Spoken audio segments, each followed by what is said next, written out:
kan? Susah. Apapun yang dimakan nih. Kalau saya makan umpamanya daging babi, daging ayam, itu tidak najis. Bang Beji, yang tadi dia tunjukkan ayatnya dalam Bible itu tunjukkan coba. Di situ ada nggak spesifikasi tentang makanan haram dan halal di sana? Bukan, gimana? Apa tadi ayat Bible apa? Anda untuk spesifikasi, di saya tanya anjing, Anda berbelit. Mengenai yang masuk itu. Ya mana tadi Bang Tinggal mana tadi ayat berapa yang kamu bilang tadi katanya tinggal itu. kacau ini Bang Tinggal ini. Yang kacau saya atau Anda?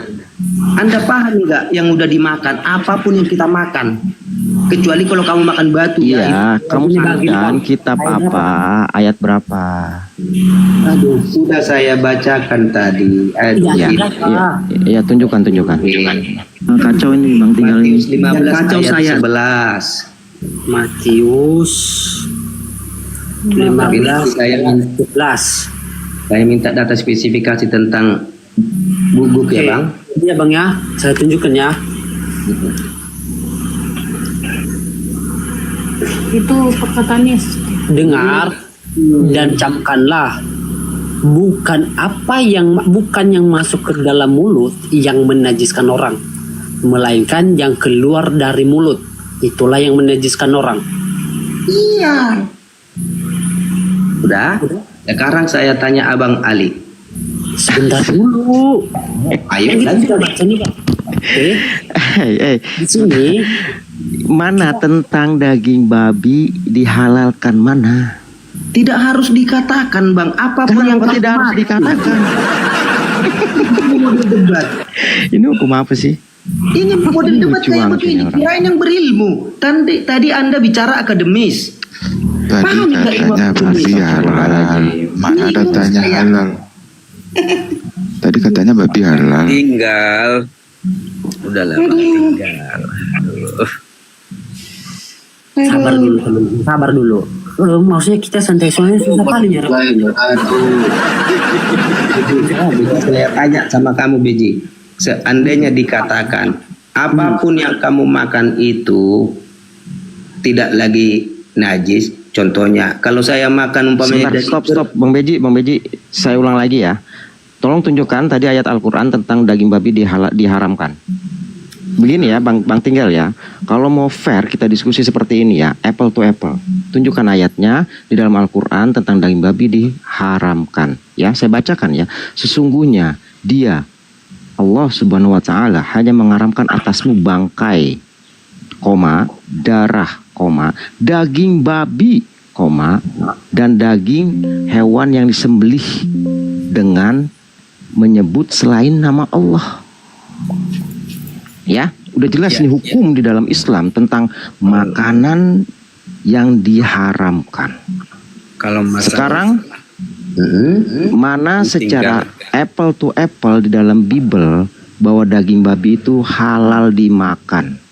Kalau Anda minta begitu harus dinyatakan spesifikasi, itu tidak ada. Ya udah, Saya mau bertanya, berarti haram ya. Terima kasih. terserah. Berarti haram. Gak ada datanya di Bible dihalalkan. Ajab kebohongan itu ngeri. Saya tanya, anjing haram atau tidak?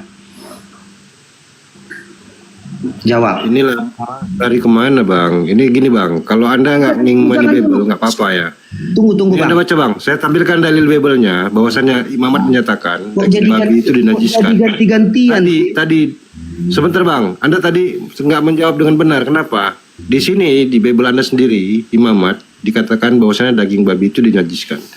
Yang tadi pernyataan tentang tidak semua yang masuk itu dinajiskan, tapi itu tentang babi sudah ditegaskan najis.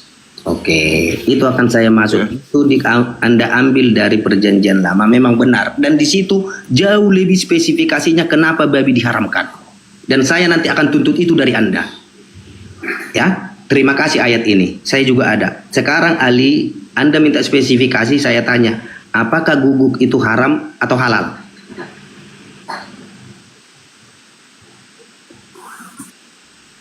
Ini kan udah jawab ayatnya tadi. Di situ ada daging babi dan anjing. Di mana dan anjing? Ada di situ. Bacalah ayatnya makanya. Baca. Aku boleh. Saya baca terjemahannya Bang ya. Padahal dia sudah mengulang tadi.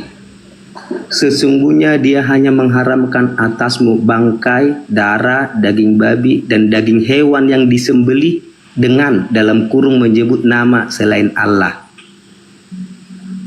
Di mana Gugu Bang? Apakah saya yang bohong atau siapa?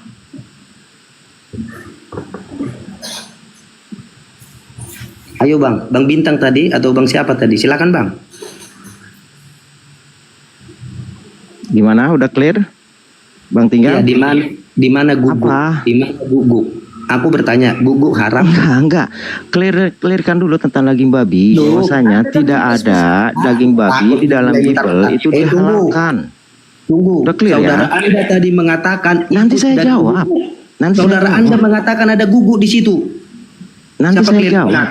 Nanti saya Enggak. jawab. Yang penting clearkan dulu satu-satu bahwa daging Saya sudah babi bilang. itu memang diharamkan di dalam Saya Bible. sudah bilang kalau spesifikasi tidak dinyatakan. Sudah saya akui loh, kurang gentleman.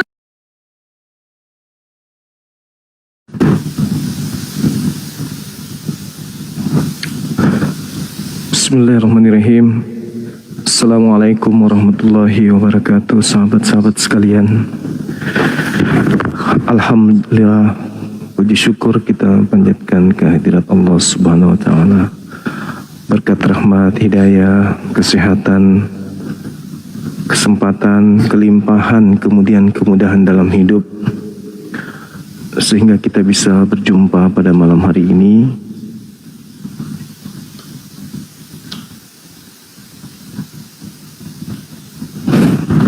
Tentu tujuannya untuk memberikan edukasi yang terbaik kepada anak bangsa, sehingga mereka bisa membedakan antara hak dan yang batil.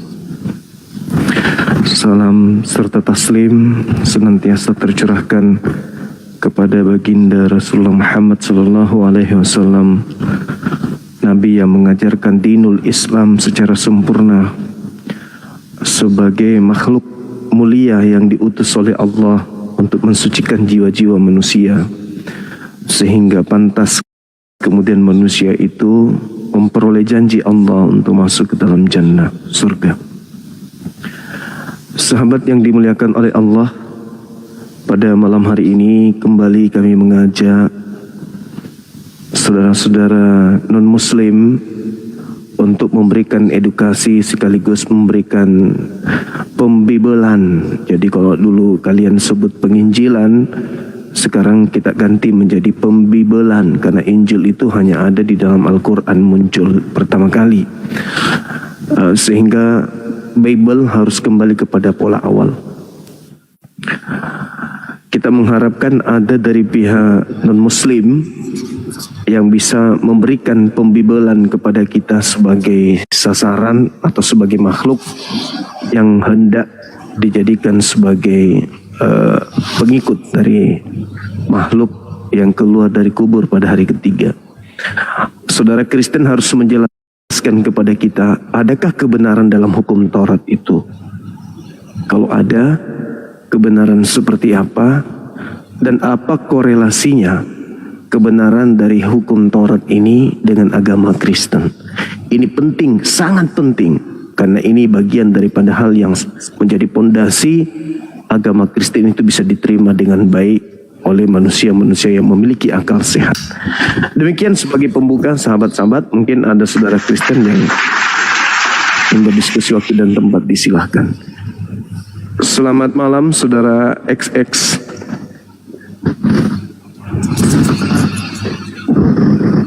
Iya, selamat malam. Silakan. Bang. Iya, dari mana abangku ini? Katolik, Protestan? Protestan, Bang. Protestan. Boleh izin bertanya sedikit, Bang? Sebenarnya aturan main kita itu harus buka kamera ya, temannya. Sesuai dengan permintaan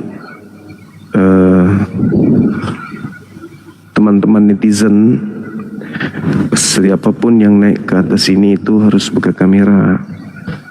Kalau tidak bisa buka kamera, kita kasih waktu 2 begitu ya, menit. Bang. untuk menjelaskan tentang tema. Habis itu mungkin bisa turun untuk mengganti akun yang bisa buka kamera gitu. Mungkin saudara bisa menjelaskan. Kami kasih Saya waktu. cuma satu bang. Iya, kita kasih waktu untuk menjelaskan apakah dalam hukum Taurat itu ada kebenaran. Silakan. Menurut saya seorang awam ada. Oke. Paulus mengatakan kalau ada kebenaran Iya. di dalam hukum Taurat, maka sia-sialah kematian Kristus. Itu gimana itu, Bang? Gini, gini bang. Saya mengakui ada karena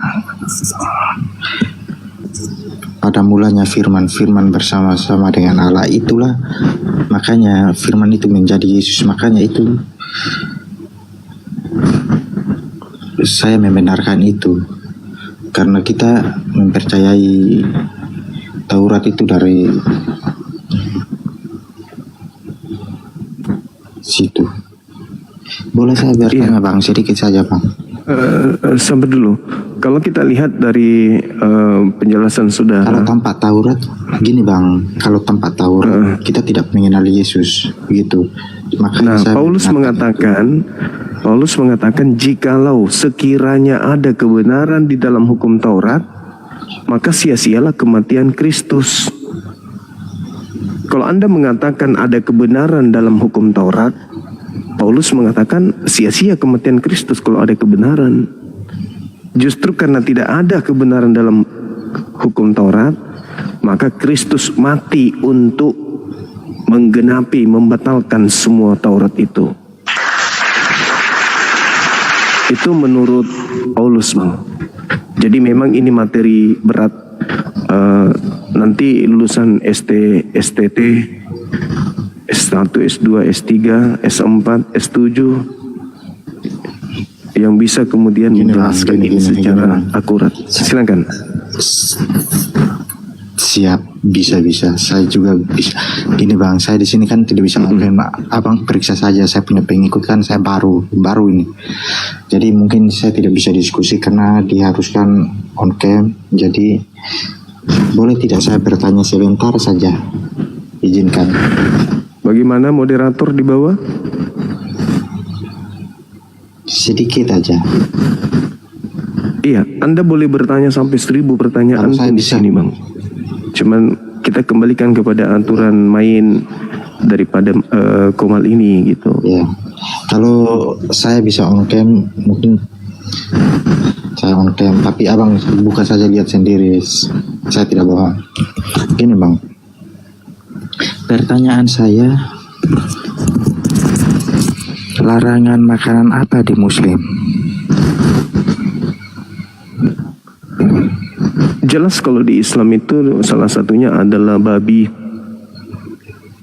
Tidak boleh kemudian umat Islam makan babi, sama seperti di dalam kitabnya orang Yahudi juga gak boleh makan babi. Tapi itu syariat, aturan yang datang kepada Bani Israel, larangan makan babi. Syariat itu juga datang kepada kami umat Islam untuk dilarang makan babi. Dan kita lihat di dalam Yesaya 66 nomor 17-18, Tuhan akan datang membakar dengan api serta pedang orang-orang yang memakan babi. Seperti itu, Bang. Silakan saudara Baim dari sekte mana?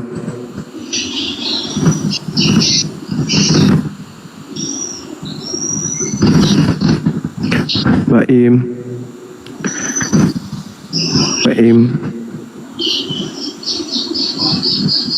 saudara Baim.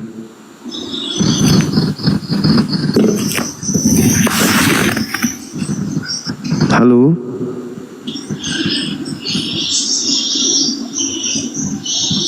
Oke, kita anggap tidak ada ya. Saudara Arya Dharma, selamat malam. Saudara Hadi, selamat malam. Malam Bang Juma, Assalamualaikum. Aku Muslim Bang. Oke. Ada yang ingin disampaikan? Waalaikumsalam warahmatullahi wabarakatuh. Bang Hade, Ya, Bang Juma. ada yang ingin disampaikan, Bang? Yang mau aku sampaikan mungkin doa terbaik aja lah buat Bang Juma biar sehat selalu. Amin. Murah rezeki lah buat Bang Juma biar sehat. Amin, makasih Bang, makasih. Ya, Bang Juma. Assalamualaikum. Amin, makasih. Waalaikumsalam warahmatullahi wabarakatuh. Assalamualaikum. Waalaikumsalam warahmatullahi wabarakatuh.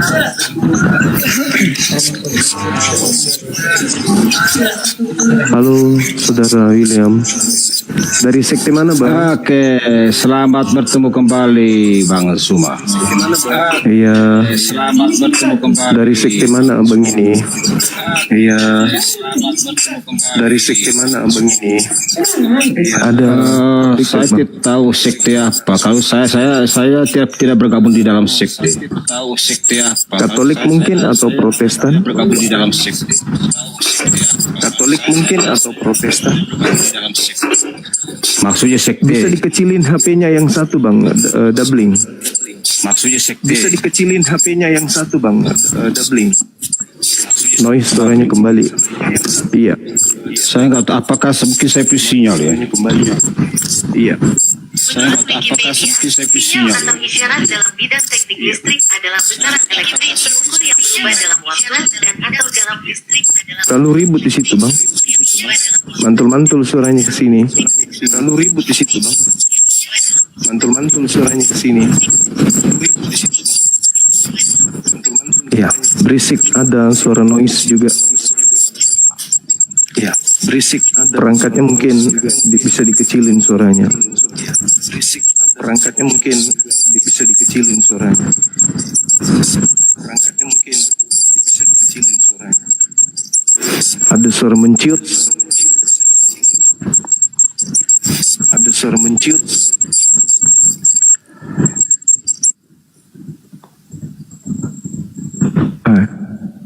Suaranya dari sana, teman-teman sekalian. Dibenarin dulu, Bang, ininya supaya kita nggak terganggu dengan suara berisik yang ada di perangkat Abang ini.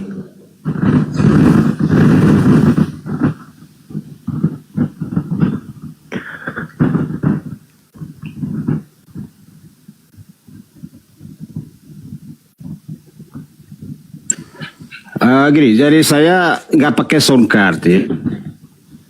Jadi saya langsung headset aja ya. Biasanya saya pakai sound card. Jadi saya nggak pakai sound card ya. Masih doubling kan ya? Saya langsung headset aja ya. Biasanya saya pakai sound card. Masih doubling kan ya? Saya langsung headset aja ya. Gimana teman-teman, nyaman nggak kedengarannya di bawah? Kedengarannya di bawah. Gimana teman-teman, nyaman nggak? Ya memang ini ada doubling ya. Ada gema ya, ada mantul kembali. Memang ini ada dua HP mungkin yang saudara gunakan, dua-duanya ini bersuara. Mungkin yang saudara gunakan. Tunggu, saya coba tes. Soalnya ini saya cuma satu HP. Coba saya keluar lagi, nanti saya bergabung lagi. Coba tes. Oke, ya, iya. Oke, makasih Bang, makasih. Nanti ditunggu ya. Lagi nanti saya bergabung lagi. Oke, ya, iya. Oke, makasih Bang, makasih. Nanti ditunggu ya. Lagi nanti saya bergabung lagi. Siap. Oke, makasih Bang, makasih.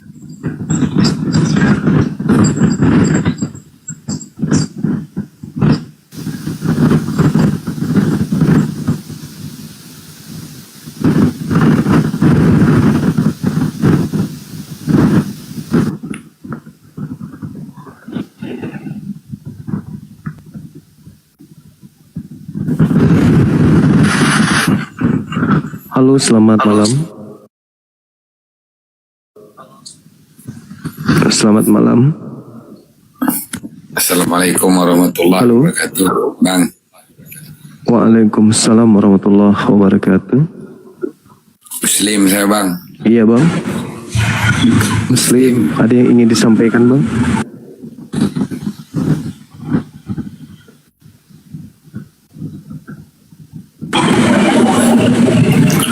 Assalamualaikum. Waalaikumsalam warahmatullahi wabarakatuh. boleh disampaikan bang.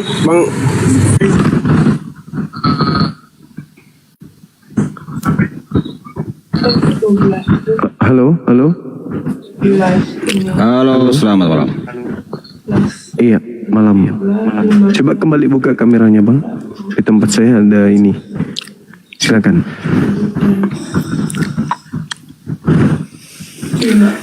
Oke.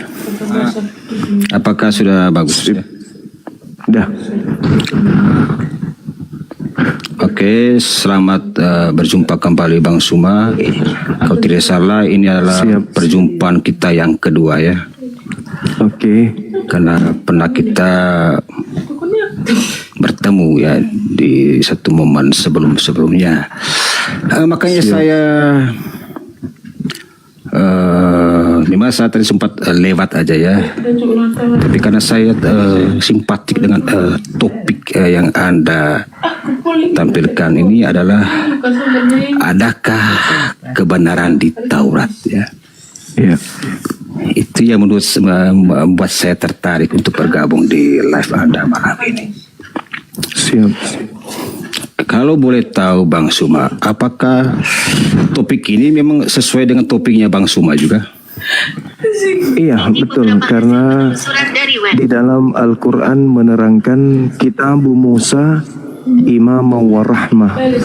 Jadi kitab Nabi Musa itu di dalamnya ada petunjuk dan juga ada rahmat. Ada petunjuk, ada rahmat yang termaktub di dalam kitab tersebut. Maka ketika ada petunjuk, ada rahmat, ada keselamatan, berarti artinya cakupan dari hukum Taurat yang datang kepada Nabi Musa itu jelas adalah sebuah kebenaran. Itu menurut versi Al-Quranul Karim. Silakan. Kalau versi Anda gimana? Ini kan ya karena ini kan judulnya adakah kebenaran di Taurat? Berarti saya merasa topik ini meragukan kebenaran di Taurat. Bukankah begitu Bang Suma? Kalau di Islam sekali lagi tegas Al-Quran menerangkan di dalam surah Al-Ahqaf ayat 12. Enggak Pak, yang saya ingin tanyakan begini, karena saya kembali ke topik ini, adakah kebenaran di Taurat? Tanda tanya berarti maksudnya apa Bang? Apakah di Taurat itu tidak benar atau apa kira-kira yang bisa Abang Suma jelaskan dari topik adakah kebenaran di Taurat tanda tanya? Ya, baik. Kenapa topik ini saya ambil? Karena Paulus itu mengatakan kalau di dalam hukum Taurat itu ada kebenaran, maka sia-sialah kematian Kristus. Itu Bang. Enggak, kita bahas di Taurat dulu Bang. Iya. Anda kan bertanya, kenapa Anda saya begini, saya langsung karena saya mengatakan Paulus mengatakan kalau ada kebenaran di dalam hukum Taurat, maka sia-sialah kematian Kristus. Ini bahaya ini Bang. Ini bahaya bagi keberlangsungan agama Kristen, keyakinan Kristen, kepercayaan Kristen bagi orang yang berakal. Enggak begini Bang, makanya saya tertarik dari begini, karena kalau dalam bahasa Indonesia itu adakah kebenaran di Taurat tanda tanya, berarti kesimpulannya Taurat itu tidak benar ya. Saya tidak tahu kalau orang sekolah seperti apa, tetapi ketika ada topik adakah kebenaran di Taurat tanda tanya, berarti kesimpulannya Taurat itu bisa dikatakan tidak benar ya. Karena saya ingin saya mengatakan adakah ini HP? Apakah ini bukan HP? Apakah Anda manusia? Apakah itu berarti Anda bukan manusia? Ketika Anda bertanya kepada saya apakah Anda manusia, berarti Anda bukan manusia. Karena Anda tahu bahwa saya manusia, kenapa Anda tanya? Iya, mana tahu Anda penjelmaan Tuhan? Kan Tuhan Anda bisa menjelma manusia. Gimana Bang? Justru saya yang harus bertanya kepada Anda, apakah situ Suma atau asli apa palsu? Karena Anda pakai masker. Apakah wajah Anda itu si Suma atau ini asli masker, ini asli orangnya. Ya, tetapi kan saya kan nggak lihat hidung Anda, mulut Anda kan saya nggak lihat. Terserah. Paulus juga Anda tidak kenal kok, apakah dia manusia atau dia kambing. Begini, kembali ke topik Bang Suma, ya. Silakan. Jadi jangan kita nggak kemana-mana usah berdebat makanya. kayak anak kecil ya. Karena saya tahu Ya, Anda ini Anda kan yang sudah memulai, pakar Anda yang Alkitab. memulai. Anda yang ribut dengan masker saya. Iya, oke. Santai aja Bang. Karena Anda bertanya tadi saya manusia apa enggak? Ini HP Anda kan atau bertanya, enggak? Kan Anda kan adakah seolah-olah ingin kebenaran? menjebak saya. Saudara, Anda memprotes tema saya. Seakan-akan ketika saya mengatakan adakah kebenaran dalam Taurat, Anda mengatakan bahwa itu artinya tidak ada kebenaran. Paulus yang mengatakan tidak ada kebenaran di dalam hukum Taurat. Paulus, pendiri agama Anda. Itu saya tidak tahu ujung sampai di situ ya. Saya pikir begini tadi Bang Suma begini. Saya pikir Anda hanya bicara Taurat. Taurat ini kan perjanjian lama, itu kalau di dalam Kristen ya. Perjanjian baru. Jadi menurut saya ketika Anda pertanyakan apakah Taurat itu benar, saya ingin bertanya kepada Anda, jika benar Anda pertahankan kata itu, saya ingin apakah Islam percaya Nabi Musa? Itu maksudnya saya tadi kalau memang Taurat itu tidak benar. Itu Nabi kami. Saudara, dengarkan saya. Masalah ini sebenarnya ada di pihak Anda karena Paulus, karena Paulus pendiri agama Anda yang mengatakan tidak ada kebenaran di dalam hukum Taurat. Ini saya lagi mengajar kepada Anda yang tidak paham. Ya, silakan guru, silakan. Anda mengajar saya. Bagus, Masya Allah. Terima kasih. Jadi Paulus pendiri agama Kristen itu mengatakan di dalam suratnya Galatia 2 nomor 16, nomor 21, nomor 5, Galatia 5, nomor 4. Tidak ada kebenaran di dalam hukum Taurat. Makanya dia dirikan agama Kristen. Karena agama Kristen itu bukti pernyataan beliau bahwa kebenaran itu nggak ada di hukum Taurat. Maka wajib hukumnya ada agama Kristen. Karena agama Kristen itu adalah agama yang dibangun dari akibat tidak adanya kebenaran dalam hukum Taurat. Begitu Bang. Kalau begini Bang, kalau saya omong jujur ya, setahu saya ini SMA tidak selesai ya. Dikatakan saya ini berijazah SMP. Ya, kelihatan dari cara Anda mengatakan beragama Kristen. Jadi menurut saya Kristen itu adalah ikatan orang-orang pengikut Yesus. Jadi di dalam Kristen itu ada Katolik, ada Protestan, ada Baptis. Itu menurut pemahaman saya. Kristen itu adalah pengikut Kristus, di situ Kristus.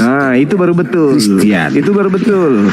Kristen itu pengikut Kristus. Itu baru betul. Itu pengertian sudah lama Bang Suma. Anak-anak SD saya sudah tahu Kristen itu apa, pengikut Kristus Bang Suma. Nah itu teman-teman Muslim yang nggak tahu. Tapi salah kalau Anda mengatakan Kristen itu pengikut Yesus. Salah itu.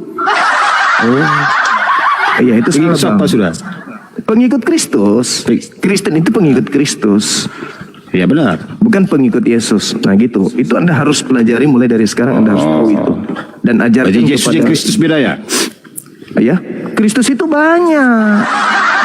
Makanya dikatakan Kristen ini pengikut Kristus. Tapi Kristus yang mana yang Anda ikuti? Kan begitu. Yesus Christ. Oh iya, Yesus memang Kristus, tapi Kristen itu bukan pengikut Yesus Kristus, cuman pengikut Kristus. Kristen itu pengikut Kristus. Sejak kapan? Sejak si Suma live di TikTok kah? Yang mengatakan seperti itu. Ya, sekarang kalau Anda sadari, coba yang benar apa? Kristen itu pengikut Yesus atau pengikut Kristus? Yang mana yang benar? Lengkap, boleh Kristus, boleh Yesus, boleh Yesus Kristus. Jangan Anda mempertaruhkan sesuatu. Enggak boleh dong. Kristus itu, saudara, Kristus itu banyak. Bukan cuma satu. Iya banyak dong. Yesus mengatakan Kristus itu banyak. Oh, itu di mana itu dikatakan Yesus itu banyak? Matius 24 nomor 24. Memang berat bang, Coba- karena coba saya dibaca. lebih paham Bible. Saya paham Bible, Anda tidak Jadi paham. Yesus, Itu lucu. jadi apa? Yesus itu banyak Yesus ya di mengatakan- dalam Bible ya. Bukan Yesus yang banyak, Kristus yang banyak. Kristus yang banyak. Iya, tapi palsu. Ya. Makanya kalau dikatakan Kristen pengikut Kristus, betul. Tapi kalau dikatakan pengikut Yesus, no. Bukan. Memang pahit, tapi Oke. itulah kenyataan. Kita masuk ke tema bahwa Paulus mengatakan lanjut. Paulus mengatakan tidak ada kebenaran di dalam hukum Taurat. Menurut saudara bagaimana? Betul nggak? Menurut Paulus itu, silakan. Saya belum baca sampai di situ ya. Di Injil berapa itu? Galatia 2 nomor 16. Coba Sebab karena tidak saya ada ya terus.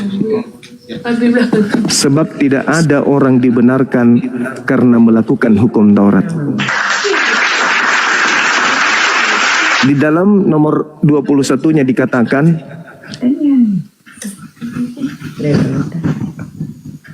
Aku tetap kemudian bersukacita jika sekiranya ada kebenaran dalam hukum Taurat, maka sia-sialah kematian Kristus.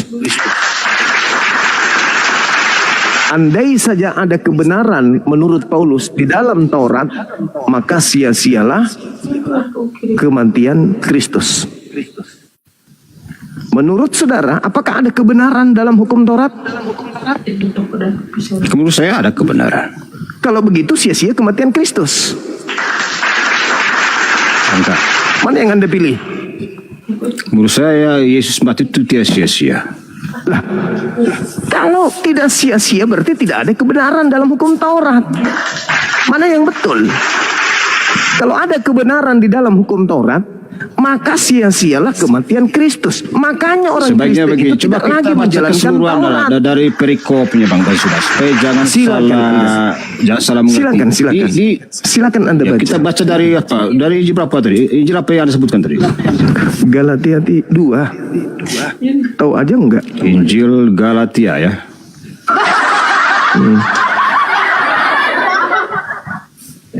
Ayat berapa? Bisa 16, mulai dari 16 bisa sampai ke 21 Aduh, boleh. HP onar lagi ini.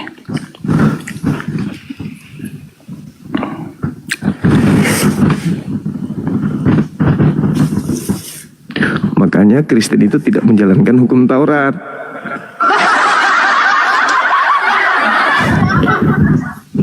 Karena Taurat itu punya Yahudi, perjanjian lama, perjanjian barunya Yahudi. Galatia Jadi 2 Kristen sampai 10 ya? Iya, Galatia 2 nomor 16 sampai nomor 21. Oh, nomor 16. Ini saya ya.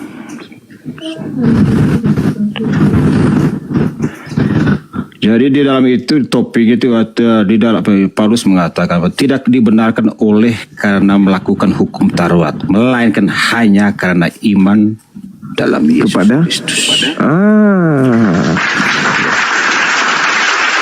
Jadi tidak ada kebenaran di dalam hukum Taurat itu. Hukum Taurat.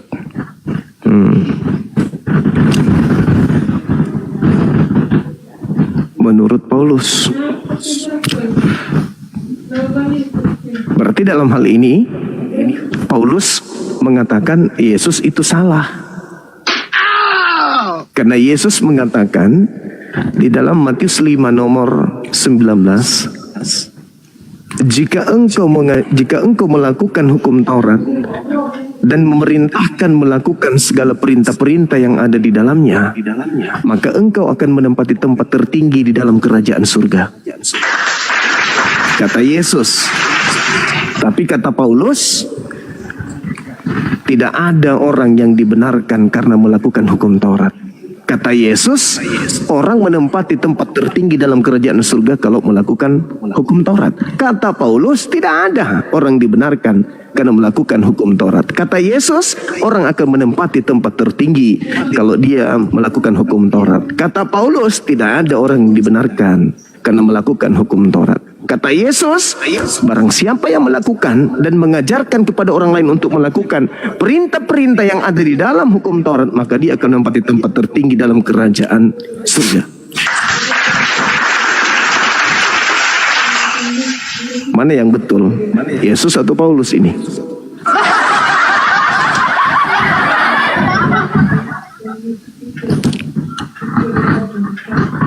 Masih bisa bertahan, Bang? Kalau tidak, kita ganti pemain.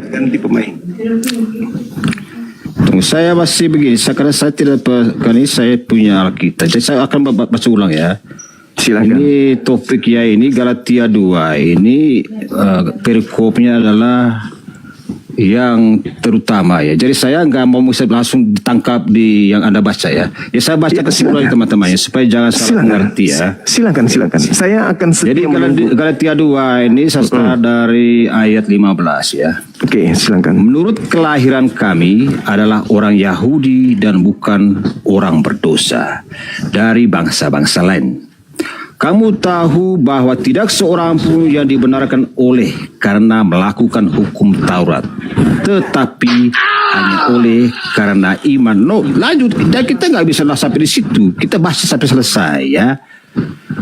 Jadi, sampai di mana tadi diganggu sama au-au lagi itu tetapi hanya oleh karena jangan pakai ason, maka saya pakai malas pakai songkar begitu. Anda belum anda aktif. Kita baca dari awal. Saya baca dari awal ya supaya jangan salah mengerti ya teman-teman Kristen ya. Dari judulnya itu saya kembali karena Anda memperlambat ini. Yang terutama juga untuk orang Kristen keturunan Yahudi. Saya baca ya kan saya barusan download ini karena saya penasaran dengan kata-kata yang Anda ucapkan. Menurut kelahiran kami adalah orang Yahudi dan bukan orang berdosa dari bangsa-bangsa lain. Kamu tahu bahwa tidak seorang pun dibenarkan oleh karena melakukan hukum Taurat, tetapi hanya oleh karena iman dalam Kristus Yesus. Sebab itu kami pun telah percaya kepada Yesus Kristus, supaya kami dibenarkan oleh iman, karena iman dalam Kristus dan bukan oleh karena melakukan hukum Taurat ya. Saya rasa sampai sini saya paham maksudnya. Lanjut sebab tidak ada seorang pun yang dibenarkan oleh karena melakukan hukum Taurat ya. Sekarang Yesus. Nah sekarang begini. Jadi begini. Menurut saya ini kata-kata Paulus ini sengaja mengeritik kaum Farisi ya.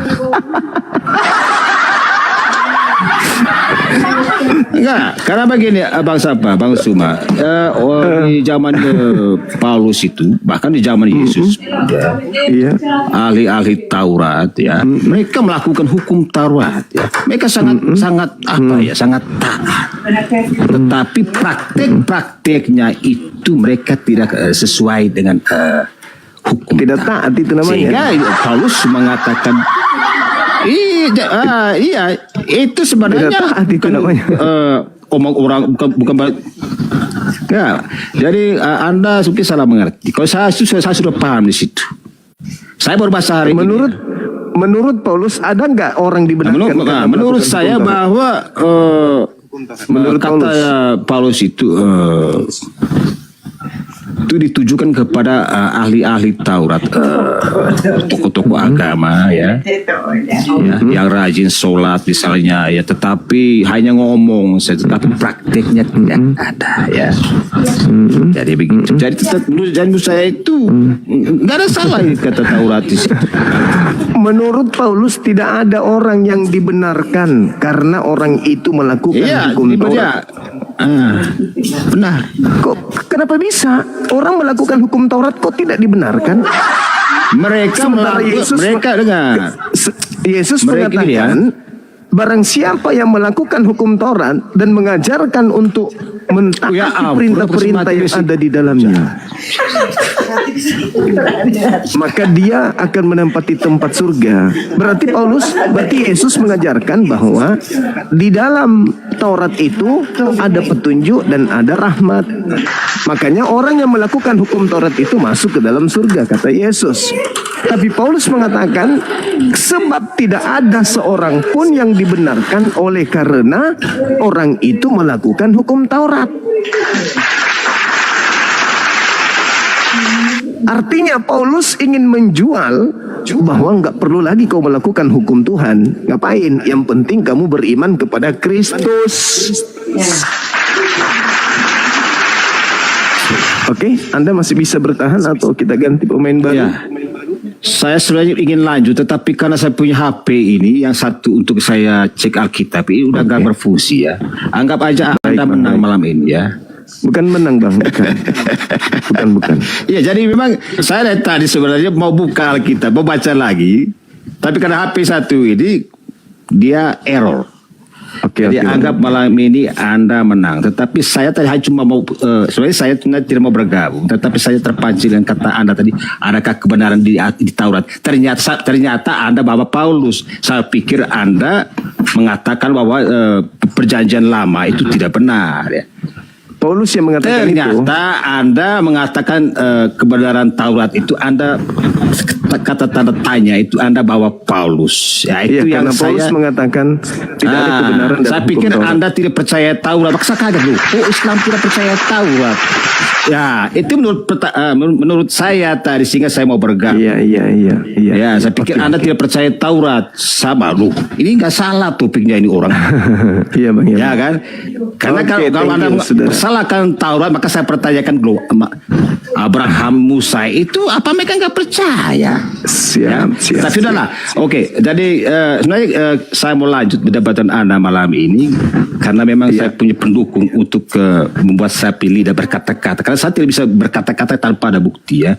Oke. Baik Bang. Ya, oke. Nanti sampai kapan-kapan kita ketemu lagi Bang Suba ya. Siap, Bang. Ini ada pertemuan kita yang kedua ya. Siap. Ya. Kalau pertemuan pertama kan Anda matikan saya ya. Siap. Ya. Pertemuan kedua. Jadi anggaplah Anda malam ini ya sudah Anda menang lah. Nanti teman-teman Muslim boleh tepuk tangan untuk Bang Suba ya.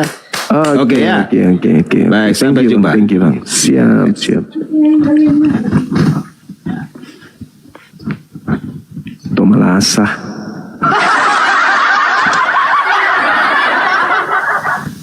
Kau malah asah. Memang mereka cuman modal percaya doang, tapi tak ngerti kitabnya sendiri. Mereka hanya imani saja. Ayo silakan saudara Pasa bisa buka kamera dari sekte mana, Katolik atau Protestan? Assalamualaikum Kak Jadi. Waalaikum. Bunda. Siap. Waalaikumsalam warahmatullahi wabarakatuh. Mungkin ada yang ingin disampaikan Bang? Makasih Bunda. Kita cuman mantel, sering mantel gitu. Oke, siap komandanku. Thank you. Kita naikkan yang oten ya Bang ya. Oke, siap. Siap, makasih.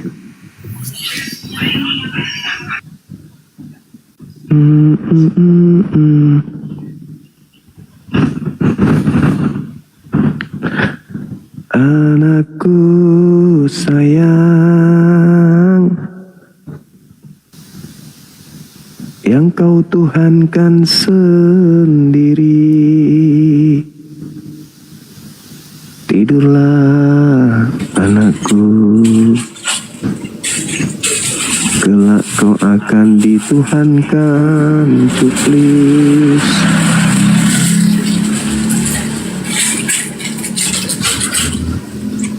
Ayo silakan teman-teman non-muslim multi supaya kita bisa berdiskusi. Saudara Riko,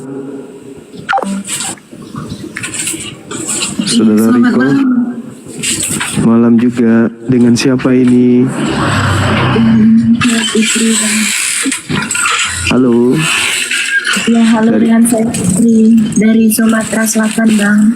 Dari Sumatera Selatan.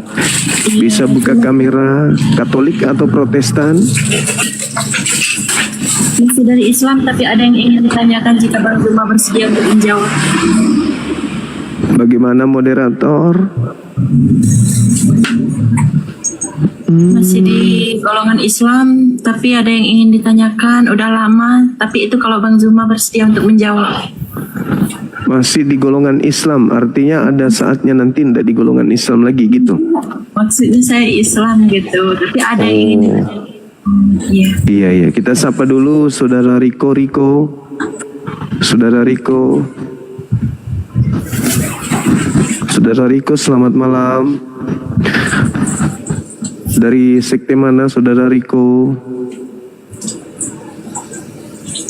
Halo.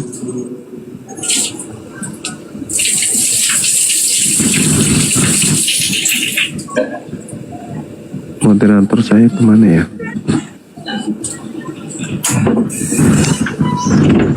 Oke, Islam bertanya, Juma marah. Ah, itu topiknya ya. Kalau Islam bertanya sesama Islam, Juma marah. Ah, gitu dong. Saya ini spesial untuk pembibelan. Saya materi saya materi lintas agama. Bukan, kalau mau saya tahu cuma alasannya Islam, itu nggak benar alasannya. Mau bertanya tentang Al-Quran Islam itu sensitif. itu salah kamar, bukan tempatnya Al-Quran di sini. itu memang sensitif. Ya. Di sini tempatnya Kristen bertanya, kecuali kalau Kristen yang pura-pura Islam. Lah, gitu. Kristen sama-sama Kristen bertanya nggak masalah, bahasa Alkitab nggak masalah, terbuka. Enggak ada Tapi itu. kalau Enggak Islam ada itu, sama Bang. Islam bertanya, jangan coba-coba Juma ya. Saya Enggak nasihat ada itu, kamu. enggak ada pendeta mengatakan Aku imani menasihati saja. Anda, jangan Percayai coba-coba. saja. Sama Islam bertanya. Silakan ya. buka kameranya. Ya. Hitungan kelima kalau enggak Saya diturunkan. ingatkan Anda, 1, jangan coba-coba. Ya. 2, Perlu ingat nih, ini nasihat saya. 3, Al-Quran itu sensitif. 4,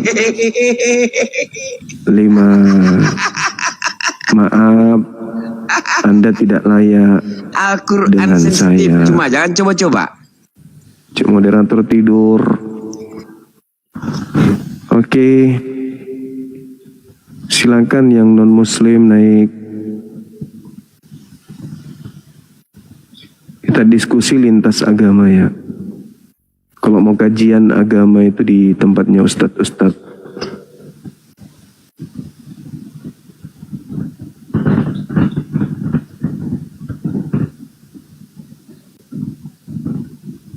Halo, selamat malam saudaraku pula.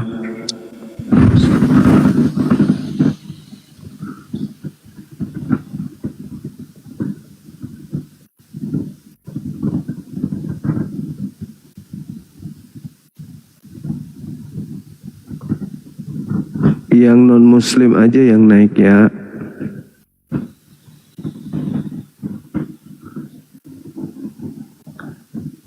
Kasihan yang hadir di bawah itu mau lihat debat lintas agama.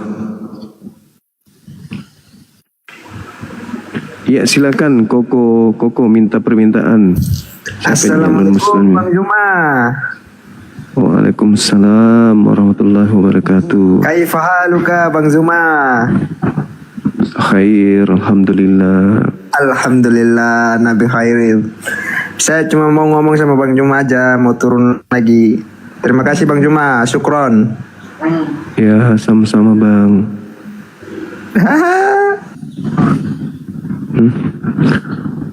Kenapa itu Bang? Itu namanya lebay cucok. Gak lucu pun. Halo Bang. Halo juga. Halo Bang. Halo juga. Halo Bang, apa yang mau ditanya ini Bang? Dari agama mana bang? Kristen bang. Bisa buka kameranya dulu, silakan. Bisa bang, tapi Ya, aku sudah. gelap di sini bang. Buka baju Nggak lagi apa-apa. panas. Tidak apa-apa, tidak masalah. Silakan. Oke, bentar bang. Siap. Sabar bang, pakaiin dulu. Pakai baju. Iya. Apa?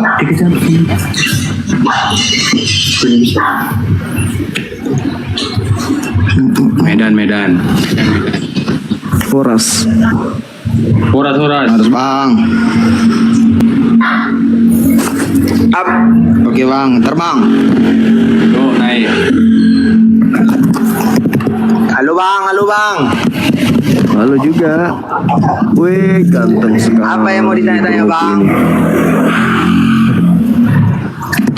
Ini bang, terkait dengan pengakuan Paulus yang mengatakan bahwa jika di dalam hukum Taurat itu ada kebenaran, taruhannya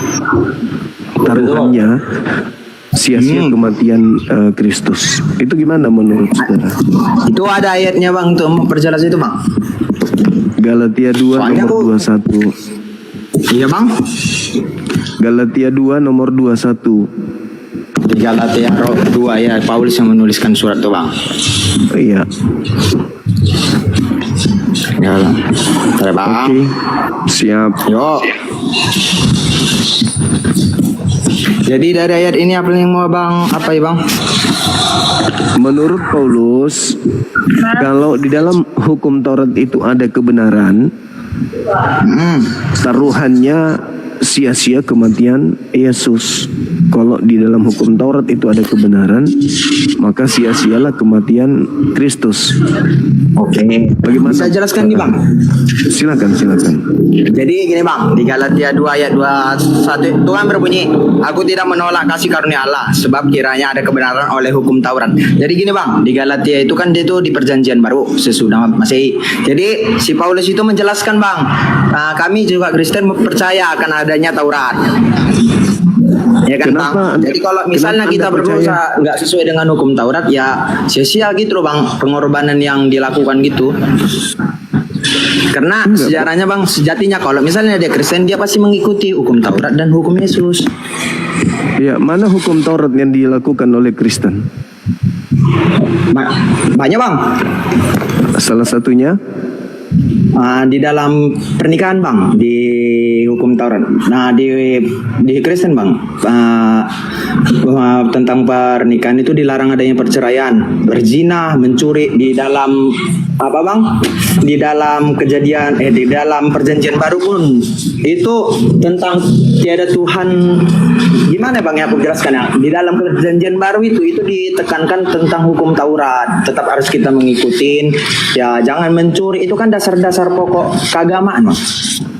berarti sia-sia dong kematian Kristus. Ya sia-sia kalau misalnya kita tidak mengikuti apa hukum Taurat itu bang. Tidak begitu bunyinya. Coba dibaca lagi. Galatia 2 nomor Aku baca ya bang ya. 21. Aku tidak menolak kasih karunia Allah. Ya kan bang? Ya. Sebab sekiranya ada kebenaran oleh hukum Taurat, maka sia-sialah kematian. Aku tidak menolak kasih karunia Allah. Sebab sekiranya ada kebenaran oleh hukum Taurat, maka sia-sialah kematian Yesus. Jadi gini loh bang, umpamanya kan Taurat itu kan sebagai pondasi utama bang dari zaman perjanjian Berarti lama. kematiannya Yesus itu sia-sia kalau begitu. Kenapa bang bilang sia-sia? Nah, kalau ada kebenaran di dalam hukum Taurat, kalau ada, maka sia-sialah kematian Kristus. Iya, kalau ada hukum Taurat, maka sia-sia. Bang, gini, di dalam hukum Taurat itu kan terdapat di perjanjian lama, di Kitab Ulangan kalau nggak salah itu ya. Iya kan, Bang? Keluaran. Iya, di Keluaran. Jadi di dalam perjanjian lama dengan perjanjian baru, Yesus itu datang untuk menyempurnakan, Bang. Jadi kalau di perjanjian lama, hukum dosa itu adalah kematian kan, Bang? Iya. Di perjanjian lama, hukum dosa itu perjanjian. Jadi di Taurat yang dibilang si Paulus itu bang, itu untuk jemaat Galatia. Jemaat itu waktu itu bang, di Galatia itu banyak dosa-dosa gitu loh bang. Jadi ayatnya itu diturunkan ketika sesuai dengan keadaan di sini bang. Itu. Menurut Paulus, kalau sekiranya ada kebenaran di dalam hukum Taurat, maka sia-sialah kematian Kristus. Itu kalau ada kebenaran di dalam hukum Taurat, maka sia-sia kematian Kristus. Menurut saudara, apakah ada kebenaran di dalam hukum Taurat? Ada bang. Kenapa? Nah, berarti matinya Yesus Kristus itu sia-sia. Karena kan semua manusia gini loh bang, aku tanya sama bang, adakah di dunia ini manusia yang mengikuti seluruh yang dibuat hukum Taurat? Artinya manusia tidak ada yang berdosa. Ada nggak bang? Paulus berdosa bang dari awal-awalnya. Dia mengatakan dia tidak bercacat. Dia tidak begini bang. Itu sama kayak kalau aku masuk Islam. Aku kayak mana bang kalau misalnya kalau misalnya Kristen lah bang. Kalau Kristen kan baptis. Kalau misalnya Islam dia apa ya bang? Apanya tuh? Kan gini, kalau aku masuk di syahadat lah gitu lah bang untuk masuk Islam. Kalau aku masuk Islam, kan aku suci kan bang. Iya, Paulus gitu mengatakan, Paulus sendiri yang mengatakan terkait hukum Taurat, aku tidak bercacat. Itu kata Paulus. Jadi kalau anda bertanya, apakah ada manusia yang tidak bercacat di dalam menjalankan hukum Taurat? Ya Paulus. Tapi apakah itu bohong? Apakah itu berdusta? Atau itu betul sesuai itu ya? Anda lah yang menilainya. Jadi gini bang, kalau misalnya di dalam itu jangan abang samakan dengan ayat-ayat yang lain. Kita kan dengan bahas Galatia bang, betul nggak bang? Iya, Paulus mengatakan jikalau ada kebenaran di dalam hukum Taurat, maka sia-sialah kematian Kristus. Ada nggak kebenaran dalam hukum Taurat? Ada. Apa akibatnya kalau ada kebenaran di dalam hukum Taurat? Ya sia-sia kematian Kristus. Masa yang seperti itu aja nggak dipahami? Gini loh bang. Jadi gini loh bang. Iya bang. Nah kalau abang bilang kayak itu bang, maksudnya dari ayat ini. Iya. Nah maksudnya dari ayat ini loh bang, itu menegaskan loh bang, keselamatan dan kebenaran itu tidak bisa diperoleh bang hanya melalui dari hukum Taurat bang. Karena manusia nggak bisa mengikutinya itu loh bang, gitu loh maksudnya. Siapapun manusia di dunia ini bang nggak bakalan bisa mengikuti itu bang. Iya, itu Pak Paulus mengatakan dia tidak bercacat. Kasih dalilnya, itu di ayatnya. Nah, di dalam Filipi 3, di Filipi 3 itu Paulus sendiri mengatakan bahwa di dalam mentaati hukum Taurat aku tidak bercacat. Itu kata Paulus itu sendiri di dalam Galatia 3. Di Galatia 3 nomor 6 dia katakan begitu. So, di Galatia 3 ayat 6 itu nggak ada bang. Silakan Anda baca.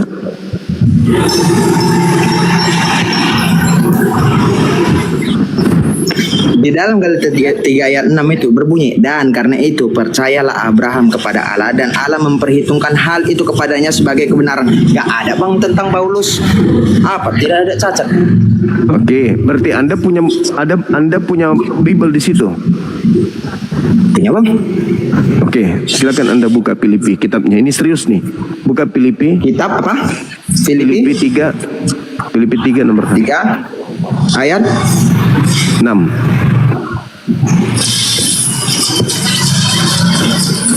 Berarti Anda serius mau belajar. Oke. Di dalam Filipi 3. Jadi gini bang, kita baca Alkitab itu kita tidak berpatokan sama satu ayat aja kan bang.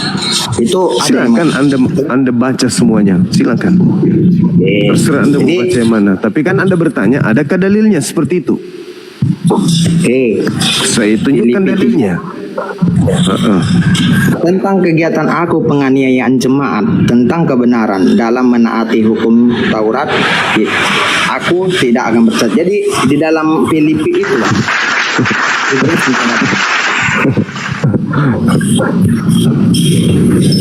Jadi bang, dalam Filipi 3 ayat 6 itu kan gitu bang, aku tidak bercacat di dalam hukum Taurat.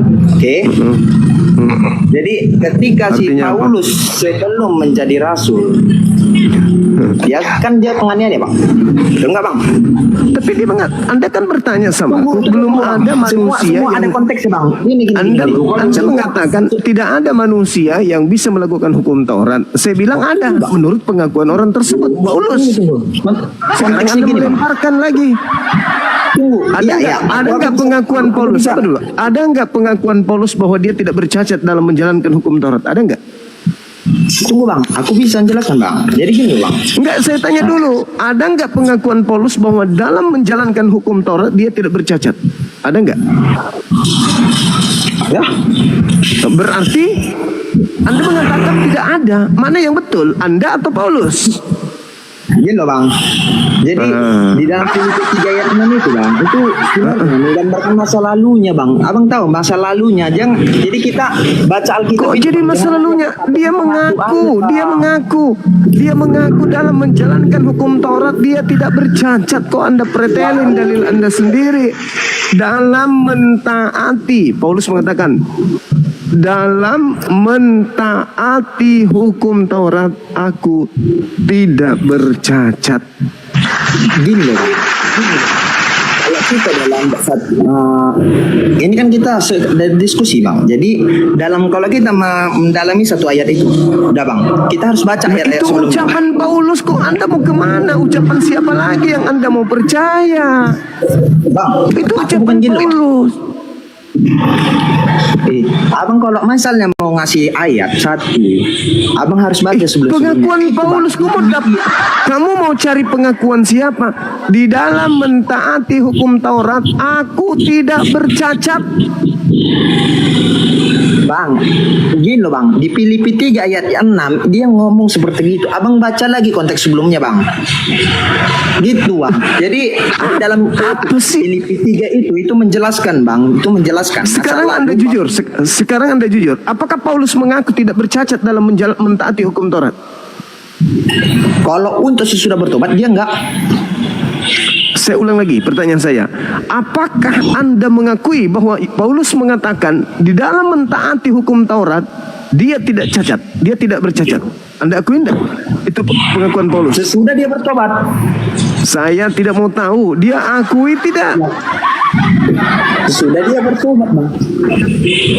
Gimana ceritanya orang ini? Setelah dia bertobat, tunggu. Setelah dia bertobat, dia sudah mentaati hukum Taurat, gitu maksudnya?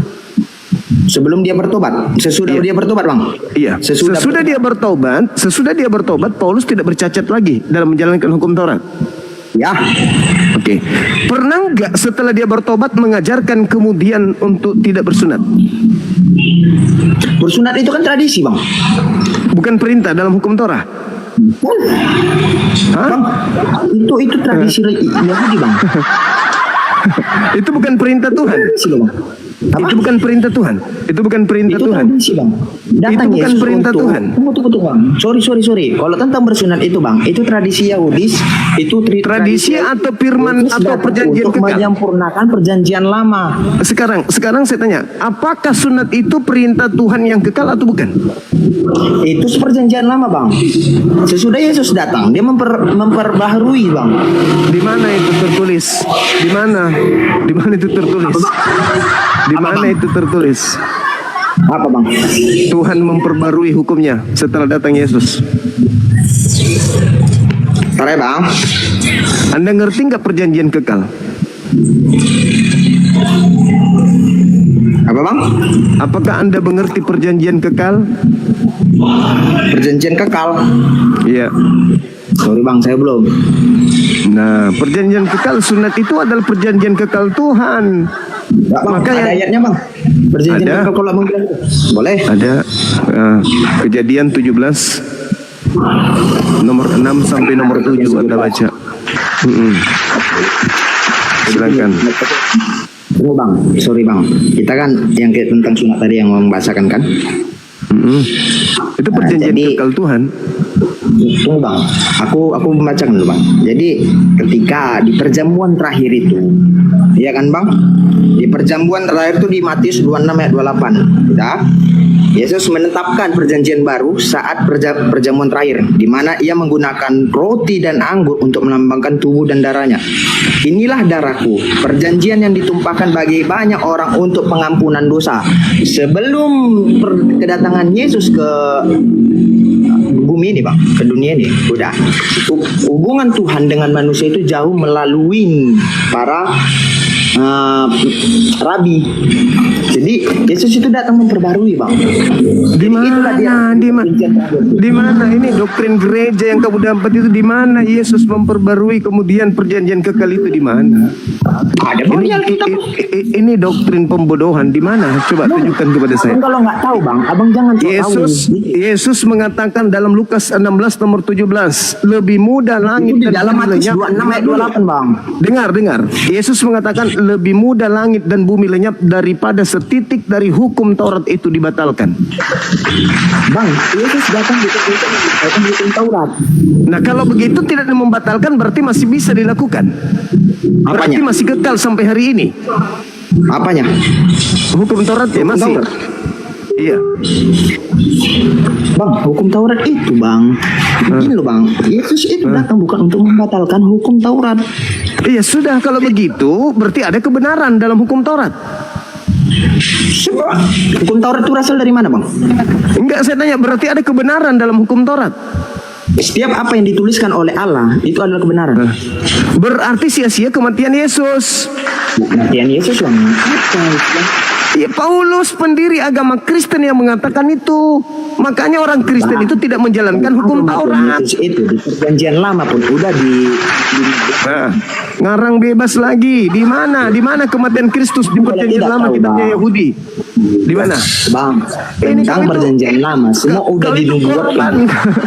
Korban pembodohan di gereja kamu itu tidak ada di dalam kitabnya Yahudi. Kemudian untuk menebus dosa bunuh manusia, apalagi bunuh Tuhan. Itu pembodohan gereja. Kau itu korban, Dek. Korban pembodohan gerejamu itu. Bang. Paulus sendiri mengatakan di dalam kitab Anda, Galatia 2 nomor 16, sebab tidak ada orang dibenarkan karena melakukan hukum Taurat. Setuju nggak Anda itu? Apa bang? Paulus mengatakan sebab tidak ada orang yang dibenarkan karena melakukan hukum Taurat. Itu konteks yang dia ngomong konteks lagi. Sedikit-sedikit konteks. Sedikit-sedikit konteks. Sedikit-sedikit konteks. Loh, kalau tidak bisa melakukan hukum Taurat 100% kan ada solusinya. Kan ada solusinya. Iya. Iya, makanya mereka percaya Yesus. Bukan, solusinya itu korban hewan. Makanya kau jangan dibodohi sama gerejamu. Perjanjian lama bang. Yesus mengatakan dalam Matius 8 nomor 4, perlihatkanlah dirimu kepada imam, lakukanlah persembahan seperti yang diperintahkan oleh Nabi Musa. Ayo. Matius berapa bang bilang? Matius 8 nomor 4, bahkan Paulus pun bertaubat dan melakukan persembahan seperti persembahan Nabi Musa. Ayo. Makanya jangan cuma rajin gereja, pelajari Bibelmu. No, bang. Apa bang? Matius 8 ayat 4 yang abang bilang itu lari kali loh bang. Bunyinya bukan begitu. Silakan Anda baca. Silakan coba kau baca. Coba kau baca. Di Matius 8. Baru mau cari. 4. Sabar bang. Sabar bang, ngalek dari aku. Silakan.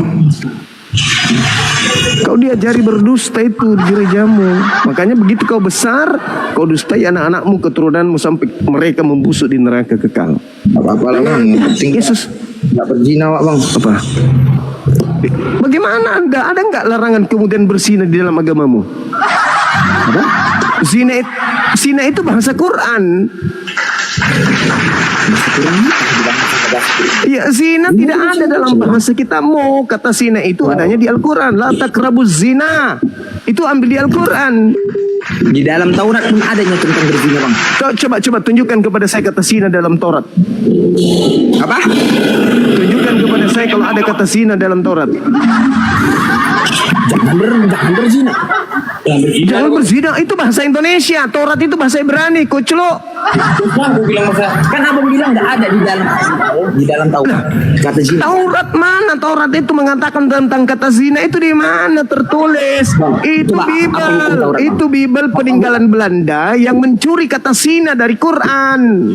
Bisa Belanda bang, kenapa nggak Prancis saya Sekarang kau baca. Kita bukan dari agamamu itu dibawa oleh Belanda ke Indonesia. Kamu nggak sadar? Hah? Siapa yang bawa agamamu ke Nusantara ini? Jadi lari-lari otak abang bang. Makanya kau pahami kata zina itu. Lari ke Belanda bang. Apa hubungan Belanda bang? Kristen itu dibawa oleh Belanda ke Nusantara ini, koclo. Kamu pikir? Ya. Kamu pikir orang Yahudi yang bawa agamamu ke sini? Pedagang Arab. Percaya dong, makanya saya Islam. Apa salahnya bang? Berarti kamu percaya kepada penjajah Belanda kan? Abang percaya sama pedagang Arab? Saya percaya.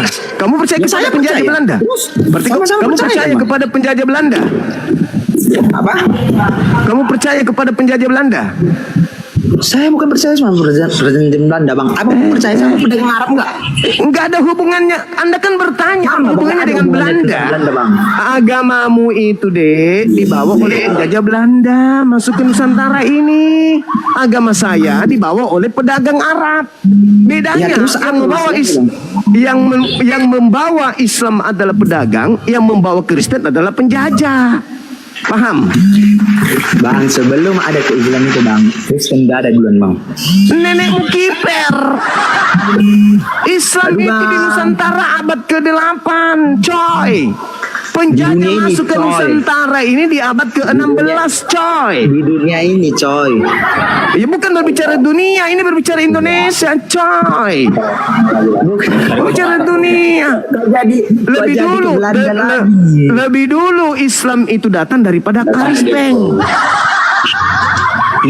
Bang, di dunia ini bang, jelas Kristen. Di dunia ini lebih duluan Islam daripada Kristen. Kau mau bukti? Boleh. Silakan kau baca Ibrani 5. Lama ya. Sekarang kau baca Ibrani 5 nomor 7. Kau baca dulu. Kau baca dulu itu. Ibrani 5 nomor 7.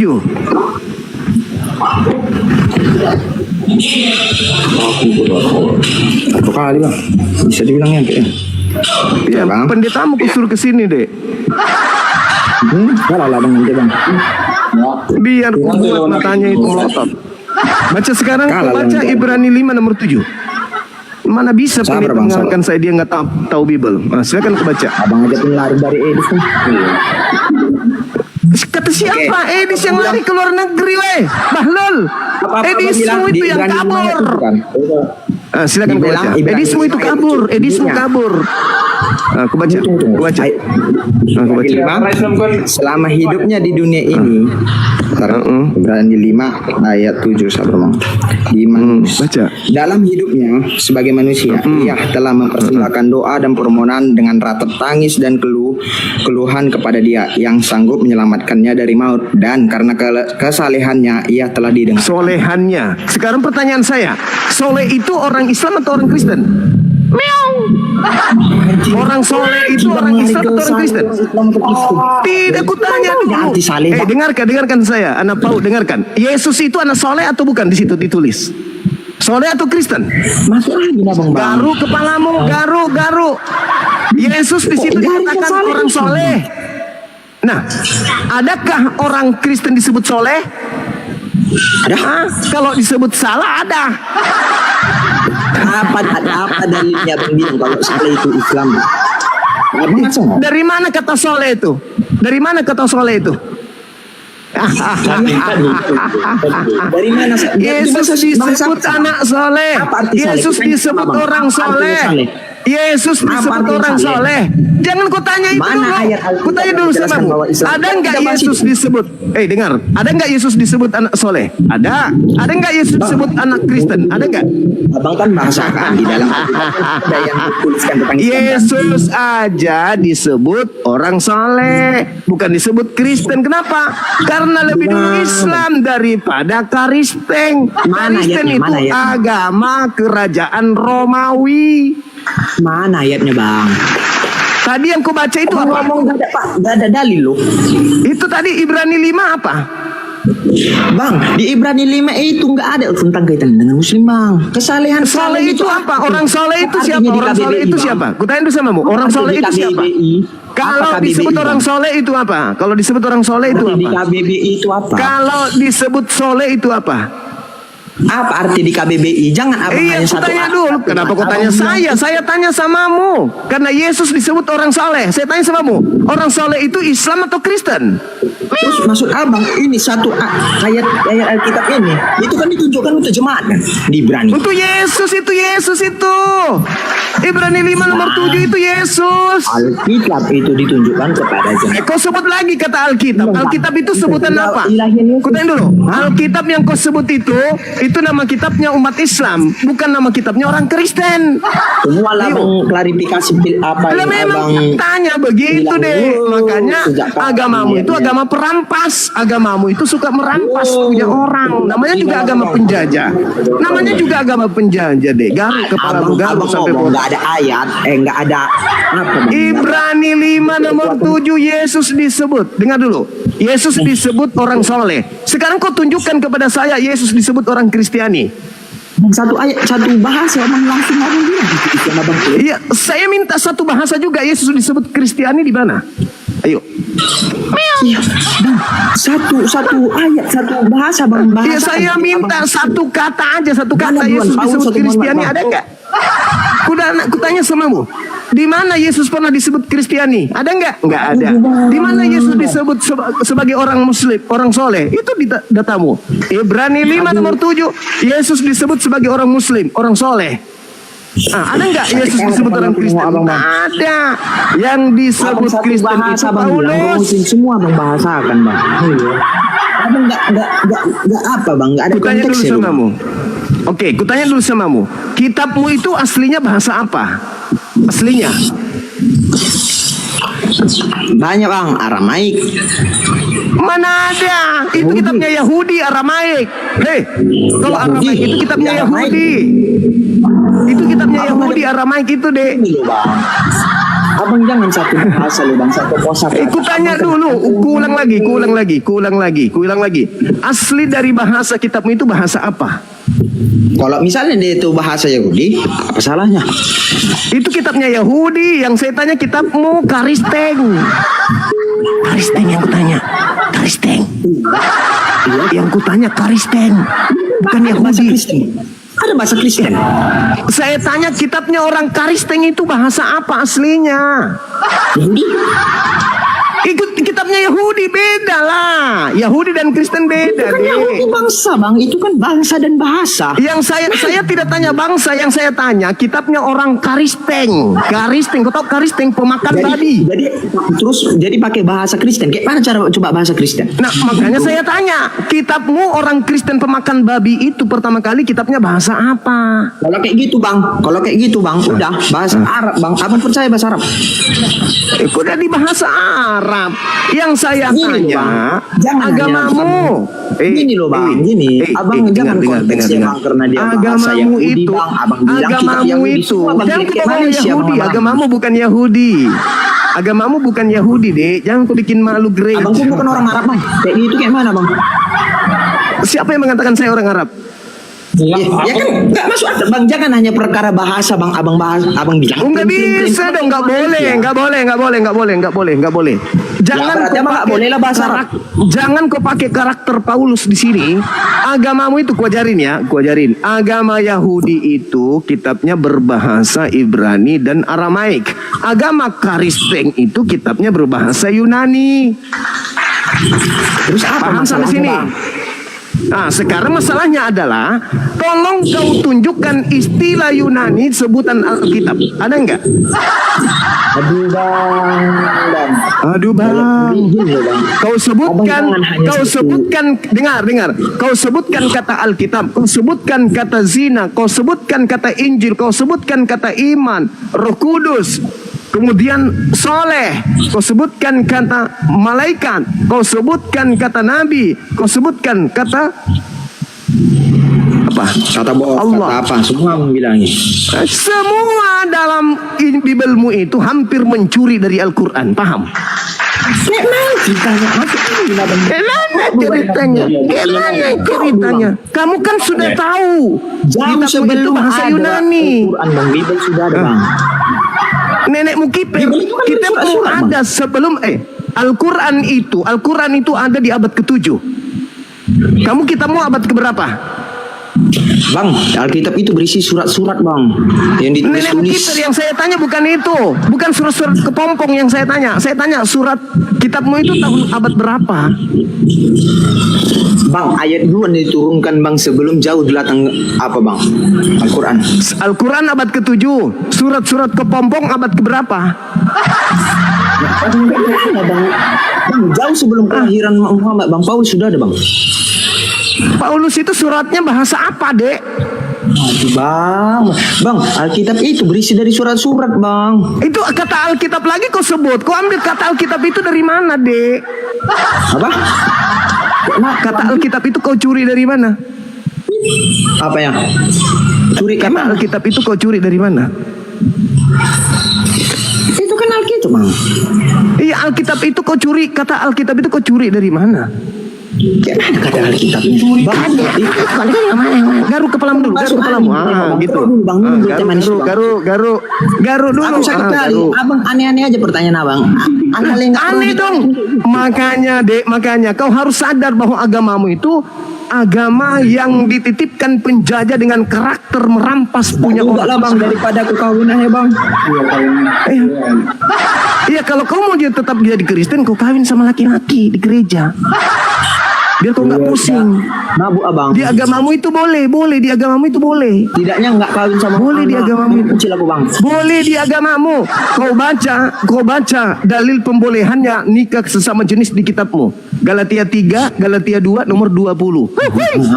Abang udah lari, Bang. Aku ngomong aja. Kan kamu nyindir tadi, tapi ternyata sindiranmu itu kenanya di kamu. Tadi ngecek kan, Bang.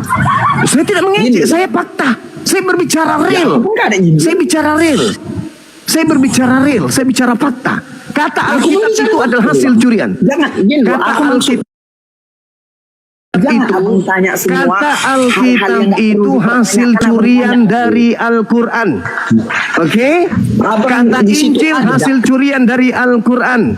Kata Saleh curian dari Al-Quran. Semua kata-kata yang prinsip dalam Al-Quran dicuri masuk ke dalam Bibelmu yang dibawa oleh penjajah Belanda itu. Paham? Masuk angin asal klima aja, Bang. Memang kau dapat nenekmu ini malam. Kau ketemu dengan nenekmu. Makanya jangan kamu hanya modal. Kamu hanya modal percaya doang. Begitu kau ketemu dengan orang yang paham Bibel, kau nangis. Mana dasarnya yang bilang? Apa? Tadi saya mengatakan samamu di dalam Ibrani 5 nomor 7 Yesus disebut Quran, Bang. Kitab Bible itu udah ada, Bang. Apa Bible? Dengan Bible lebih dulu ada daripada Al-Quran. Betul.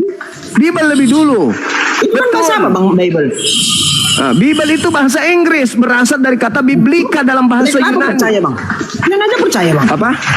Saya percaya. Sama Bible. Kok saya percaya? Siapa bilang saya percaya surat kabar dari barat itu? Siapa bilang saya percaya? Hah? Siapa bilang saya percaya kepada surat kabar yang dibawa penjajah Belanda? Apakah kalian tidak percaya dengan Injil, Bang? Injil itu Injil lagi kau bawa. Injil itu kitabnya Nabi Isa. Di dalam kitabmu itu dalam bahasa Yunani tidak ada kata Injil. Malu. Inilah kalau anak-anak diajarkan merampas orang lain dari kecil begini. Kata Injil itu hanya ada di dalam Al-Quran, tidak ada di dalam Bibel yang asli kata Injil. Paham kau, Dek? Bang, abang ngomong nggak ada fakta. Paham kau, Dek? Mana faktanya ngomong? Paham kau? Hah? Kau tunjukkan dalam bahasa Yunani asli kitabmu ada nggak kata Injil di dalam? Saya mengatakan di dalam kitabmu yang asli tidak ada kata Injil. Mana klimannya? Mana buktikan kitabmu yang bahasa Yunani mana? Abang yang nanya ke aku kan. Iya kan? Mana bahasa Yunaninya kitabmu? Abang nanya ke aku kan. Abang ngasih statement ke aku. Tidak ada dalam Ya, kitabmu mana bahasa buktinya, Yunani Bang? itu tidak ada kata Injil. Hah? Mana Apa kamu? buktinya? Kasih aku statement, Tidak Bang. bisa Kalau misalnya- dibuktikan karena tidak ada lagi aslinya kitabmu, cuma terjemah. Berarti abang ngomong Terjemahannya itu jualan, Bang.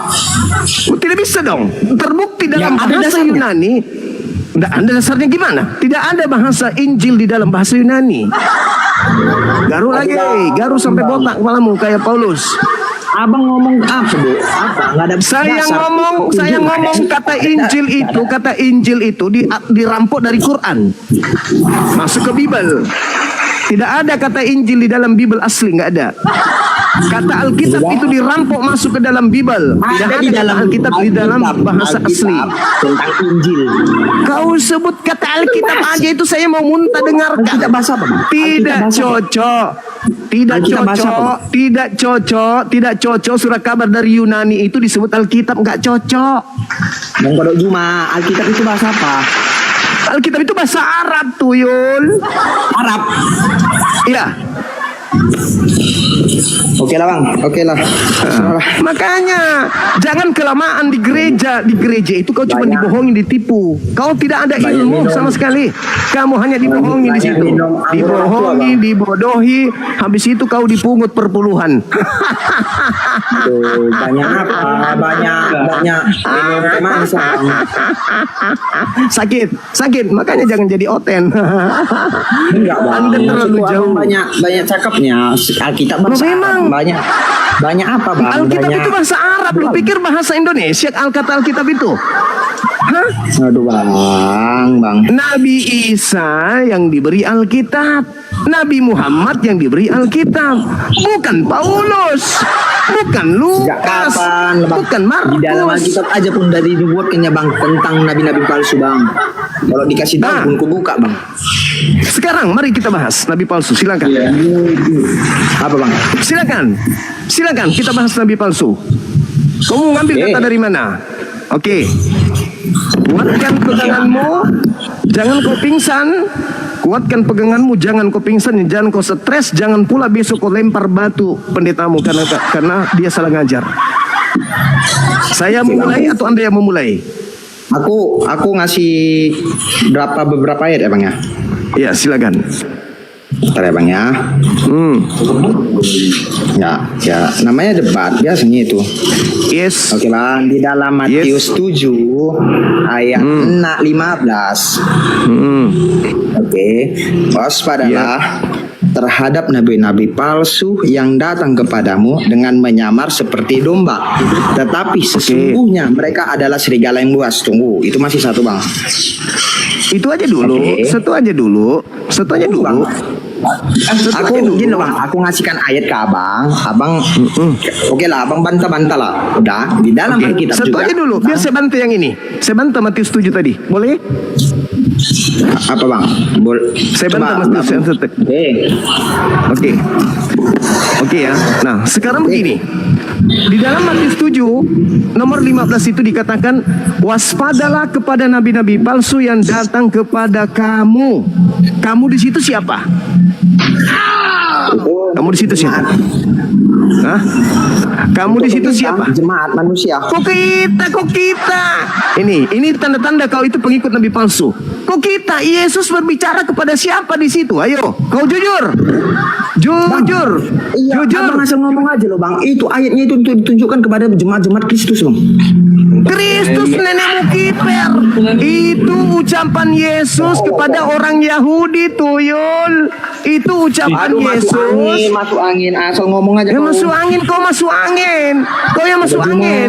Itu ucapan Yesus. Dengar. Itu ucapan Yesus untuk orang Yahudi, muridnya. Nah, sekarang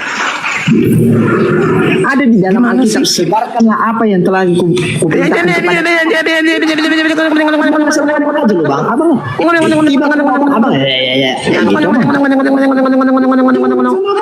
kamu dudukkan persoalan itu dulu. Kau jujur sama saya. Yesus ketika mengatakan waspadalah kepada nabi-nabi palsu yang datang kepada kamu. Di situ Yesus sedang berbicara kepada Yahudi atau kepada Kristen? Hah? Ayo, kau jujur. Saya tidak tanya. Yang saya tanya apakah kepada Yahudi atau kepada Kristen? Kepada muridnya. Saya tidak tanya itu. Pertanyaan saya, apakah kepada Yahudi atau kepada Kristen? Kenapa bang bawa ke Yahudi? Itu kan Yesus berbicara di Israel bang. Nah, berarti dia berbicara kepada orang Yahudi atau berbicara kepada orang Kristen? Sebarkanlah segala apa yang kuperkatakan kepadamu. Saya tidak sedang. Kita sedang membahas nabi palsu, tuyul. Tunggu dulu bang, udah tunggu bang. Aku bilang kalau kita bahas Alkitab itu jangan satu ayat aja yang ku membahasakan. Kamu yang membawa data Matius 7 nomor 15. Kamu yang membawa data Matius 7 15. Kenapa kau salto ke Matius 28? Aku bilang sama bang, kalau kita ngomong di sini aja kau tidak jujur sama saya. Yesus ketika berbicara waspadalah kepada nabi-nabi palsu yang datang kepada kamu. Kamu di situ orang Yahudi atau orang Kristen? Tunggu dulu bang, aku ngomong sama abang satu ayat. Kan ku bilang sama abang satu ayat itu jangan langsung serang. Ada itu kaitan-kaitannya biar ku jelaskan sama abang. Saya sedang bertanya samamu. Yesus ketika berbicara waspadalah kepada nabi-nabi palsu yang datang kepada kamu. Kamu di situ orang Yahudi atau orang Roma? Bang, tadi kerjanya garuk kepala terus. Gini loh bang, aku kan belum selesai ngomong. Kan aku bilang satu ayat Alkitab jangan langsung dipelintir bang. Kan ada kaitan-kaitannya. Kamu yang memelintir kampret. Saya yang dituduh melintir. Kamu yang memelintir. Kan aku bilang aku belum siap. Kamu yang memelintir. Habis itu kau langsung pergi ke Matius 28. Ngomong bang, biar aku kasih tahu kawin. Saya bertanya samamu. Kamu pelintir pertanyaan jawabannya. Pertanyaan saya. Dengar. Tenangkan hatimu. Ketika Yesus mengatakan, dengarkan supaya kita tahu siapa nabi palsunya. Kau boleh menuduh nabiku, boleh. Yang penting berdasarkan data. Oke, kau boleh menuduh nabi saya. Yang penting berdasarkan data. Waspadalah kepada nabi-nabi palsu yang datang kepada kamu. Pertanyaan saya, yang datang kepada murid Yesus, yang berbicara kepada Yesus hari itu, Nabi Muhammad atau Paulus? Jujur. Jujur kau. Yang datang menganiaya, membunuh murid-murid Yesus, Nabi Muhammad atau Paulus? Jujur kau. Itu kan sebelum dia bertobat. Bang, di situ aja bang. Abang udah ngomong. Abang aja yang menang sendiri. Tahu bang. Hei anak-anak orang bang. Iya, karena saya sedang berbicara dengan anak TK. Pastilah. Sekarang pertanyaan saya. Nih, saya sederhanakan sama Anda. Takut aku ngomong. Saya sederhanakan kepada saudara. Orang-orang yang dinasihati Yesus agar waspada kepada nabi palsu yang datang kepada mereka adalah orang yang disunat atau orang yang tidak disunat? Jawab. Aduh, udah jauh-jauh kali lah. Supaya kau tahu bahwa yang diajak berbicara Yesus itu orang Yahudi, bukan karisteng pemakan babi, manusia berkolop. Paham? Nggak berzina kan? Banyak anak. Siapa bilang tidak berzina? Semua orang Kristen itu lahir dari zina. Mau bukti? Mau bukti bahwa semua orang Kristen itu lahir dari zina? Mau bukti? Mau? Bang, aduh, abang bukti enggak? Mau bukti enggak bahwa semua orang Kristen itu adalah anak-anak zina? Mau bukti enggak? Ini data saya kasih kamu. Abang banyak mau kali. Bukti enggak? Kan kau mengatakan yang penting tidak berzina. Maka saya katakan samamu, mau enggak kau tunjukkan bahwa orang Kristen itu semuanya adalah keturunan pezina? Mau enggak aku tunjukkan? Kau itu anak zina. Zina mana coba bang, anak kecil di bawah. Sekarang kau itu adalah anak zina. Mau enggak aku tunjukkan buktinya? Masuk angin kau bang, sumpah bang. Kau yang masuk angin. Kau aja ngomong-ngomong. Mau enggak aku buktikan kalau kau itu anak zina? Bapakmu orang zina, mamamu juga orang pezina. Mau enggak aku buktikan? Kau aja ngomong kodok Juma.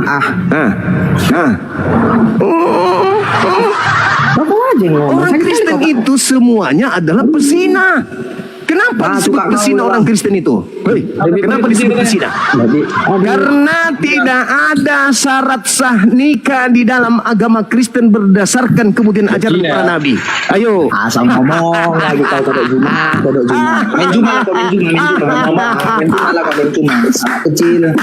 Kawinkan anak kecil, Bang. Ada nggak syarat sahnya? Ada nggak syarat sah nikah dalam Kristen berdasarkan ajaran nabi-nabi? Bang. Kalau bilang Bang, aduh bang, syarat nikah yang Abang bilang kok lari ke nikah lagi nih Bang. Mana syarat sah nikah di dalam Bibelmu? Mana? Kita kan bahas Taurat sama Nabi palsu kan Bang. Kamu kan mengatakan tadi tentang zina, jadi kau ditampar lagi. Kau ece-ece kau itu, ece-ece kau itu. Tapi kau ketampar. Ayo. Ada nggak syarat sah nikah berdasarkan kitab para nabi dalam Kristen? Ada nggak? Ada? Nggak ada. Itu angin kau Bang. Kau katakan lagi menikahi anak kecil. Ku tanya lagi kau. Berapa batasan umur wanita dalam Kristen bisa dinikahi berdasarkan Bible? Ayo, ada? Ada? Udahlah Bang, tidak udah, ada lagi. Kena lagi, ketampol lagi. Alamak, hancur agamamu itu, hancur. Abang ngomong, asal ngomong. Abang sekarang kau tunjukkan syarat sah nikah. Saya minta dalil syarat sah nikah di agamamu apa? Enggak ada. Manusia kan? mana pun, manusia manapun. Tahu Bang? Ya, mana ya, manusia mana sih yang nggak tahu kayak mana mau menikah? Mana ya Bang ini? Ya, mana dalilnya dalam agamamu syarat sah nikah berdasarkan kitab para nabi? Mana? Tunjukkan kepada saya. Kau baca Galatia 2, hei. Kau baca Galatia 2. Diam dulu. Aku ngomong. Apa? Abang bilang kayak gitu. Apa? Ya, silakan. Silakan. Kabar Bang. Apa? Ya.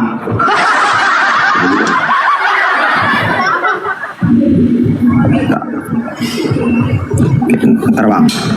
Kau mau ngomong apa? Jadi kalau Abang bilang nggak ada apa kan? Nggak ada syarat nikah kan? Jadi gini, Tuhan Allah berfirman, ya, tidak baik kalau manusia itu seorang diri saja. Aku akan menjadi penolong baginya yang sepadan dengan dia. Itu surat Paulus atau firman Tuhan? Kutanya dulu kau. Itu surat Paulus. Abang-abang aja yang mau ngomong, banyak kali cakapmu Bang. Aduh. Itu surat Paulus. Itu surat Paulus atau firman Tuhan? Sejak kapan Paulus jadi Tuhan? Enggak, saya bertanya dong. Wajar toh saya bertanya. Abang bisa bertanya ketika aku selesai mengomong. Oh iya udah. Iya. Tapi jangan juga nangis gitu. Enggak usah nangis. Santai aja. Capek kali aku berdebat sama Bang. Enggak usah nangis. Santai aja. Dah. Jadi di dalam Alkitab Bang, syarat-syarat Alkitab lagi disebut Alkitab lagi. Disebut lagi Alkitab kalau cuma kan Abang bilang kan Islam capek kali aku ngomong sama Kodok Juma satu ini. Tunggu penjajah. Aku mau ngomong. Sebut Alkitab lagi Aku kan mau nanya Alkitab lagi tanpa malu-malu Kenapa kamu nggak bilang Bible? Kenapa? Tak asal kau aja yang ngomong. Kenapa kau nggak bilang Bible atau Biblika? Kenapa kau harus menyebut pakai? Aku mau ngomong, kau udah ngomong. Kayak mana coba yuk? Kau aja ngomong. Karena semua yang keluar dari mulutmu itu tidak ada yang betul. Kau ada yang betul. Banyak lagu kau. Aku mau ngomong kan. Aku kan selesai ngomong. Kau ngomong. Iya, tapi perbaiki cara ngomongmu. Jangan kau sebut Alkitab. Kau aja terus ngomong Bang. Kayak mana aku? Coba diam dulu. Coba diam. Perbaiki deh. Adikku yang ganteng, yang unyu-unyu, cupu. Kau berbicara itu perbaiki bahasamu yang benar kau ngomong. Bilang aja Bible. Abang-abang aja mau ngomong. Tunggu dulu, diam dulu. Enggak, perbaiki maksudku perbaiki Bible. Bilang Bible. Bimbingan Belanda. Bible. Udah, terserah lah. Aku mau ngomong ya Bang. Udah ya. Kan pertanyaanmu tentang. Tapi perbaiki cara ngomongmu. Jangan salah. Iya. Tentang perkawinan kan. Di dalam Markus 10 ayat 9. Ya. Berbunyi, karena itu apa yang telah dipersatukan Allah tidak boleh diceraikan manusia. Tunggu satu. Ini saya pertama. Nah, ayat kedua. Ada juga yang mengatakan, siapa yang menceraikan istrinya, hendaklah ia memberikan surat cerai kepadanya. Bisa nih cerai ternyata. Setiap orang yang menceraikan istrinya kecuali karena zina, ia menjadikan istrinya berzina. Dan barang siapa yang kawin dengan perempuan yang diceraikan, ia berbuat zina. Berarti enggak. Yang saya tanya apa? Yang saya tanya apa tadi? Yang saya tanya apa tadi? Syarat menikah kan? Iya, mana syarat nikahnya?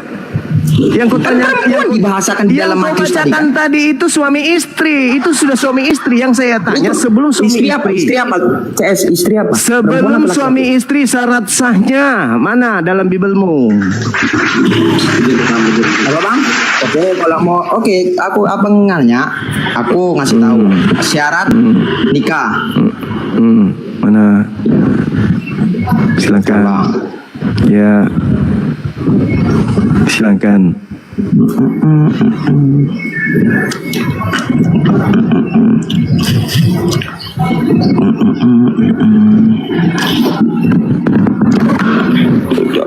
Syarat-syarat nikah itu ada di Korintus 7 ayat 39. 2 Korintus 6 ayat 14. Tunggu bang ya, biar kita buka ya.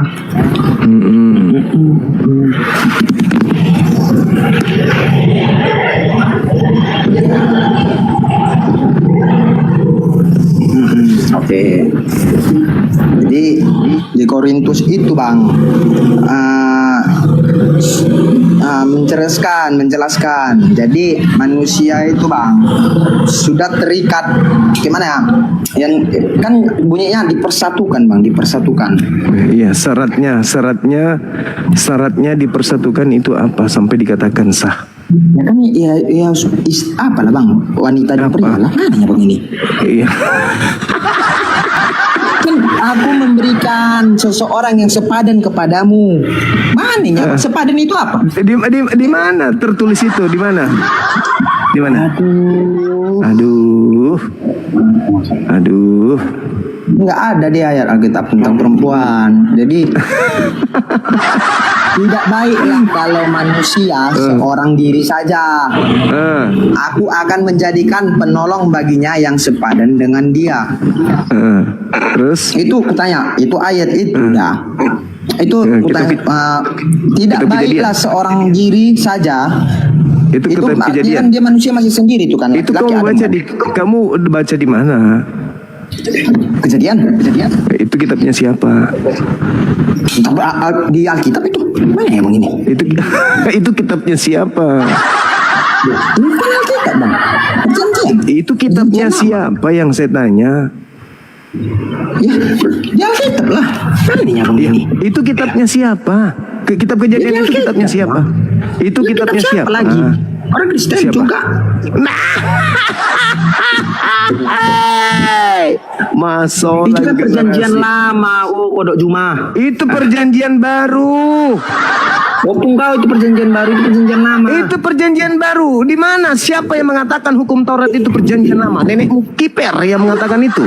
Bang, di kitab kejadian itu perjanjian apa? Hukum Taurat itu perjanjian baru. Ya itu perjanjian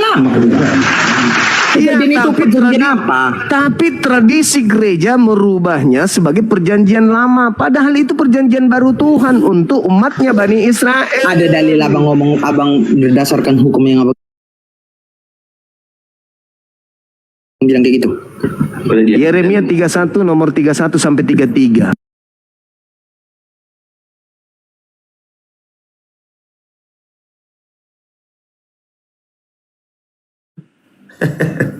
Nggak bisa karena handphone ini. Bukan nggak bisa. Anda nggak pernah baca situsnya dulu karena Anda cuma ngaco. Oke, Silakan. saya bacakan. Silakan. Oke. Menurut pandangan tradisional dari gereja-gereja Kristen, Yesus tidak pernah menikah dan hidup. Bacakan situsnya dulu. Apa ini bro? Dari situs apa itu? Dari situs itu apa? Dari Google. Nama situsnya apa? Bentar.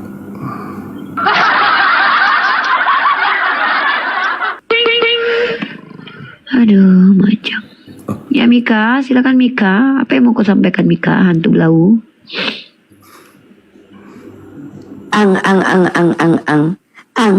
Udah berubah suaramu Mika. Hatiku gembira, Mika tak berdaya karena suaranya sudah tidak ada. ada. Si Mika ternyata pria juga wanita, tak pakai celana kemana-mana. Ang ang ang ang ang ang ang ang ang ang ang ang ang ang. Silakan, bro. Sebenarnya ini tuh temanya Yonatan Nandar, tapi saya untungnya udah punya data-data. Kenapa Yonatan Nandar itu tidak dulu Yonatan Nandar itu, bro, Yovela ya, dia dilaporkan ke kantor polisi karena membawa materi ini. Ternyata dia tidak jadi ditahan karena dia bisa menjelaskan kepada penyidik bahwa yang dia sampaikan itu ada dasarnya. Nah,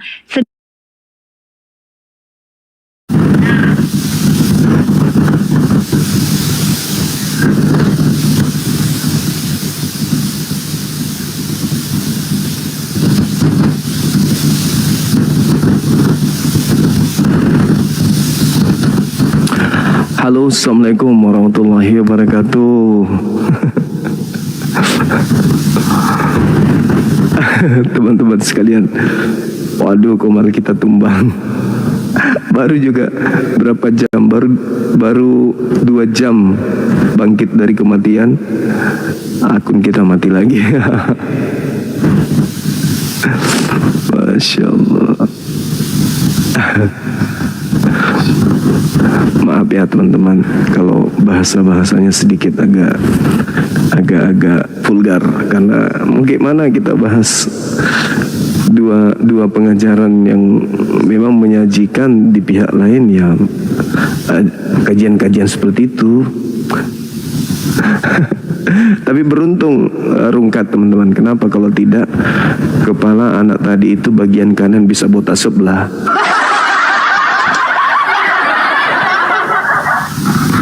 Iya kan ya.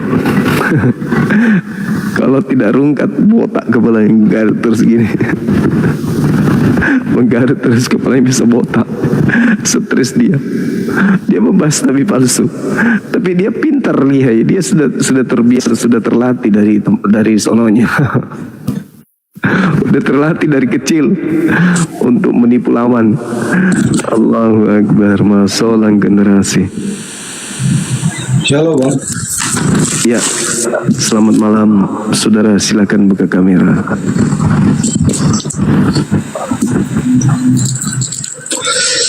Oke. Tema kita malam ini terkait dengan adakah kebenaran di dalam Torah? Gini bang, aku tadi mau menanggapi yang tadi nih. Boleh nggak? Masih boleh nggak? Dari sekte mana ini? Dari kita Kristen bang. Ya, Protestan berarti ya. Katolik. Oh, Katolik. Iya. Yang mana yang saya ingat? Tadi saya mau menanggapi nih.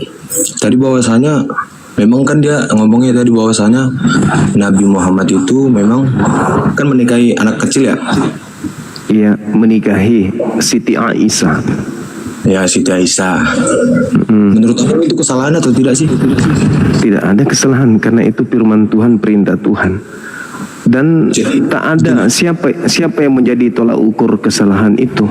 Sedangkan masyarakat pada zamannya tidak mempersalahkan, agama tidak mempersalahkan, hukum negara pada saat itu tidak mempersalahkan, kekeluargaan, kekerabatan tidak mempersalahkan. Yang salah itu ketika Tuhan turun ke bumi mengisap puting wanita dewasa, itu yang salah. Karena Tuhan tidak seharusnya seperti itu kan. Mau nanya lagi nih bang, satu lagi. Abang kan hidupnya sekarang di zaman yang sekarang, bukan di zaman yang dahulu dan di negara sekarang atau negara Indonesia. Kalau misalnya menikahi anak kecil, apakah itu sah? Anggap biasa? Kalau sekarang ada orang mau menikahkan kemudian anak kecil, kemudian itu disetujui oleh negara, disetujui oleh agama, disetujui oleh masyarakat, silakan aja, apa masalahnya? Toh dia menikah.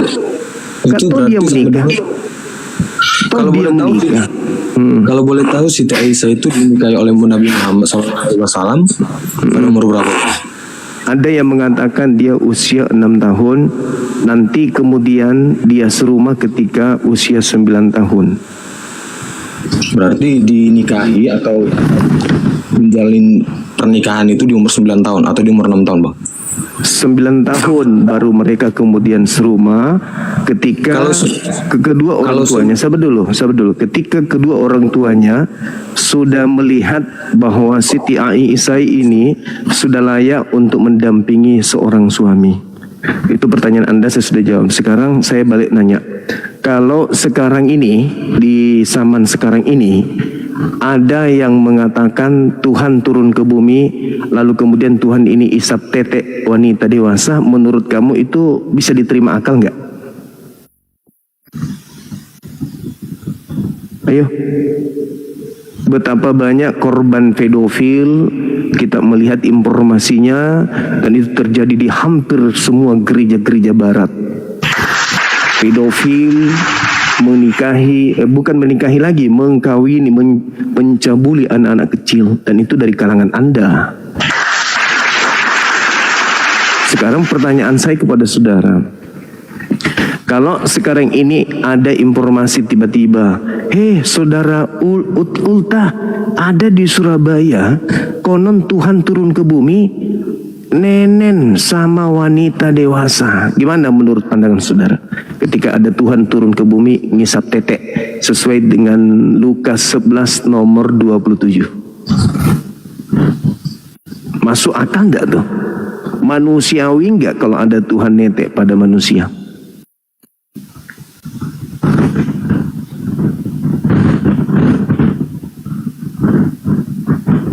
Itu tertulis di mana, Bang? Lukas 11 nomor 27. Lukas 11 ayat 27. Iya.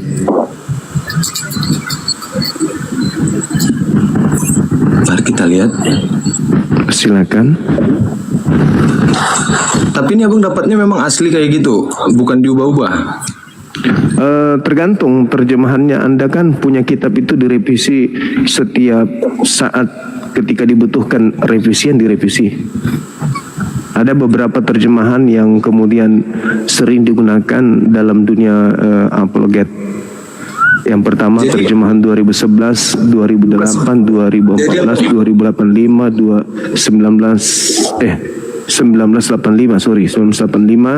1954, kemudian 1974. Ada lagi TB baru nih yang 2023. Oke. Jadi mungkin yang Abang bilang tadi Lukas 11 ayat 27 itu isinya gini, Bang ya. Ketika Yesus masih berbicara, berserulah seorang perempuan dari antara orang banyak dan berkata kepadanya, "Berbahagialah ibu yang telah mengandung engkau dan susu yang telah menyusui engkau." Maksudnya itu, Bang, susu yang telah menyusui engkau berarti pada saat dia kecil dia disusui, bukan pada saat dia turun. Pertanyaan saya, ketika ada Tuhan turun ke bumi ngisap tetek manusia, menurut Anda itu masuk akal enggak? Begini, ini berarti Abang anggapannya bahwasannya Yesus itu bukan Tuhan, seperti itu. Lah, justru karena Tuhan makanya nggak masuk akal. Kalau dia manusia, 100% manusia, dia netek, itu wajar. Ini Tuhan, Tuhan netek. Masuk akal nggak Tuhan netek? Silakan. Saya tanya lagi nih. Berarti Abang beranggapan bahwasanya Yesus itu bukan Tuhan. Ya, karena dia netek. Makanya saya bertanya. Mending langsung jawabannya jelas gini, Bang. Iya atau tidak? Iya atau tidak? Saya mengatakan dia bukan Tuhan karena dia netek, tapi Anda mengatakan dia Tuhan, maka muncul pertanyaan, masuk akal nggak Tuhan netek sama wanita dewasa? Jadi gini. Kalau misalnya Nabi Muhammad SAW itu dianggap apa sih di Islam? Manusia, Nabi, Rasul. Terus kenapa sih harus dia yang disembah gitu atau yang ditinggiin? Disembah? Berarti kamu juga menyembah Paulus dong? Tidak. Ini. Kenapa kamu tidak menyembah Paulus? Begini. Semua yang kamu lakukan sebagai seorang Kristen itu mengikuti dan mentaati perintah Paulus. Berarti kamu menyembah Paulus. begini bang. Kamu ibadah minggu karena perintah Paulus. Kau makan babi karena perintah Paulus. Kamu tidak bersunat karena perintah Paulus. Kau menyembah Yesus karena perintah Paulus. Kau masuk ke gereja karena perintah Paulus. Kau jadi Kristen karena perintah Paulus. Kau mementigakan Tuhan karena Paulus. Semuanya karena Paulus. Berarti kalau Anda mengatakan kami taat kepada Nabi Muhammad, kami menyembah Nabi Muhammad, berarti kau penyembah Paulus. Jadi aku mau nanya gini bang, kenapa? Gimana? Kenapa Nabi Muhammad itu ditinggiin di agama Islam? Ya sama di Anda. Kenapa kau meninggikan Paulus lebih tinggi dari Yesus? Kami meninggikan Nabi Muhammad sebagai seorang nabi dan rasul yang diutus oleh pencipta langit dan bumi. Kenapa? Karena beliau yang mensucikan. Karena beliau yang mensucikan jiwa-jiwa manusia.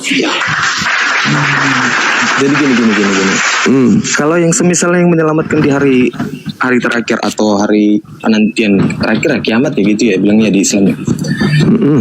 Yang turun itu siapa bang? Yang menyelamatkan?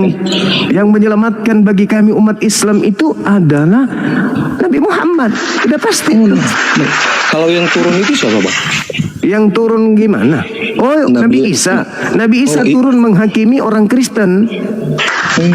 Ada tertulis di mana tertulis? Ada Al-Quran surah An-Nisa ayat 159.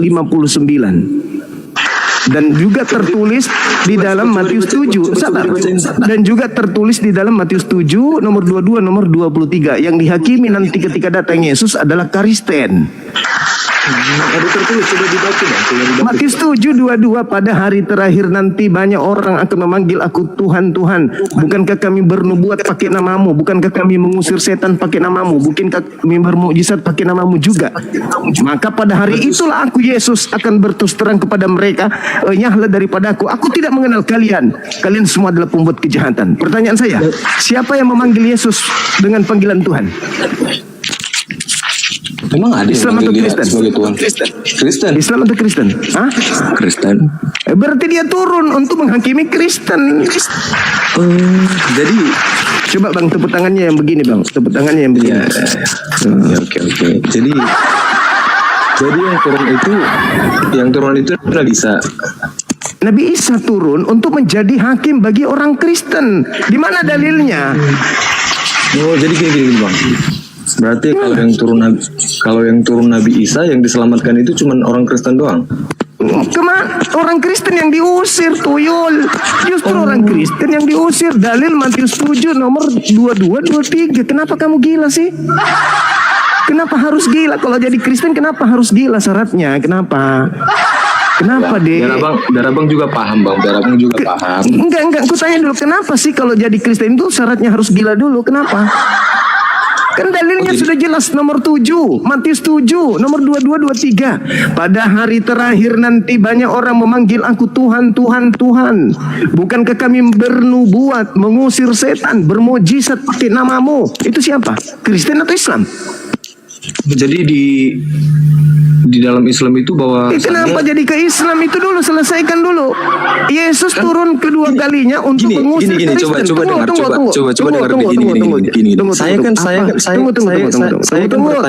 Tunggu. Apakah syaratnya menjadi Kristen harus gila dulu? Apakah syaratnya menjadi Kristen harus gila dulu? Kutanya dulu. Hah?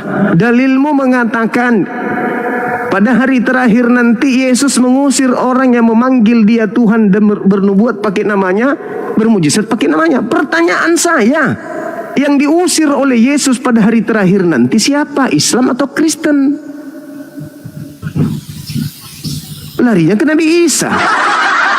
Nabi Isa jelas-jelas turun untuk mematahkan salib. Untuk mematahkan salib dan juga membunuh babi. Kenapa pula kau bahas Nabi Isa? Nabi Isa turun kemudian untuk menghakimi. Siapa yang dihakimi? Orang-orang yang mempermalukan dirinya di hadapan Tuhannya.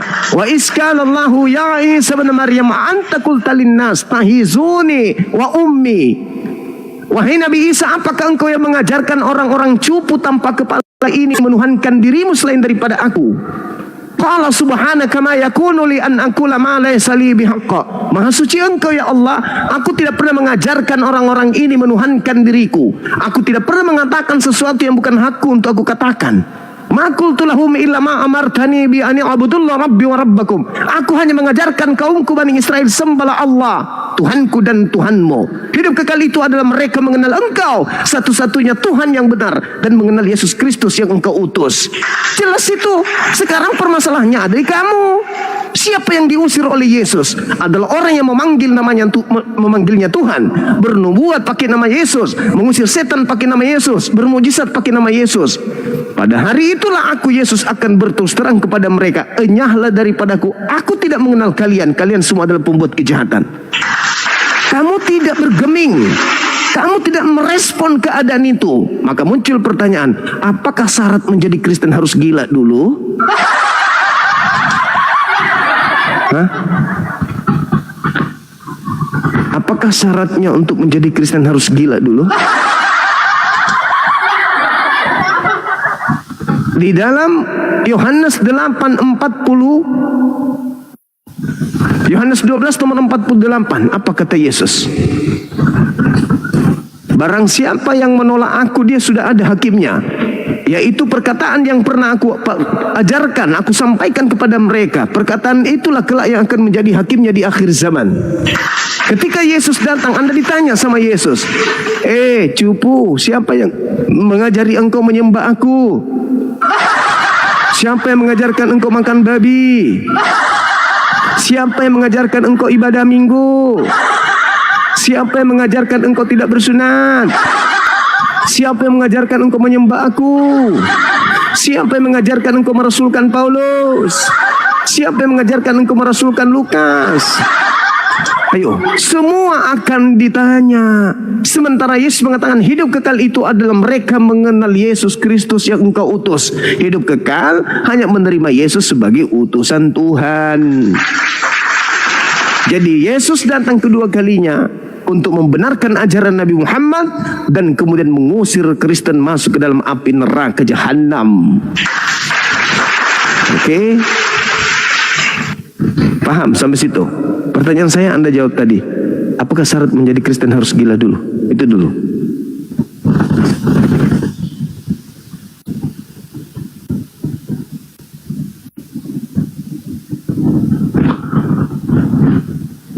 Saya gini bang, kalau abang bilang tadi orang gila itu harus jadi Kristen atau bukan, atau orang Kristen harus gila dulu, enggak? Karena orang gila itu nggak punya keyakinan bang. Satu. Kamu lupa ya? Markus 5, orang yang menyembah Yesus itu adalah orang gila. Begitu. Berapa? Baca Markus 5 nomor 1 sampai nomor 20 atau sampai nomor 15. Begitu orang intinya aja bang. Tunggu dulu. Ayat berapa? Baca nomor supaya kamu tahu ceritanya. Aku baca dari nomor 1 sampai nomor 15. Ini syarat menjadi gila, ditanya dalil malah bertanya kembali. Setelah orang itu tidak gila, dia tidak nyembah Yesus lagi.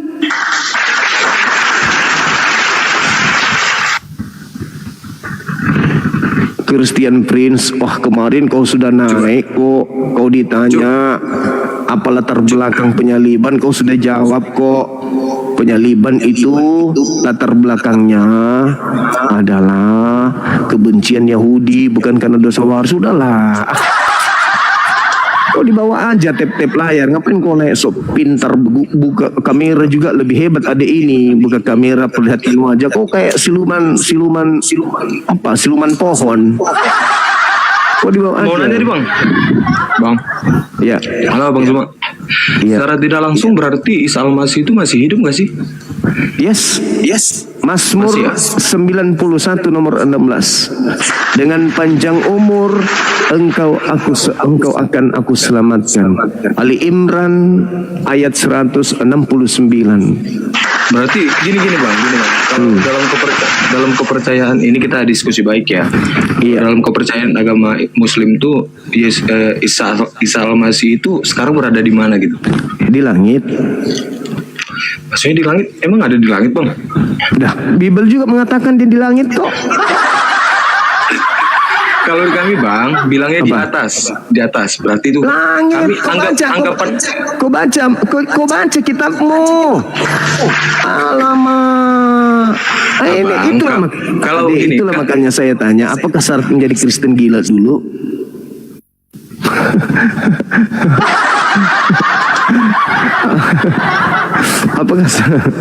Apakah syarat menjadi Kristen harus gila dulu? Itu kan pertanyaan.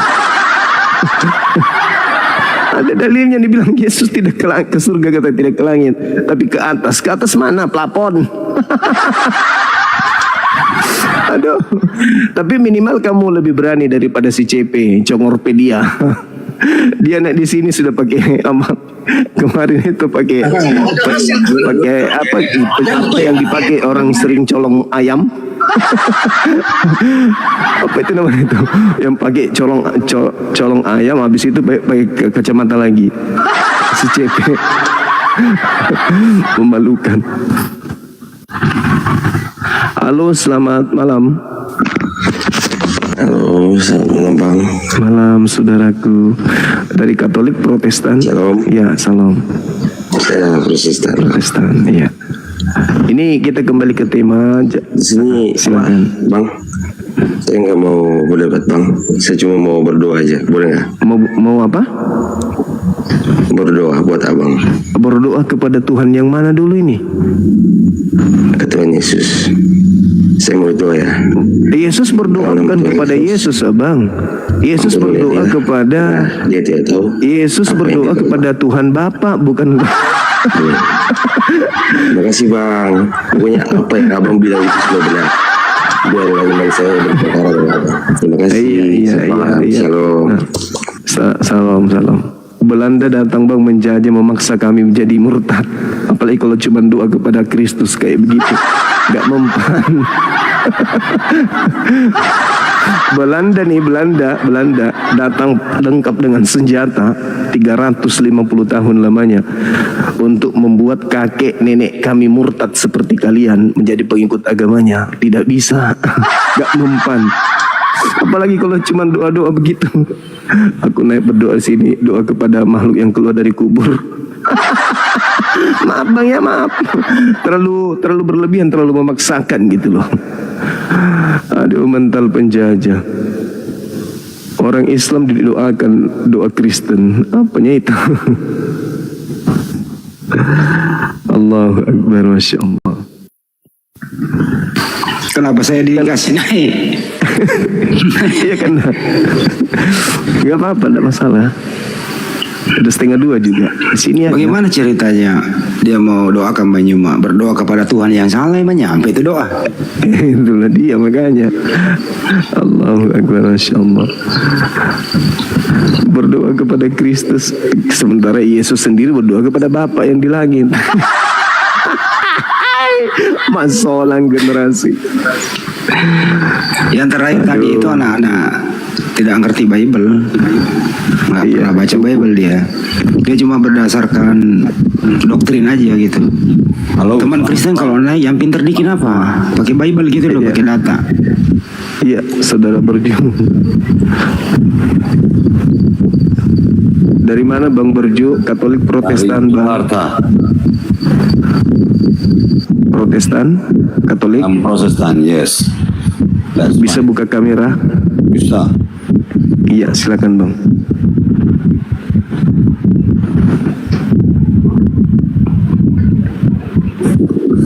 Oke, selamat malam.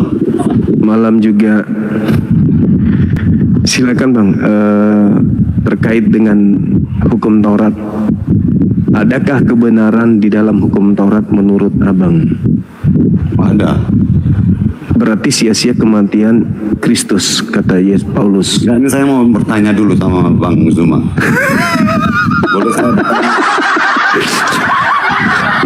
Bang, ini materi dulu, kita ke materi dulu, materi. Ya, saya mau bertanya dulu dengan Bang Zuma, bisa? Kita, ini ada materi ya Bangku, ada materi. Materi ini masalah Taurat. Kata Paulus tidak ada kebenaran dalam hukum Taurat. Ini bahaya ini kalau begini. Nggak usah kemana-mana, terlalu jauh kalian melalang buana, sementara dasar pondasi kalian rapuh kan gitu. Kalau dalam Al-Quran jelas sekali bahwasanya Taurat itu adalah petunjuk dan juga rahmat, cahaya dan juga rahmat. Itu dalam Al-Quranul Karim dijelaskan di dalam surah Al-Kahf ayat 12. Kitab Musa imamah wa rahmah. Jadi Al-Quran mengatakan Taurat itu adalah petunjuk dan rahmat. Berarti karena dia petunjuk dan rahmat, maka dia adalah sebuah kebenaran. Sedangkan di dalam kitabnya orang Yahudi, Ulangan 11 nomor 1, Yosua 2 nomor 5, Ulangan 4, Ulangan 6 dan seterusnya, Taurat itulah yang menuntun manusia untuk kepada keselamatan. Sedangkan Paulus mengatakan, saya tidak menolak kasih karunia Tuhan, tetapi sekiranya ada kebenaran oleh hukum Taurat, maka sia-sialah kematian Kristus. Setujukah Anda terhadap doktrin Paulus ini, bahwa kalau ada kebenaran di dalam hukum Taurat, maka sia-sialah kematian Kristus? Apakah Anda setuju? Sia-sianya bagaimana maksudnya? Sia-sia kematian Kristus di atas tiang salib sekiranya ada kebenaran di dalam hukum Taurat.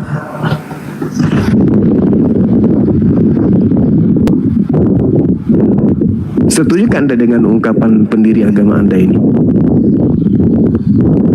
Tidak. Berarti Paulus salah? Enggak, saya mau tanya dulu, boleh nggak saya mau bercakap dengan Bang? Nabi Muhammad itu mengajarkan Kitab Musa boleh nggak bertanya? imamah wa rahmah. Itu kaitannya. Nabi Muhammad saya mengajarkan bahwa kitab Taurat itu adalah petunjuk dan rahmat. Itu ajaran Nabi saya. Sekarang ajaran Nabi Anda, Taurat itu tidak ada kebenaran di dalamnya. Mana yang betul? Nabi Muhammad atau Nabi Paulus, Bang? Silakan. Dengan dasar apa Nabi Muhammad dikatakan Nabi? Dia menerima Al-Quranul Karim, wahyu. Gitu. Dari mana dia bisa mendapatkan wahyu itu? Dari Roh Kudus. Sekarang saya balik nanya. Sekarang saya balik nanya. Atas dasar apa Paulus disebut Rasul? Enggak, saya tak tanya pertanyaan ini. Dasar apa Muhammad bisa menerima wahyu itu? Mau tanya itu apa? Apa dari dalam gua yang gelap dia Anda bertanya, tapi Anda rapuh. Atas dasar apa? Dengar. Saya dengar Muhammad dapat atas dasar apa seorang mayat atau bangkai manusia yang ada di dalam gua begitu keluar jadi Tuhan? Atas dasar apa? Ada mayat dimasukkan ke dalam gua dari Allah Bapa yang di surga, pernyataan bahwa dia di mana dalilnya? Di mana dalilnya di dalam kitabnya orang Yahudi mayat begitu keluar dari kubur jadi Tuhan? Di mana dalilnya? Sedangkan Yesus mengatakan yang masuk ke dalam kubur itu adalah iblis, yang keluar dari kubur juga itu iblis, kata Yesus. Lalu apa dasarnya Anda mengatakan orang yang keluar dari kubur hari ketiga jadi Tuhan? Ayo. Karena dia menyelamatkan manusia dengan kemenangan. Mana ada? Di mana menyelamatkan? Anda baca Roma 8 nomor 10. Jika Kristus ada di dalam kamu, maka tubuh memang mati karena dosa. Sekarang kalau orang mati karena dosa kemana? Ke surga atau ke neraka? Enggak, yang saya jadi pertanyaan saya, Anda percaya di dalam Al-Quran itu, percaya nggak Anda bahwa Yesus akan datang untuk menghakimi orang yang hidup dan yang mati? Nabi Isa datang menghakimi orang Kristen. Nabi Isa datang menghakimi orang Kristen. Itu Yesus, itu Kalau Yesus juga datang menghakimi orang Kristen. Al-Quran menerangkan Nabi Isa datang menghakimi orang Kristen. Anda tahu nggak kalau Nabi Muhammad Kemudian di dalam Bible Yesus dalam datang dirinya saja menjadi orang dia Kristen. tidak bisa menyelamatkan Baik dirinya. baik Al-Quran maupun Bible, Yesus datang, Nabi Isa datang, semua yang dihakimi Kristen. Pertanyaan saya kepada Anda, apakah syarat menjadi Kristen harus gila dulu kayak Anda? Tidak mau paham, tidak mau tahu tentang isi Bible. Hanya bisa bertanya tentang Islam, tentang Nabi Muhammad. Tapi Biblenya sendiri mengatakan Yesus mengusir orang Kristen. Matius 7 nomor 22-23. Kenapa Anda tidak bergeming dengan data itu? Sedangkan itu adalah kepercayaan saudara, itu adalah iman saudara. Kan lucu, kenapa justru larinya ke Al-Quran? Sedangkan dalam Bible yang diusir oleh Yesus Kristen. Gitu loh.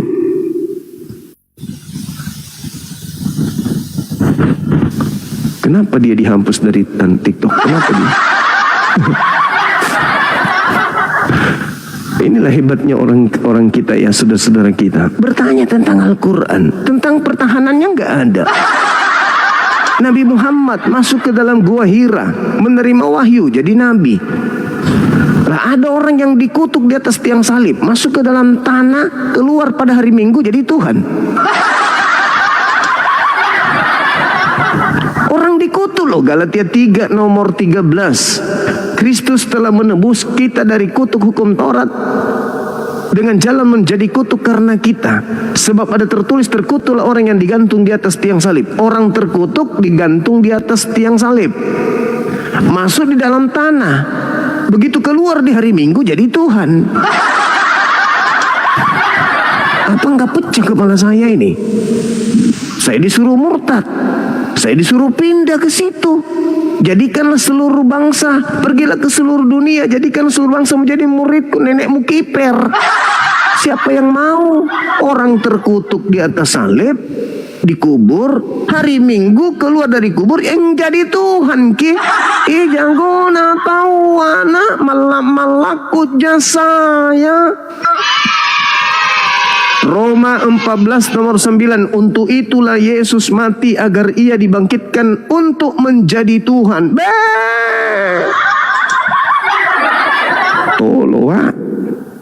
Toloa, mending saya ateis.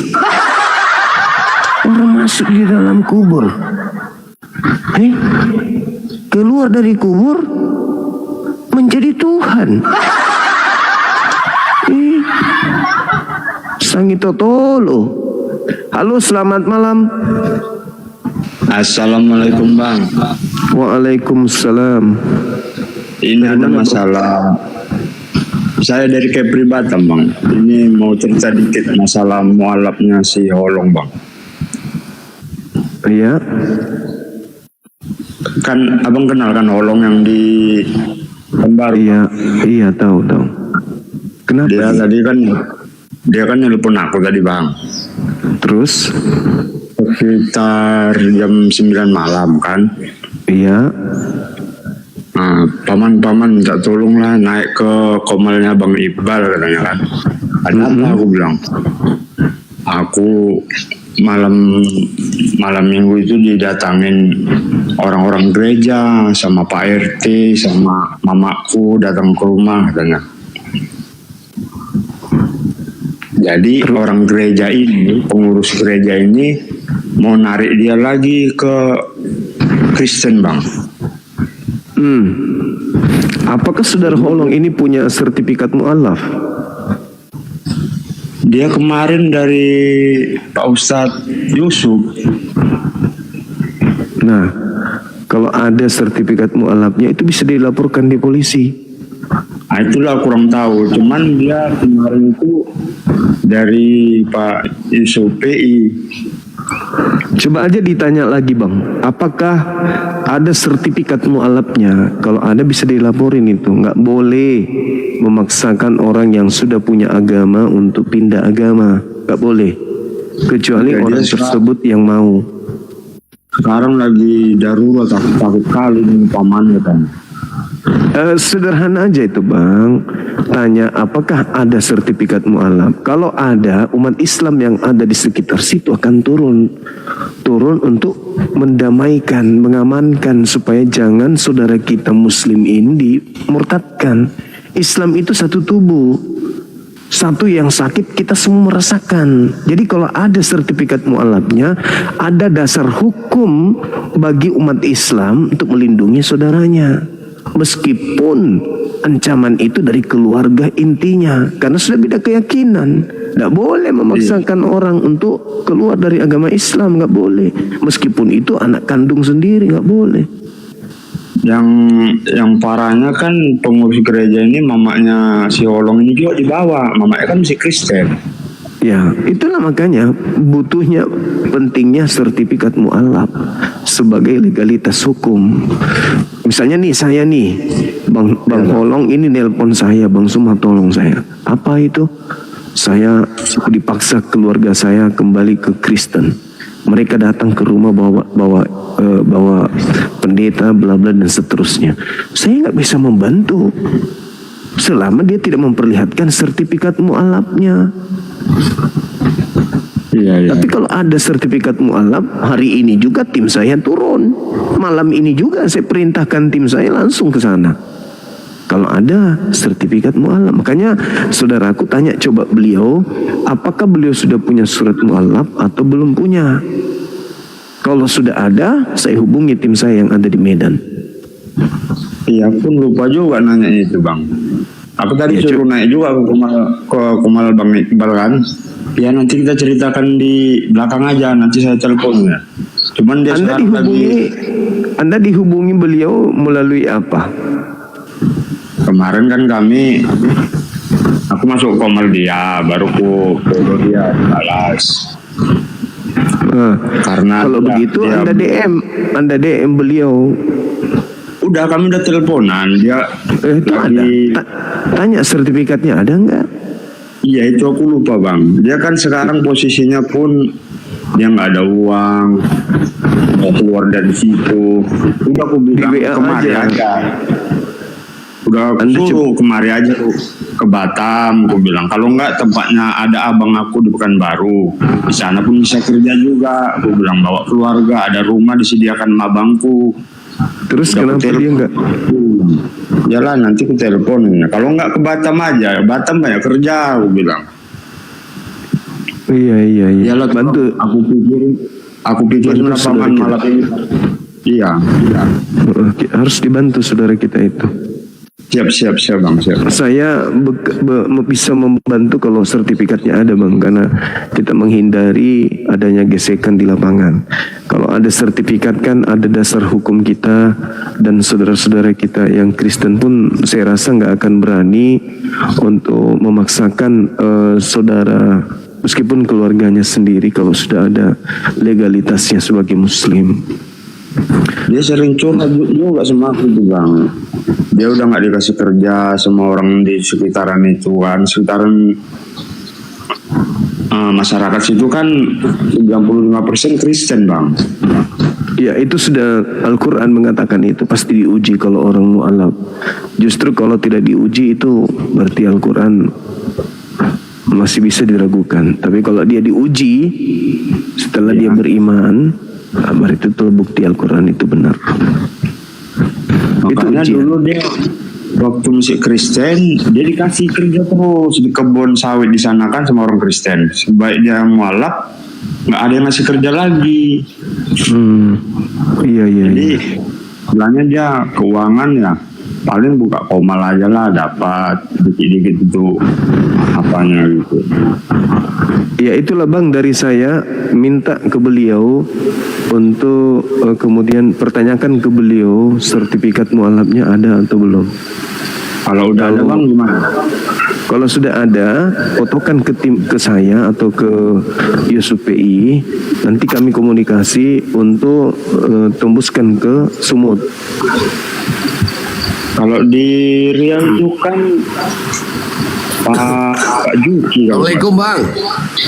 Waalaikumsalam warahmatullahi wabarakatuh. Izin Bang Juma. Siap. Saya tinggal kebetulan di Pekanbaru. Siap. Saya juga mualaf. Jadi saudara mualaf yang di Pekanbaru tadi boleh nanti apa namanya Bang siapa nih Bang Saragi nih, nanti boleh japri saya, nanti kasih nomornya sama saya. Ya di daerah sekitaran Teluk Kuantan, Bang. Ya, saya di Kota Pekanbarunya, nanti kan bisa diskusi. Jadi benar kata Bang Juma tadi, kalau mualaf itu pasti banyak tantangan dan rintangan. Dan saya itu dulu mualaf, ditinggalkan istri, bawa anak, harta habis semua, betul-betul habis lah. Tapi alhamdulillah saya berjuang dengan istiqomah, akhirnya semua dibalikkan Tuhan, bahkan lebih sekarang dikasih oleh Allah. Nah itu. Jadi nanti mudah-mudahan dengan bisa diskusi dengan saya, mudah-mudahan bisa beliau lebih kuat lah gitu. Nah, kalaupun nanti beliau masalah pekerjaan apa segala macam, kan deket nih, sama-sama di Pekanbaru. Insyaallah saya bisa kasih solusi. Kalau Pekanbaru dari daerah dia Pekanbaru kota 2 jam lah naik travel, Bang. Saya tahu kalau Pekanbaru sekitarnya, alhamdulillah saya tahu lah. Kalau Teluk Kuantan semua tahu. Ya daerah situlah sekitaran, nggak kasih tahu tempatnya, nggak enak di sini kan. Ya nggak apa-apa. Nanti pokoknya abang masuk ke ini saya nanti di apa aja nanti bisa kita komunikasi lah. Kemarin pun udah mau ku bawa juga ke Batam, Bang. Cuman lagi mikirin, ada yang dipikirin lagi lah. Udah yang penting biasa itu, Bang. Saya dulu tuh 2015 4 tahun ujiannya, Bang. Tapi habis semua, betul habis, mohon maaf. Harta saya masa sebelum muslim habis semua, tapi sekarang lebih dikasih sama Allah dari yang sebelumnya. Ya omongannya orang-orang pengurus gereja itu direkam dia itu semua emang. Aku didengarkan tadi, gawat juga gitu. Intinya kan gini, Bang, intinya dia harus tahu kenapa sih dia harus pilih muslim itu dulu pondasi dia yang dia harus paham. Jadi tidak akan bisa digoyahkan kalau kita sudah tahu alasannya kenapa kita pilih menyembah Allah. Itu sih sebenarnya. Jadi makanya nanti ya saya pun tadi makanya saya tergerak untuk naik. Ya mudah-mudahan nanti dengan diskusi dengan saya, karena saya juga sama seperti beliau. Makanya saya tadi naik, nanti abang boleh japri ke saya, karena dulu saya pun lebih parah dari itu. Nantilah kita diskusi kalau itu. Siap Bang, siap. Assalamualaikum warahmatullahi wabarakatuh. Gurunda, Bang Handi dan semuanya. Waalaikumsalam warahmatullahi wabarakatuh. Insyaallah ini para mualaf ya. Bang Saragi di belakang layar nanti sama Pak Loren ya, Japrian ya, biar cepat selesai ya. Siap Bang. Oke, siap. Kita lanjut diskusi lagi kalau gitu ya, Bang ya. Oke. Makasih Bang Juma. Ya, dulu Bang. Iya Bang. Siap, Bang Juma sehat selalu. Assalamualaikum. Sama-sama Bang. Waalaikumsalam warahmatullahi wabarakatuh. Siap. Oke, yuk. Assalamualaikum warahmatullahi wabarakatuh. Waalaikumsalam warahmatullahi wabarakatuh. Sehat semuanya ya, ayo. Ya buat teman-teman Aliteng ya yang mau diskusi, yang mau belajar tentang Bible, tentang kekristenan, ini temanya nih. Adakah kebenaran di dalam Torah ya? Silakan naik ke atas ya. Terutama buat para pendeta, pastor atau biarawati yang sedikit bohai juga nggak apa-apa. Naik ke atas ya. Saya ingin bertanya kepada antum berdua. Sepanjang malam ini saya berdiskusi dengan saudara-saudara kita Kristen, adakah sesuatu gambaran yang menarik, yang unik, yang lucu, yang menegangkan, yang menyedihkan, mengharukan, menggiurkan, memiskinkan, mensejahterakan, memuliakan, mendurhakakan, dan seterusnya? Sepanjang tadi kita berdiskusi dengan teman-teman Oten, silakan. Ya, saya dulu ya Bang Handi ya, izin Bang Handi. Kalau menurut saya sih agak sedikit menegangkan karena yang tadi saya dengar itu mulai ada tanda-tanda mereka itu, terutama yang tadi cowok itu ya, mulai tanda-tanda dijemput malaikat maut, enggak? Tanda-tanda mulai kepunahannya ajaran Kristen. Karena apa? Mulai terbuka nih.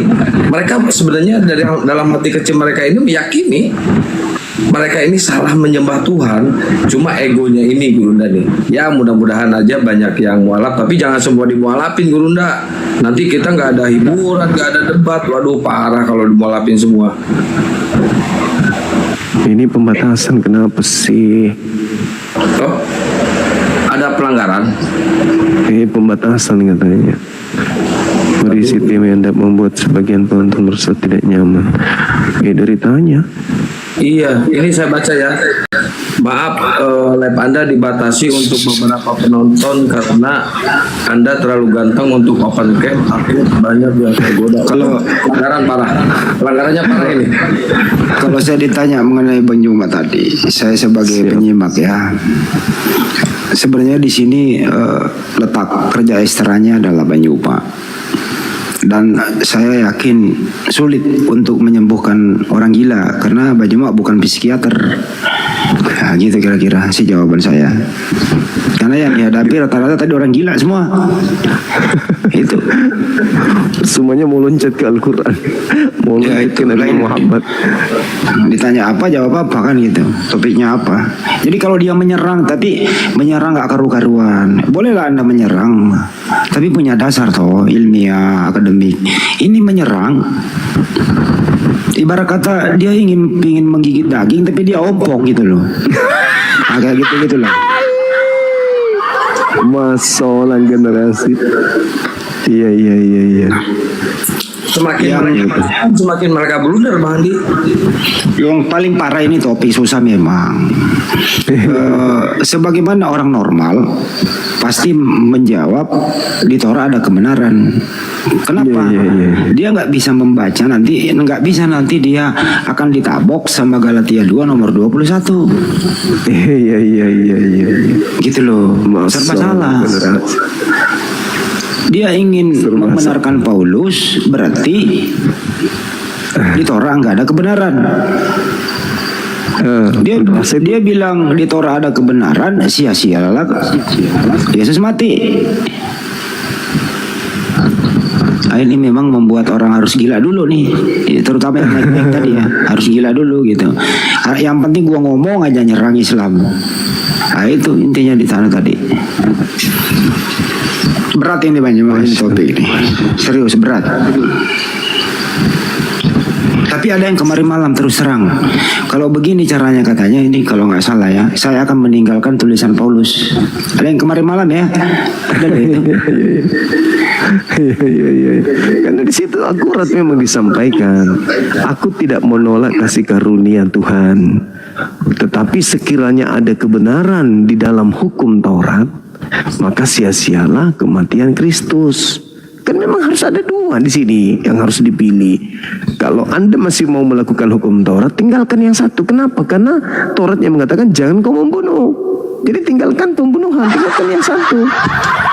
Tapi kalau Anda kemudian menerima kematian Kristus, ya lepaskan hukum Taurat. Kenapa harus dilepaskan? Karena dengan kematian Kristus telah membatalkan hukum Taurat beserta segala perintah yang ada di dalamnya. Itu dalil. Jangan ngoah, biar dianggap paten, dianggap wah. Sebutin dalilnya dong banyak. Sebutin dalilnya dong, Efesus 2:15 gitu loh. Sebutin biar orang tahu. Efesus 2 nomor 15. Jelas itu dengan matinya Kristus dia telah membatalkan hukum Taurat beserta segala perintah yang ada di dalamnya. Beserta segala perintah. Jangan kau membunuh, batal. Berarti bla bla bla. Jangan kau berzina, batal. Berarti jangan kau bersaksi dusta, batal. Berarti udahlah. Salah Gurunda. Kristus yang Gurunda maksud itu Kristus yang mana Gurunda? Yang mana? Kristus yang Gurunda maksud ini yang mana? Bingung saya nih. Itu dia makanya.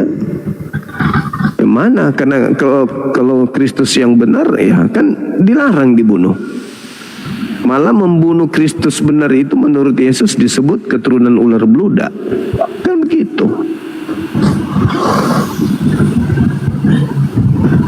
Jangan-jangan studi Isis yang datang kepada Jadi di Ulangan 23 nomor 7 dilarang membunuh orang yang tidak bersalah. Menurut Bom, penyaliban. Sebentar ya Bang, Waalaikumsalam. Saya ulang ya, Ulangan 23 nomor 7 kan di sana dilarang membunuh. Menurut Bom, karya salib adalah kehendak Bapa. Nah, gimana ceritanya tuh? kehendak Bapa. Berarti ketika Yesus mengatakan di dalam Yohanes 8, iblislah yang menjadi bapakmu. Kenapa Yesus mengatakan kepada orang tersebut sebagai iblis bapaknya? Artinya anak-anak iblis. Karena mereka ingin membunuh Yesus. Berarti kalau pembunuhan terhadap Yesus itu adalah keinginan Bapa, berarti yang dimaksud bom ini adalah iblis. Ngeri kawan, ngeri kawan, ngeri. Memang di Bible ada dua bapak, banyak Pak. Iblis satu sama bapak yang disembah oleh Yesus. Nah, yang menginginkan kemudian kematian terhadap Yesus menurut Yesus Bapak yang iblis. mana? Nah, bapak iblis. Berarti bom-bom menyembah bapak iblis. Pantasan dia tidak beranus. Sorry ya Bom ya. Ini lurus loh sesuai dengan data. Iya dong. Data. Kali ini Edis yang benar. Edis itu kan memang muridku. Tapi Edis ini bersekongkol sama iblis.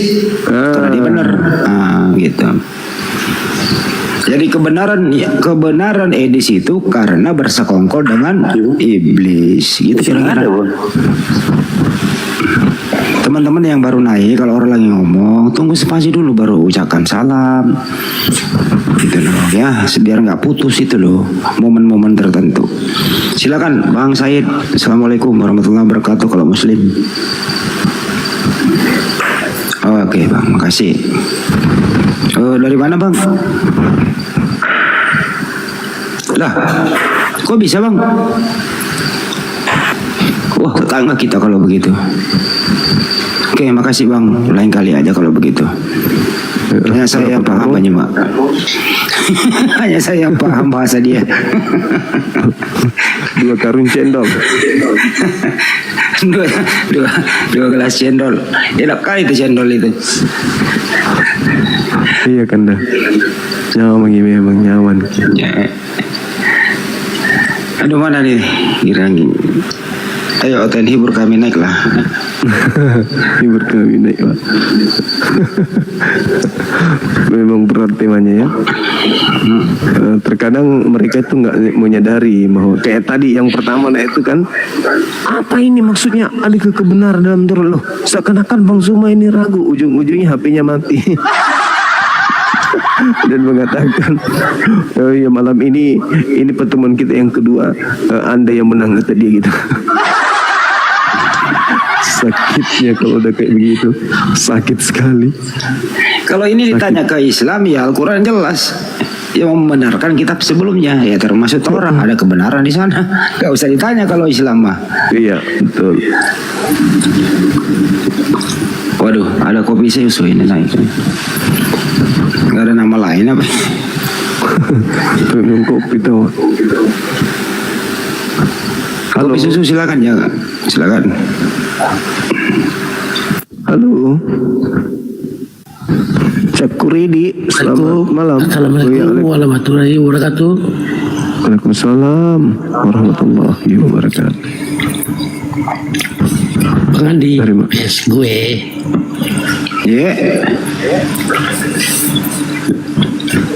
Tanah di sebelah Bang Andi udah jual.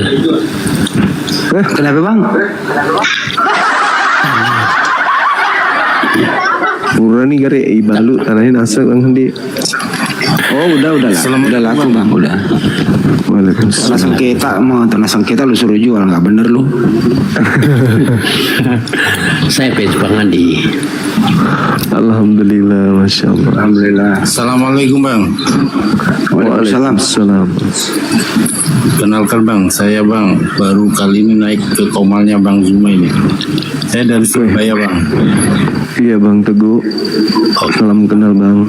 Ini sangat Bang, kutukan Bang Zuma terhadap Oten ini ada salah satu yang bikin saya gak bisa tidur Bang, mikirkan terus Bang. Apa itu? Tolong jelaskan Bang, terkait jelaskan secara tekstual detail terkait masalah nenekmu kiper itu apa Bang? Itu aja. Saya sampai penasaran, Bang. Jawablah. Iya, Bang Andi yang mau jawab. Ya, saya jawab. Saya orang Surabaya tahu itu, Bang. Maksudnya apa itu? Jadi itu filosofinya bahwa ya itu tidak masuk akal yang Anda maksud. Kenapa? Tidak mungkinlah nenek-nenek menjadi kiper. Nah, itu artinya apa yang Anda ucapkan itu tidak masuk akal. Itu kira-kira artinya hoax, apalagi hoax kalau gitu. apalagi kalau wasitnya itu yang tadi malam tadi subuh. Wasit suntil. Nggak bisa nenek menjadi kiper. Desaku nonton sampai bunyi masjid, mengecewakan. Berhubung ada nih kaosnya nenek Mukiper. Ayo silakan order ke saya nih. Ya, silakan order ke saya yang mau beli kaos nenek Mukiper, produknya Gurunda Juma. Ini nih terpampang di atas nih.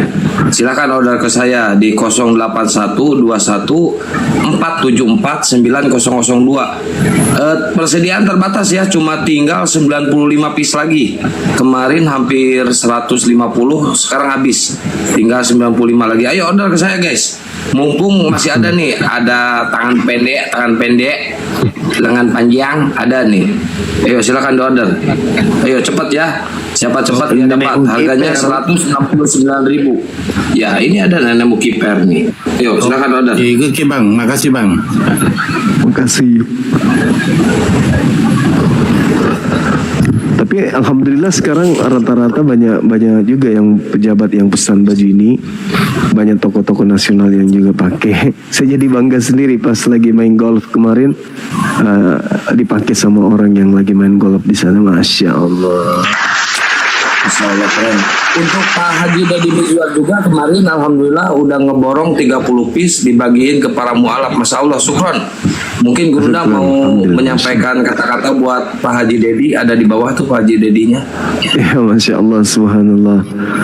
Iya, beliau panjang umur karena kita tadi pas jumpa juga kita bahas tentang bagaimana beliau ya hadir di tengah-tengah para apologet, mendukung sepenuhnya pergerakan apologet ini. Bahkan kita diundang waktu itu ke restoran beliau, ke kafe beliau, kemudian sekalian ke kantor beliau, tempatnya para artis datang bertamu ke sungkeman ke seniornya kan gitu ya. Beliau menunjukkan tempat menyampaikan tempat bahwa ada salah satu ruangan yang bisa digunakan API untuk podcast di kantor beliau. Kemudian beliau minta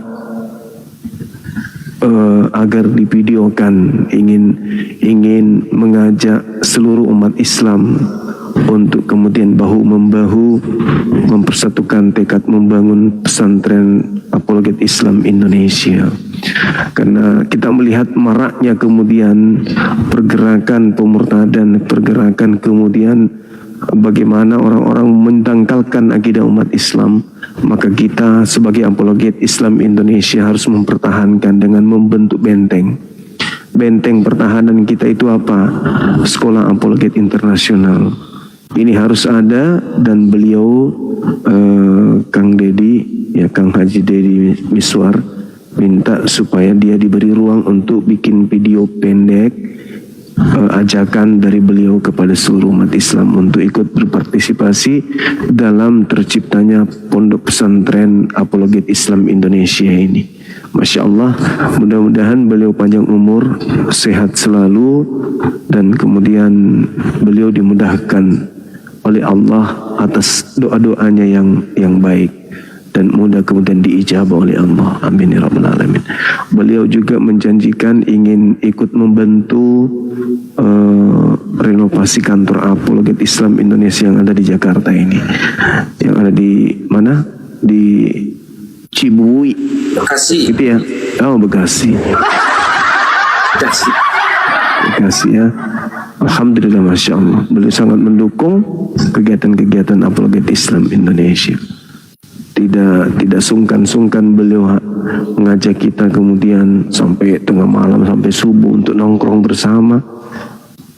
Luar biasa. Tadinya saya segan sama beliau.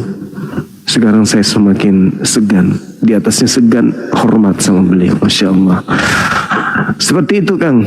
terima kasih banyak Akangku Kang Deddy Miswar, sehat selalu, panjang umur. Begitu juga dengan sahabat kita, abang kita Tengku Nasrullah sebagai tokoh nasional advokasi Indonesia ya, seorang pengacara kondang yang kemudian mendampingi pergerakan apologet Islam Indonesia, dan juga Opung Rambe.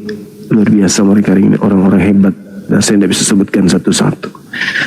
Silakan teman-teman, dan juga adinda saya kangen band kalau nyimak ini, tolong japri dong, kapan mau jumpa, kan mumpung kita lagi Jakarta nih, kapan mau jumpa, mumpung saya masih ada di Jakarta juga, kita ngopi di mana ya Dinda ya.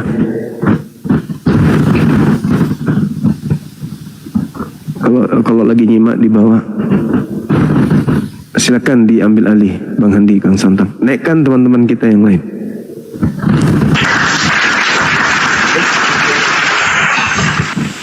Yang mau diskusi teman-teman Oten silahkan naik ke atas ya. Ayo kita diskusi, ini temanya nih. Adakah kebenaran di dalam Taurat? Tapi mereka blunder. Kalau ngomong ada, mereka kontradiksi dengan Paulus. Kata Paulus, hukum Taurat udah dibatalkan. Kalau ada kebenaran, gagal ya. Kalau ada kebenaran, mereka harus mengikhlaskan tidak menerima kematian Kristus. Kalau mereka mau menerima kematian Kristus, mereka harus kehilangan Taurat. Begitu Kang. Waduh, kena mundur kena itu. Harus ada yang korban satunya. Ya, tapi kenapa sih mereka harus sok-sokan menggunakan Taurat? Kan memang Taurat hanya untuk Bani Israel kan? Hukum Taurat itu hanya untuk Bani Israel saja. Ulangan 33 nomor 1 sampai nomor 4. Jelas itu, hukum Taurat itu adalah hak milik kepunyaan Bani Yakub, bukan yang lain.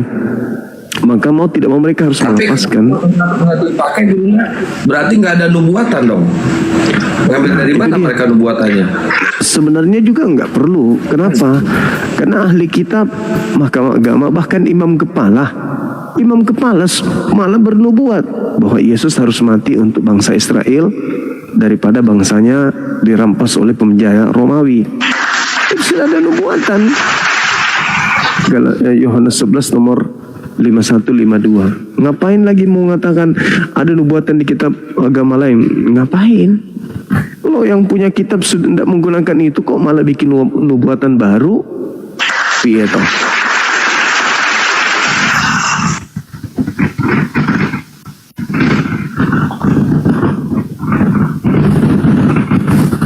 Ya, Yusuf, selamat malam Yusuf. Bang Yusuf, selamat malam. Bang Yusuf, Bang Yusuf, selamat malam. Woi, Hai, kok nggak ngomong bang?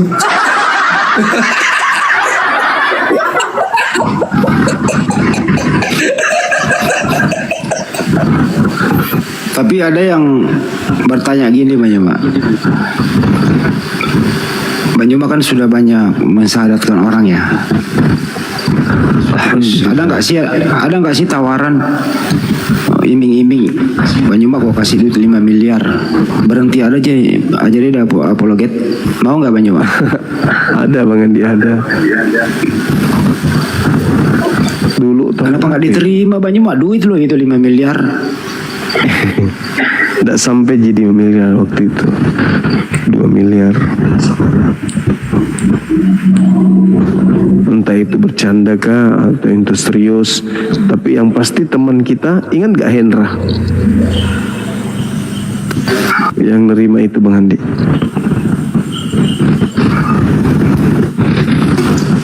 Jadi pindah betulan.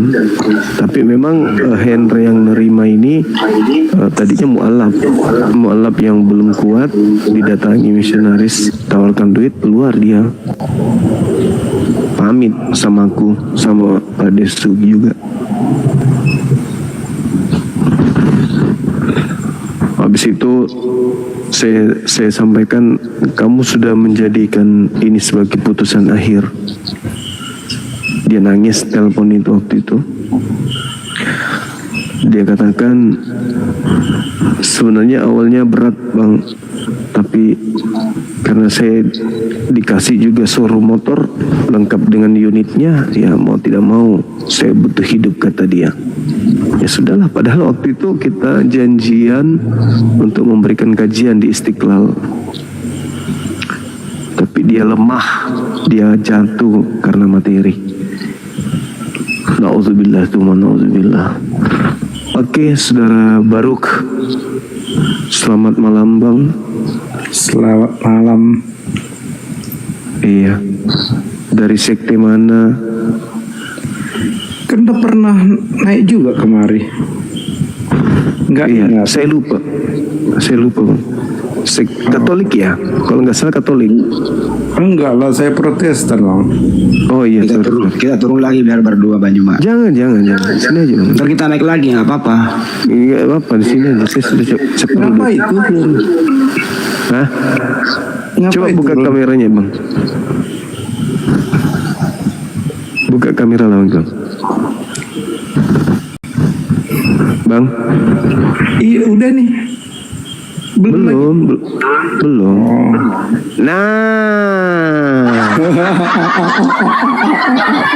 Ganteng sekali. Nggak, bang. lagi golek-golek nih bang. Nggak Duduk bang, biar kelihatan. Ya, enggak, kalau begini lancar darah ke kepala kalau begini kan. Teman kita ini kalau duduk nggak bisa mikir, kalau tidur baru bisa mikir gitu. Kalau tiduran gitu. Iya. Karena nggak bisa tidur nih bang. Oh gitu. Iya. Ya gimana dengan tema kita ini ya bangku? Adakah kebenaran di Torah? Iya. Torah ini nggak perlu dikasih tahu, ada dalam hati kita bang.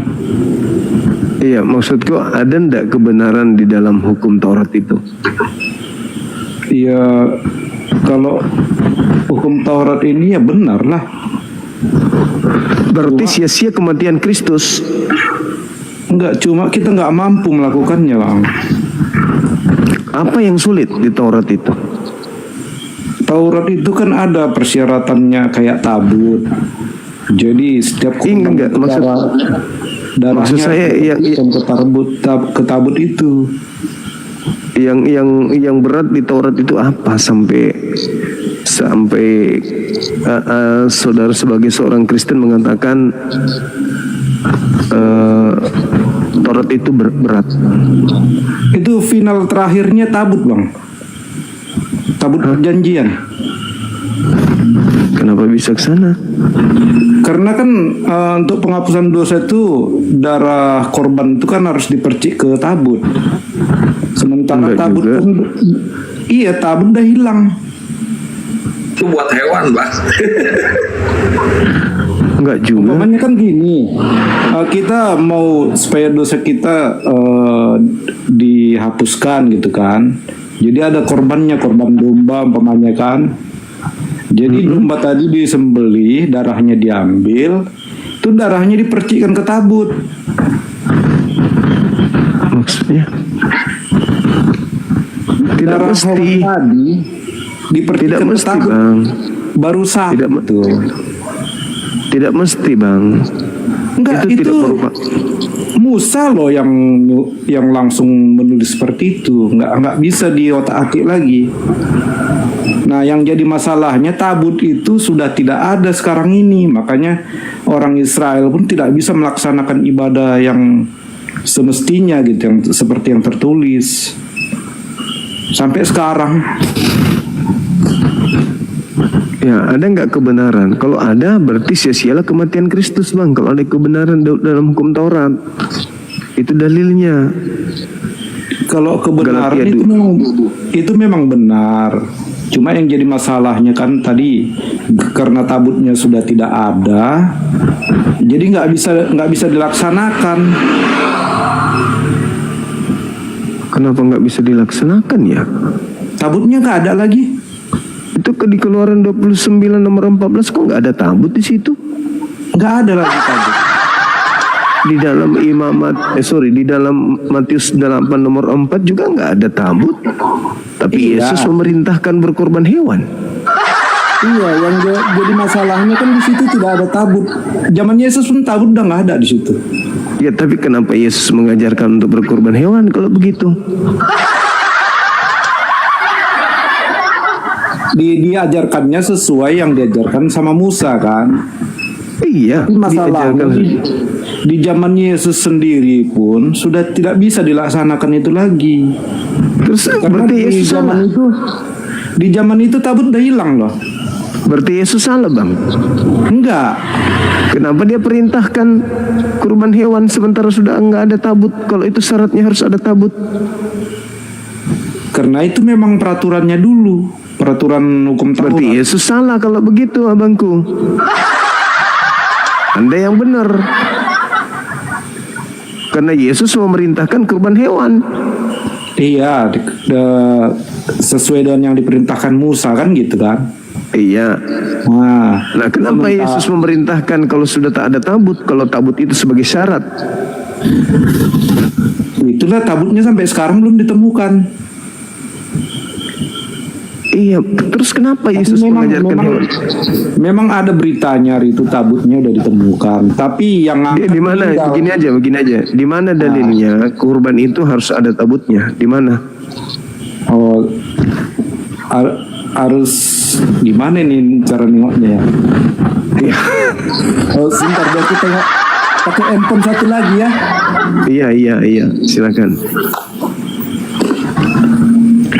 Kayak penyanyinya ini Salman kita ini. Iklim. Iklim.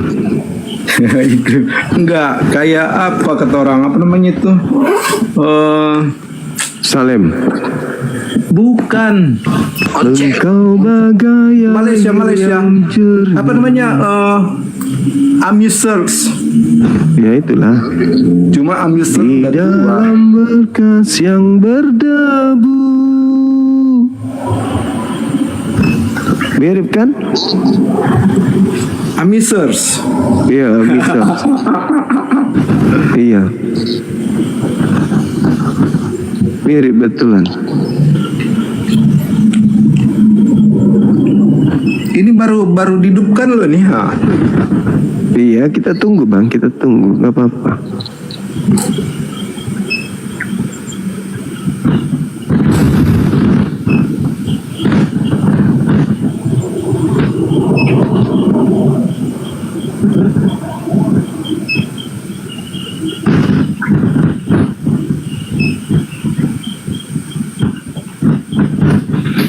Karena hukum Taurat itu tidak ada yang tidak bisa dilakukan di hukum Taurat. Hukum Taurat itu mudah.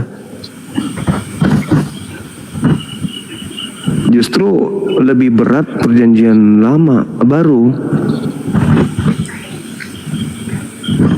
Kalau perjanjian baru kan gini dia Bang. Kira orang kan sesudah Yesus dikorbankan, udah itu aja kan gitu, gampang aja pikiran orang.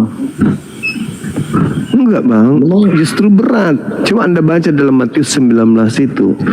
Matius 19 nomor 21 itu Yesus mengatakan, apabila kamu ingin selamat, apabila kamu hendak sempurna, maka juallah seluruh hartamu, berikanlah kepada orang miskin. Nah, apakah abang bisa lakukan itu? Dan ikutlah aku katanya kan. Nah, apakah abang bisa melakukan itu? Kalau aku apalagi mau aku jual Bang, udah nggak ada lagi semua. Ginjal? Kalau itu namanya itu merusak tubuh dia. Jual seluruh hartamu, berikan kepada si miskin.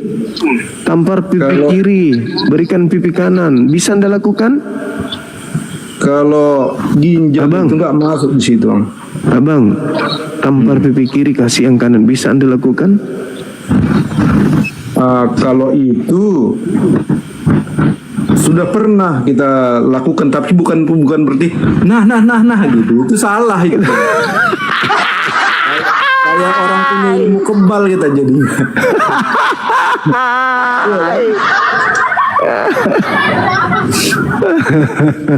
Artinya tak kita balas gitu bang. Tanda-tanda orang percaya lebih berat bang. Kalaupun dia mau mukuli terus kan dia akhirnya berhenti juga sendiri kan gitu. Kalau orang Yahudi mereka percaya mentaati hukum Taurat, Sabat, puasa, sunat. Kalau orang percaya dalam agama Anda harus melakukan hal-hal yang minum racun. Bisa Anda lakukan. Salah bang itu bang, masa minum racun? Lah, tanda-tanda ini akan menyertai orang yang percaya. Iya, itu tanda-tanda. Tapi yang tahu orang percaya itu dengan tidak kan Tuhan bang. Apa bang sudah tanya sama Tuhan itu kalau orang itu orang percaya? Tapi tanda-tanda itu enggak, kalau Tuhan itu bilang ke abang orang itu orang percaya, baru abang bilang abang bilang, Tuhan bilang kau orang percaya coba minum gitu kan? Tapi kalau kita sekarang anda saya katakan apakah Anda orang percaya atau tidak? Kalau menurut saya ya, saya orang percaya. Tapi berarti Anda total. bisa. Nggak total. Tanda-tandanya harus minum racun. Tidak. Berat kan bang? Berat kan? Lebih berat dari berat itu daripada hukum Taurat. Tidak ada yang berat di hukum Taurat. Apa yang benar? Yang berat. Malah kalau Anda lihat Lukas 6 nomor 30, berilah kepada setiap orang yang meminta kepadamu dan janganlah meminta kembali kepada orang yang mengambil kepunyaanmu. Bisa Anda perhatikan itu?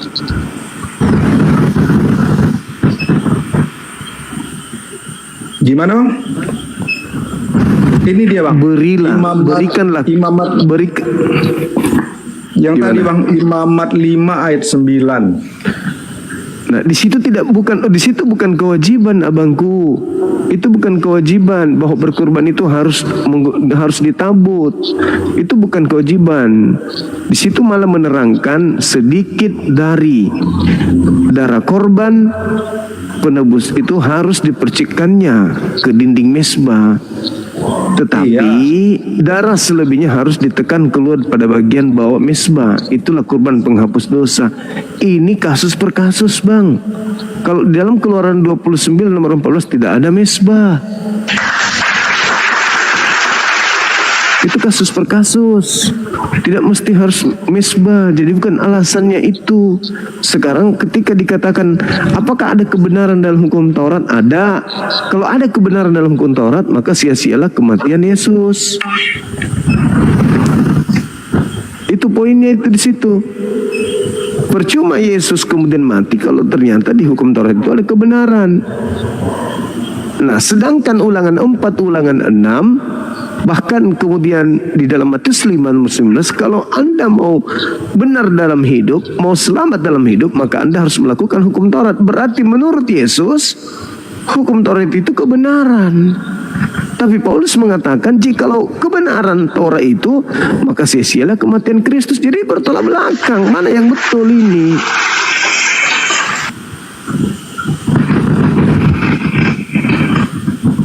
Abang masih bernapas.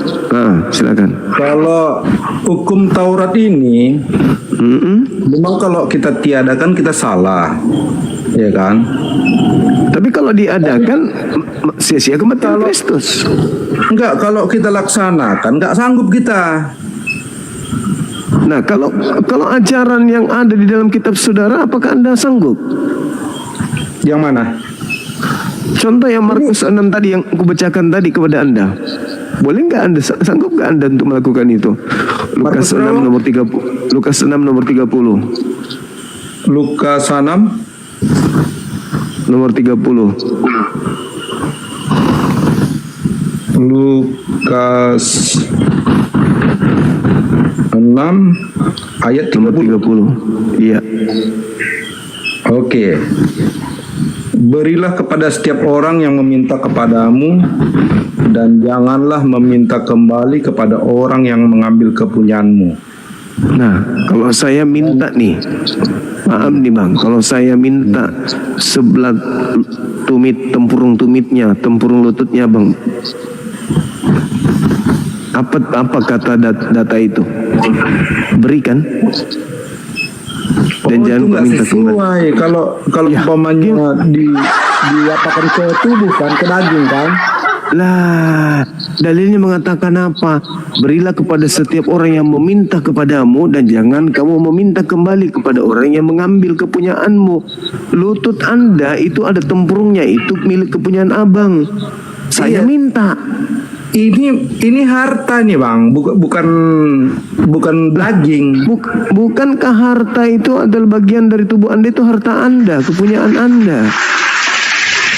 Kalau itu salah bang. Karena tubuh itu haram bang. Daging manusia itu haram. Di mana dalilnya tubuh manusia itu haram? Di mana dalilnya? Di mana? Jadi abang minta di mana? Apa tubuh orang? Terus untuk abang ngapain coba? Mau dimakan?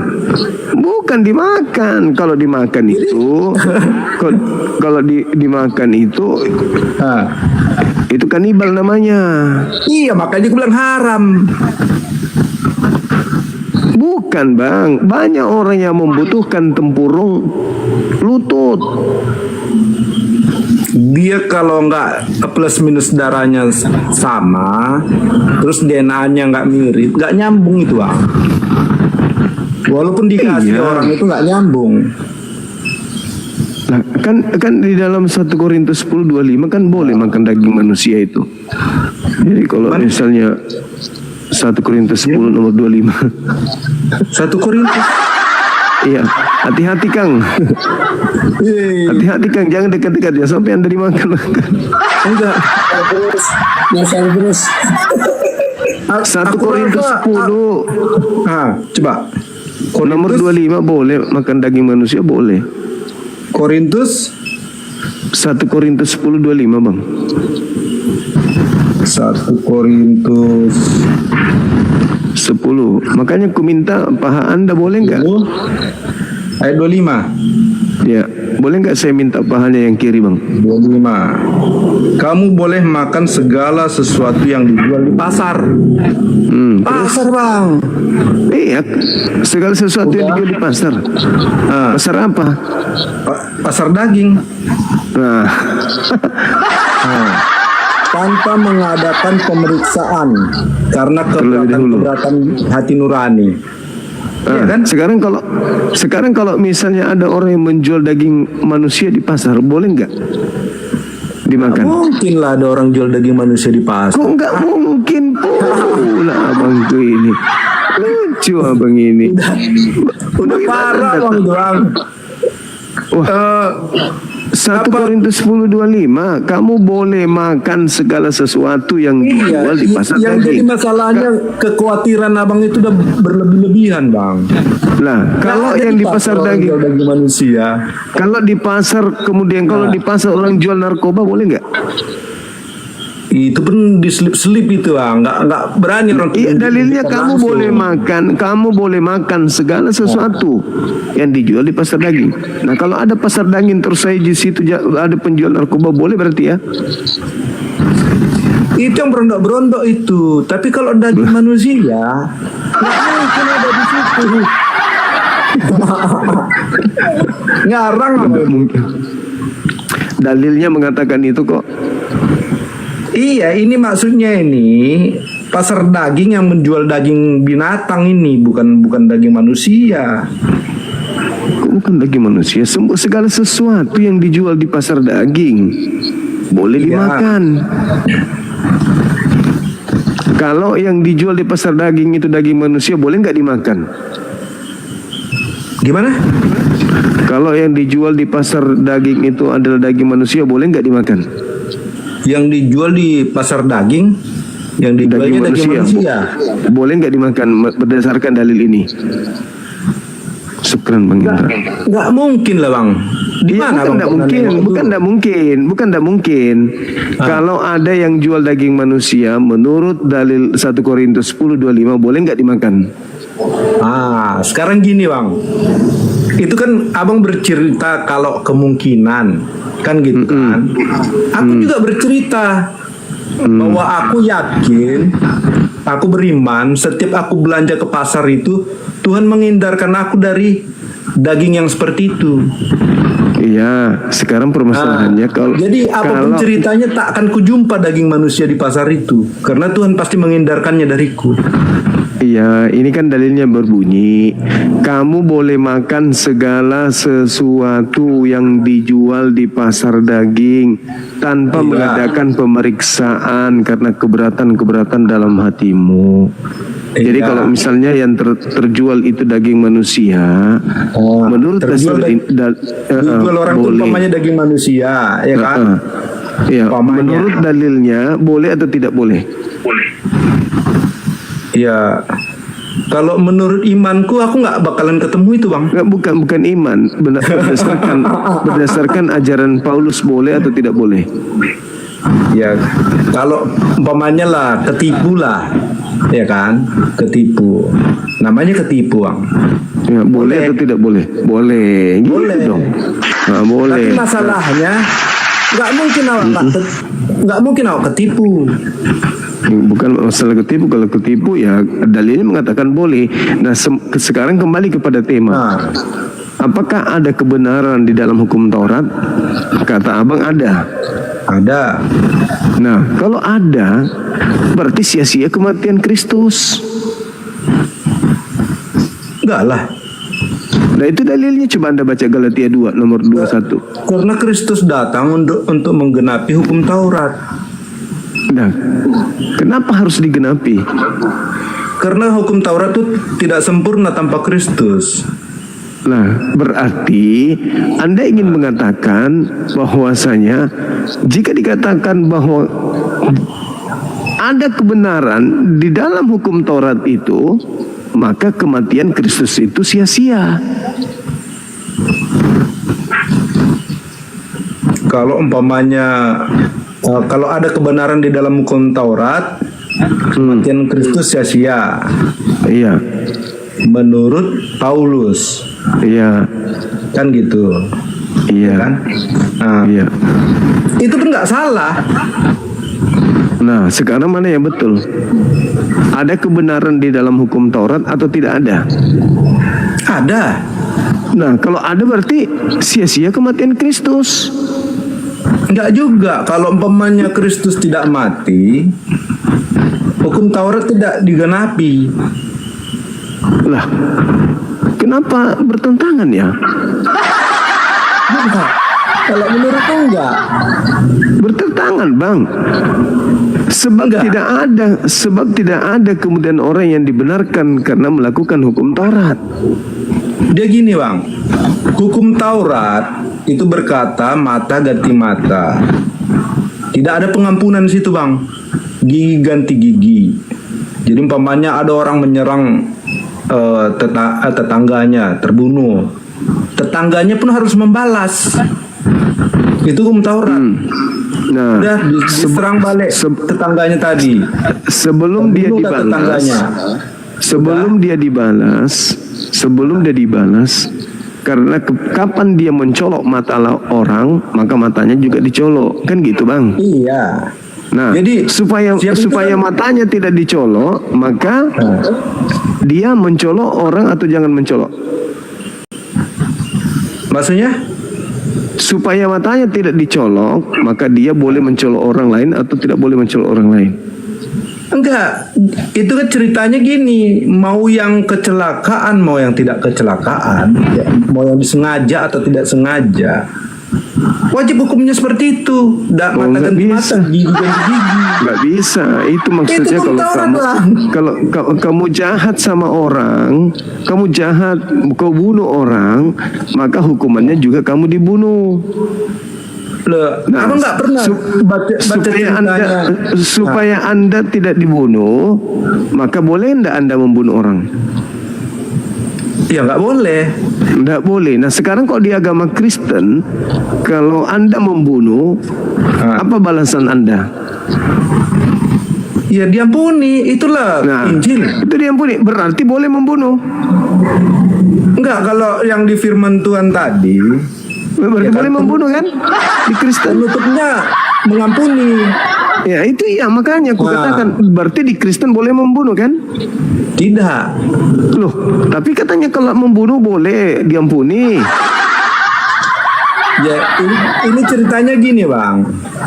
Yang pelakunya itu di luar dari orang yang menerima ajaran Kristus.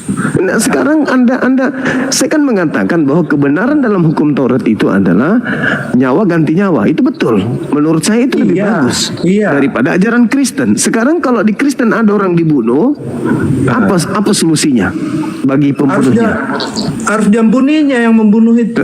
Berarti boleh membunuh di Kristen. Sekarang kalau saya bunuh anak Anda, apa balasan Anda kepada saya? Kalau ku ampuni pasti selesai. Nggak ada dendam lagi di situ. Nah, berarti boleh dong saya membunuh. Kalau berarti boleh dong saya bunuh. Dengar dulu, kalau aku balas, nanti keluarga abang pun membalas lagi. Iya, makanya sebelum itu terjadi, saya jangan membunuh. Karena kapan saya bunuh anak Anda juga akan membunuh anak saya. Maka sebelum anak saya dibunuh, saya juga nggak boleh membunuh anak Anda. Jadi itu lebih bagus. Nggak, dengar dulu. Menurut abang di dunia ini nggak ada terjadi pembunuhan. Nah, ada terjadi pembunuhan. Kecuali sekarang kenapa orang yang membunuh itu tidak dibunuh? Karena Anda membatalkan hukum Taurat. Berani nggak Anda membunuh kalau misalnya ada ancaman? Kalau kau bunuh si fulan, kau juga dibunuh. Berani nggak Anda membunuh? Tidak berani. Itulah hukum Taurat bagusnya. Sekarang kalau Anda ditanya kemudian, boleh nggak Anda membunuh orang lain? Boleh. Kenapa? Karena orang lain yang aku bunuh akan mengasihi aku. Enak kali di agama Anda. Itu abang sekte Kristen sesat tuh Bang. Pertanyaan saya ke Anda yang menjawab tadi loh. Kalau misalnya saya bunuh anak Anda, apa balasan Anda kepada saya? Ya diampuni sesuai dengan yang itu Anda mengampuni. Berarti saya sebagai orang jahat boleh dong membunuh anak Anda? Ya semua itu boleh dilakukan. Ya, berarti Anda memberi ruang, kepada orang lain untuk menjadi pembunuh. Dengar dulu Bang. Cuma dia kan di setiap ada hukum sebab akibat di dalam dunia ini. Ya, Anda membolehkan, Anda melegalkan pembunuhan. Ya, dengar dulu. Di dunia ini ada hukum sebab akibat. Dua, di akhirat juga ada balasannya. Kok jadi akhirat ya? Tadi katanya dikasihi musuh. Sekarang kalau saya memperkaos kemudian bini Anda, apa hukuman Anda kepada saya? Firman Tuhan ini bukan hanya untuk di bumi Bang. Tanya dulu kepada Anda. Ini peraturan untuk di kerajaan surga juga. Misalnya saya memperkaos bini abang, apa hukuman abang kepada saya? Ya kalau bisa diampuni. Nah, berarti Anda melegalkan persinahan. Anda memberikan ruang kepada orang lain untuk menggagahi istri abang. Berarti abang nggak ada kasih, nggak ada cinta kepada istri.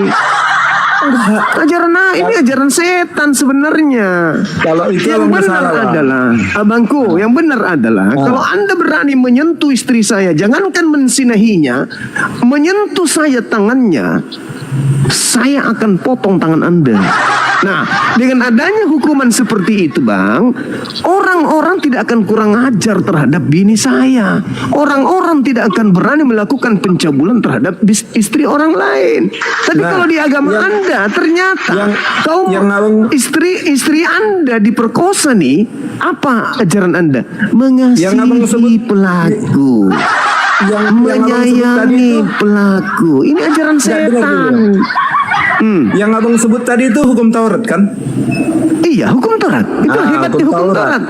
Udah. Terus itulah kebenaran. Yang abang sebut yang kedua tadi itu ajaran setan. Ajaran setan itu. Salah Bang, itu Injil Bang. Sekarang saya tanya sama Anda, kalau saya memperkaos istri Anda, apa yang Anda lakukan? Ya, itulah tadi di dua-duanya itu ada di kami Bang. Ya enggak, saya tanya, kalau saya memperkosa istri abang, kalau saya memperkosa istri abang, apa yang Anda lakukan terhadap saya? Apa yang Anda lakukan terhadap saya? Gimana? Kalau saya memperkosa istri abang, apa yang Anda lakukan kepada saya? Sesuai Injil. Apa itu? Lagian kan nggak apa yang Anda lakukan? Di Injil kan ada peraturan pemerintah juga. Kok lari buat pemerintah? Apa yang Anda lakukan ketika saya memperkosa istri Anda? Ya, kita ampuni, tapi ada proses hukum dari pemerintah. Berarti saya tidak memperkosa istri abang lagi, melainkan saya bersetubuh dengan sukarela di depan abang. Karena istri abang akan tunggu. Karena istri abang akan mengatakan, Bang Suma, apa dek, gauli saya dong. Kenapa bisa itu terjadi? Tunggu, Anda melegalkan kemudian kebinatangan di sini. Anda melegalkan kebinatangan. Kenapa? Bini digagahi oleh orang lain, Anda maafkan. Bini jadinya bukan lagi takut untuk diperkaos, tetapi dia yang minta untuk diperkaos. Begitu ada berondong, perkaos saya dong. Begitu ada yang cakep, perkaos saya dong. Ada suamimu? Enggak, suamiku telah memaafkan lebih dulu loh. Itu ajaran kami loh, ajaran kasih, ajaran setan. Di Injil ini ada hukum pemerintah juga ya. Di mana coba tunjukkan kepada saya. Dari mana Anda bisa melarikan kepada pemerintahan ketika berbicara tentang kasihi musuh? Musuh itu siapa? Ada mengasihi musuh. Pemerintah juga sini. Iya, saya ngerti. Sekarang Anda berbicara mengasihi musuh kan? Makanya saya katakan bahwa lebih berat ajaran Kristen itu daripada ajaran Taurat. Tetapi karena Kristen ini ingin memadamkan cahaya Tuhan dengan membuat aturan sendiri, itulah makanya ada ajaran Kristen. Hati-hati abangku, ternyata aduh bahaya ini, bahaya. Hati-hati. Ini istri abang ini kalau mendengarkan pengakuan abang tadi tuh jangan-jangan loncat-loncat di kamar. Yes. Ternyata suamiku membolehkan aku berzina. Oh yes. Nanti habis ini, Pak, besok itu saya mau dengan mantan cowokku dulu SMA ya. Jangan kau marah ya, karena tadi depan Bang semua kau bilang ku kasihi, ku ampuni. Cie. Ajaran kambing kapang. Itu cuman kambing, Bang. Kambing disinahi betinanya, kambingnya cuma bilang mbe. Kucing disinahi betinanya mau. Jantannya bilang tidak mau. Yang betinanya bilang mau. Yang jantannya bilang enggak mau. Datang si jantan lagi yang lain, mau, tidak mau, tetap aja mau. Anda sedang melegalkan kejahatan. Kalau dalam hukum Torah, nyawa balas nyawa. Kau mau bunuh anakku? Ya, bunuh cepat. Iya. Biar kecabut juga sekali nyawamu. Wah, itu maka orang akan mundur. Hukum Taurat itu kan Kristen juga, Bang. Nah, itu hukum Taurat kok Kristen pula. Hukum Taurat itu orang Yahudi punya. Taurat itu orang Yahudi punya. Sekarang gini, Bang. Antara Yahudi dan Kristen sama-sama haleluya, Bang. Haleluya itu apa? Kalian ikut-ikut. Haleluya itu artinya puji Yahova. Iya, betul itu. Udah. Itu ya betul, tapi itu kan orang Yahudi punya. Kalau kalian mungkin halilintar. Haleluya. Ya kan ini ikut-ikutan. Itu kan dalam agama Yahudi. Kalian aja ikut-ikutan. Kristen sama Yahudi sama-sama haleluya. Itu sama-sama pakai hukum Taurat, sama-sama pakai Injil. Yang orang sekarang siapa yang menyamar di antara Kristen dan Yahudi sebagai domba? Dari serigalanya berdomba, siapa di antara kalian berdua yang menyamar domba? Tidak ada yang menyamar di situ, Bang. Harus ada, harus yang ada. menyamar Abang, Bang. Yang Saya menyamar nggak pernah itu menyamar. Abang. Sejak Kenapa kapan saya bilang mengatakan Abang? saya Yahudi? Sejak kapan saya Abang- menggunakan kitab Yahudi? Abang mempelajari hukum Taurat dengan Injil, dengan dengan keyakinan menjadi sekte aliran Kristen sesat. Benar. Kepepet ini. Makanya Abang bukan Islam lagi, Bang. Abang sekte Kristen Abang sesat. ini udah kepepet, tidak tahu mau ngomong apa lagi. jadi kembali kepada temanya, tema saudara. Jika Anda mengatakan bahwa ada kebenaran di dalam hukum Taurat, maka Anda harus meninggalkan pembunuhan terhadap Yesus. Menurut saudara, boleh nggak membunuh Yesus berdasarkan hukum Taurat? Boleh nggak? Menurut Taurat boleh nggak membunuh Yesus? Ya menurut orang Yahudi tadi boleh. Menurut abang. Kalau menurut abang, enggak boleh toh. Berarti membunuh Yesus itu melanggar hukum Taurat kan? Orang Yahudi tadi? Enggak, pokoknya membunuh Yesus itu adalah melanggar hukum Taurat, betul? Iya, melanggar hukum Taurat karena membunuh kan. Kalau membunuh Yesus, pelakunya kan orang Yahudi. Kalau membunuh Yesus itu melanggar hukum Taurat, berarti pembunuhan terhadap Yesus itu rencana Tuhan atau rencana iblis? Kalau itu dua-dua ditengok pasti ada. Tergantung akal-akalan orang lagi. Iya. Kalau di akalan pikiran abang itu rencana Tuhan.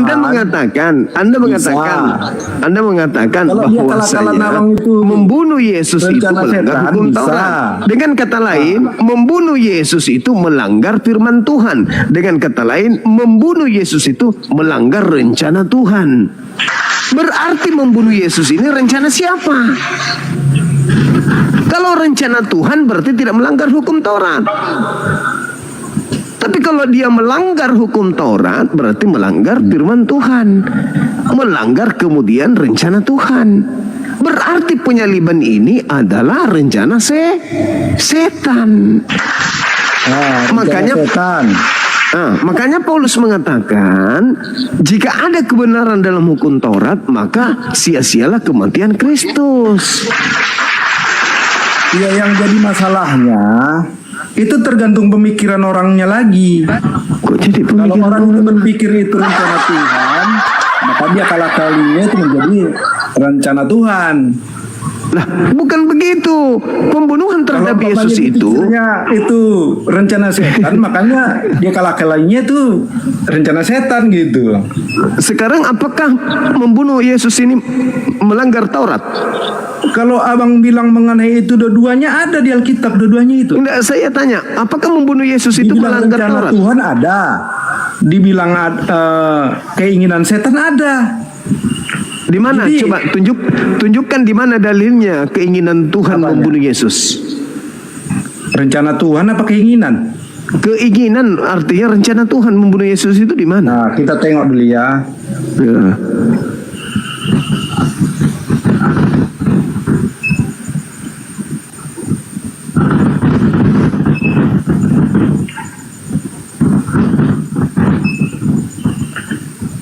Hati-hati yang punya bini oten. Ternyata istri-istri oten bisa dengan pria lain karena suaminya akan meridhoi, suaminya merahmati, dan suaminya memberkati, memperkaos bininya. Sebab suami yang bininya diperkaosakan dikasihi sama sang suami. Abang dengar, Bang. Ajaran saraf. Abang dengar, Bang. Dosa apabila telah matang ia akan menjadikan maut. Jadi kalau abang nambah-nambahi dosa setiap hari, Hati-hati ya bang, maut sudah mulai dekat. Mana lagi dosaku ketika saya Itu di memperkaos? Alkitab itu, Bang. Mana dosa saya ketika saya memperkaos istri abang maafkan? Mana dosaku? Enggak, bukan Mana memperkosa. dosaku, mana? Abang berucap aja, itu udah dosa. Mana Bang. mana dosaku ketika saya memperkaos bini abang tapi abang maafkan? Mana dosaku? Iya, abang tambahinlah dosa abang tiap hari. Mana dosaku? Menunggu tuh bang. Mana dosaku ketika saya memperkaos istri abang maafkan? Mana dosaku? Mana? Di Taurat kan ada. Ya. Jangan berzina. Jangan berzina. Tadi katanya nggak dipakai lagi. Siapa bilang? Jadi waktu orang yang perempuan yang kedapatan berzina itu gimana? Tadi katanya Yang nggak berbuat dosa dipakai lagi. lagi. Kalau Anda mengatakan jangan berzina, Bang, jangan berzina.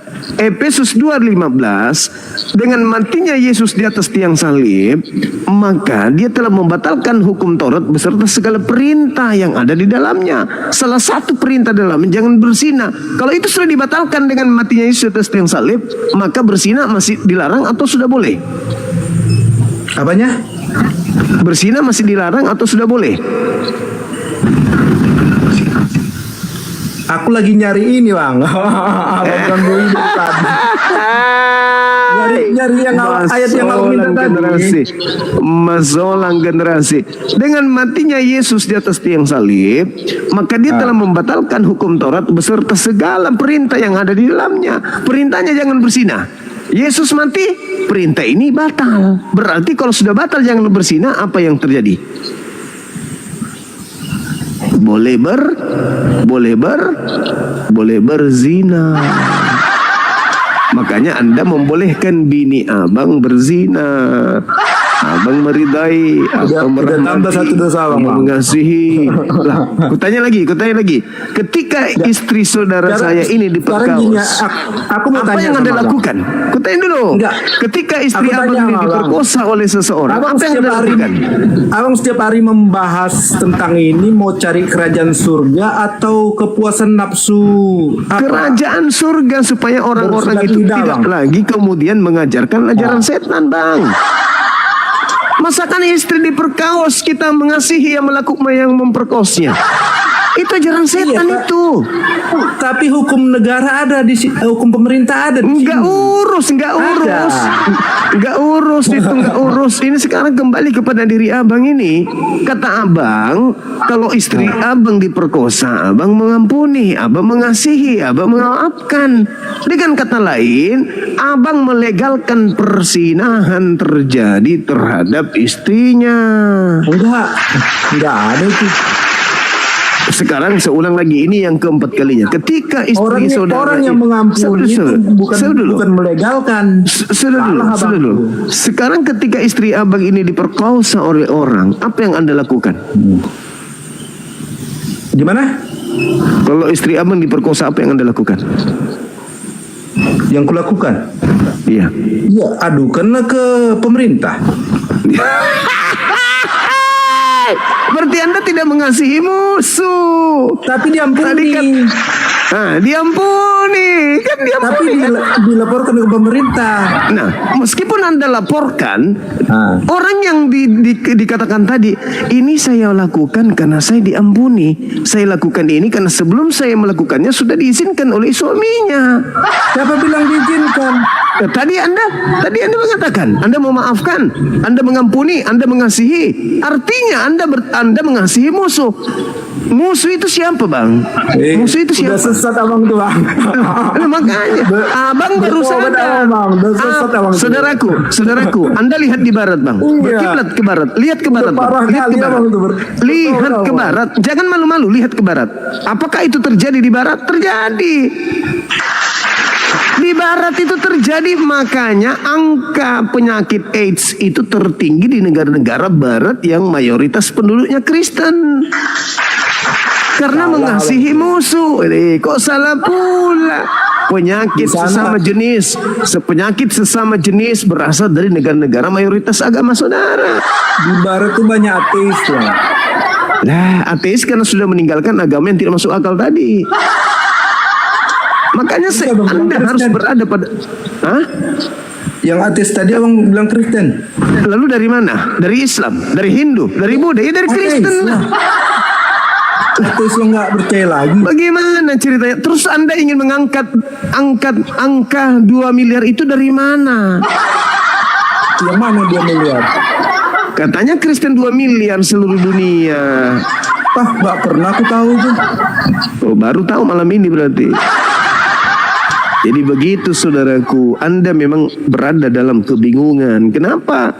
Karena kata Paulus, jika kamu mengharapkan kebenaran dari hukum Taurat, maka sia-sialah imanmu. Itu kata Paulus. Di dalam Galatia 5, Paulus mengatakan begini, kamu lepas dari Kristus jikalau kamu masih mengharapkan kebenaran oleh hukum Taurat. Kamu hidup di luar kasih karunia. Pertanyaan saya kepada abang, apakah abang masih mengharapkan ada kebenaran dari hukum Taurat? Ada. Paulus mengatakan kamu lepas dari Kristus. Itu kalau kita berusaha melakukan hukum Taurat supaya masuk surga tanpa Yesus. Mulai ngaco, di ngarang-ngarang. Kalau hanya kita aja yang melakukan tanpa kenapa Anda jadi ngarang? Kenapa Anda jadi kayak gini? Biasanya orang gondrong itu cerdas. Kok gimana ini? Paulus di dalam Galatia 5 nomor 4, kamu lepas dari Kristus jikalau kamu mengharapkan kebenaran oleh hukum Taurat, kamu hidup di luar kasih karunia. Apakah abang masih mengharapkan kebenaran dari hukum Taurat? Hukum Taurat itu memang benar. Nah, berarti kamu keluar dari kasih karunia. Enggak juga. Nah, karena dua-duanya kita pegang. Lah salah, kalau dua-duanya Anda pegang, berarti kamu lepas dari Kristus. Kenapa lepas? Lah kan dalilnya begitu. Coba Anda baca Galatia 5. Apa ajaran Paulus di sana? Galatia 5. Ajaran Paulusnya di sana jelas dikatakan Galatia 5-nya nomor 1 bahwa Kristus telah memerdekakan orang Kristen dari kuk penghambaan. Kenapa Anda masih mau menghambakan diri dengan make-make Taurat? Maksudnya melepaskan perhambaan dari hukum Taurat. Iya. Terus hukum Taurat itu diwahyukan untuk siapa? Hukum Taurat kan nggak sempurna. Begitu Yesus datang, begitu dong. Akui dari tadi. Kenapa sekarang baru diakui? Tapi bukan berarti hukum Taurat itu ditinggalkan. Nah sekarang siapa yang memerintahkan Anda menjalankan hukum Taurat? Dua-dua dijalankan itu. Iya. Kenapa bisa Anda menjalankan? Apakah hukum Taurat itu untuk non-Yahudi? Untuk semua manusia. Dipandai-pandaian abang ini parah kali. Hukum Taurat itu hanya milik kepunyaan Yahudi. Coba Anda baca ulangan 33. Coba baca ulangan 33. Nggak dikasih tahu pun ada di dalam hati orang semua. Orang Yahudi, bukan orang Kristen. Coba Anda baca Anda baca dulu. Anda baca kitabnya. Jangan Anda cuma baca yang lisan. Baca hukum Taurat. Ulangan 33. Ada sama di dalam hati abang itu. Ulangan 33 nomor 1 sampai 4 Anda baca, sampai nomor 4 Anda baca. Hukum Taurat itu hanya untuk Bani Israel. Kalian ini hanya sering. Itu dalil Anda baca. Anda baca. Ulangan 33 nomor 1 sampai 4 Anda baca. Kalian ini hanya nyamar-nyamar. Kalian bukan penganut Taurat. Kalian bukan pelaku Taurat. Tadi ku bilang kalau Anda sudah memaafkan pelaku yang menyetubuhi istri abang, berarti Anda ini adalah pelaku seks bebas. Kalau pelaku seks bebas itu tak masuk surga, Bang. Iya, memang Kristen tak masuk surga. Dalilnya ada. Nah, kalau aku masuk, abang yang tak masuk surga itu. Kristen tidak masuk surga. Fakta dalilnya bertaburan di Bible. Saya bisa buktikan dalilnya. Kristen masuk neraka. Coba buka mana dia, Bang? Oke, saya buka ya. Matius 23 nomor 15. Bacakan. Anda lah yang baca. Enggak, aku dari tadi buka-buka aja terus. Bacakan, Bang. Oke, celakalah engkau wahai ahli Taurat, celakalah engkau wahai orang Farisi, celakalah engkau wahai orang munafik, engkau menjelajahi daratan, engkau menyeberangi lautan untuk mentobatkan orang masuk agamamu, dan setelah kau jadikan orang itu menjadi pengikut agamamu, kau jadikan dia menjadi orang neraka dan 2 kali lebih jahat daripada engkau sendiri. Pertanyaan saya, siapa ahli Taurat, siapa orang Farisi yang menjelajahi daratan, menyeberangi lautan, mentuatkan orang di luar Yahudi menjadi pengikut agamanya? Siapa itu? Orang Farisi yang Taurat tadi kan? Ya, siapa ahli Taurat dan siapa orang Farisi yang menjelajahi daratan, menyeberangi lautan untuk mentobatkan orang Roma menjadi pengikutnya? Siapa? Ahli Taurat. Iya, siapa ahli Taurat itu? Paulus. Lalu siapa? Siapa orang Farisi? Emangnya Yesus berkata sama si Paulus tuh? Enggak. Sekarang pertanyaan siapa orang Farisi, ahli Taurat yang menyeberangi lautan, menjelajahi daratan, mentobatkan orang di luar Yahudi menjadi pengikut agamanya? Paulus mengatakan dalam Galatia 1 nomor 15, aku diutus untuk orang-orang yang tidak bersunat, non Yahudi. Siapa itu? Siapa nama pengikut agamanya? Orang neraka. Siapa pengikut Paulus?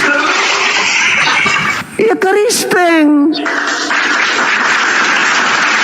Paulus itu ada haram-haramnya bang. Gak makan daging apa dia? Gak makan daging babi dia bang.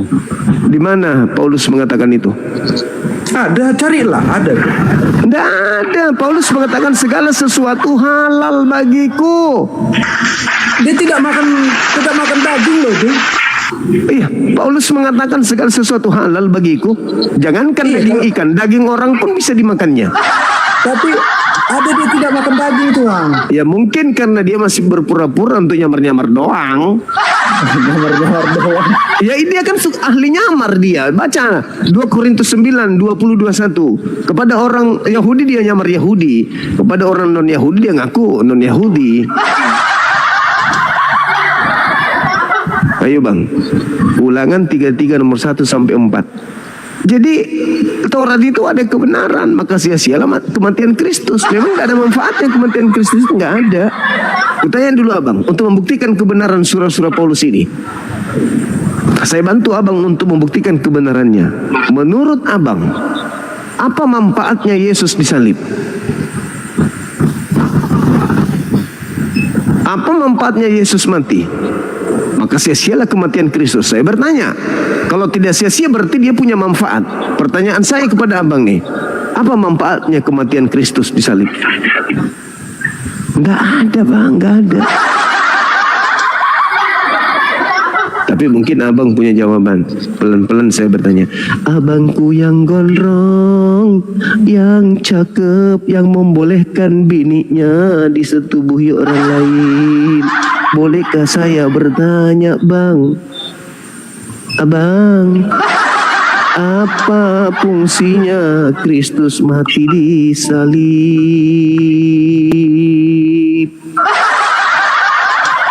Gak ada fungsinya sama sekali. Sia-sia kematian Kristus disalib. Apa bukti dia mati sia-sia?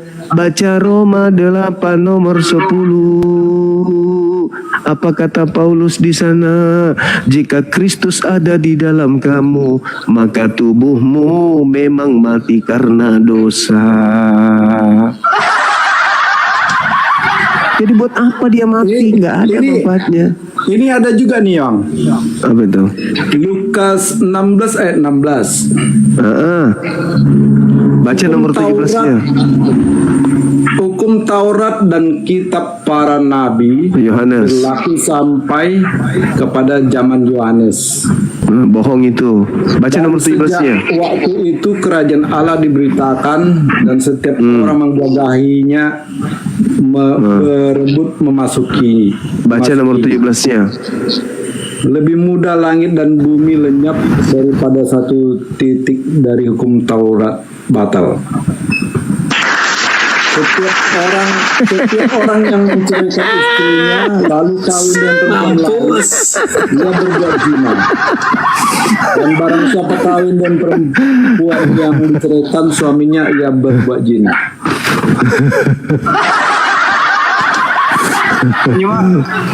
Izin.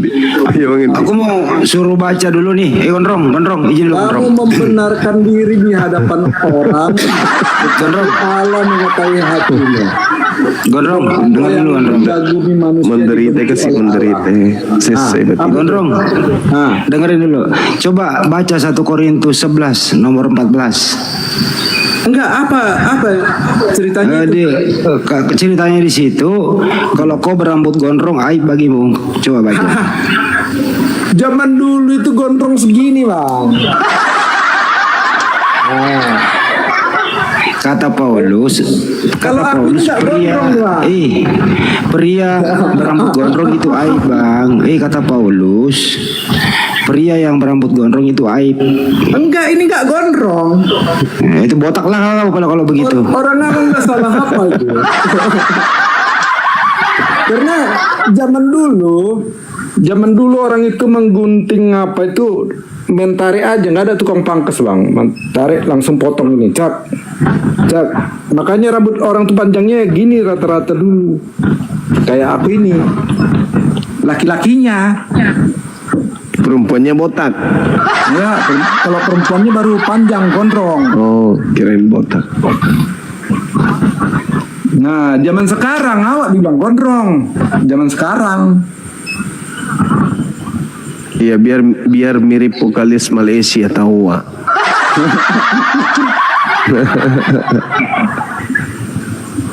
Iya kan? Iya dong.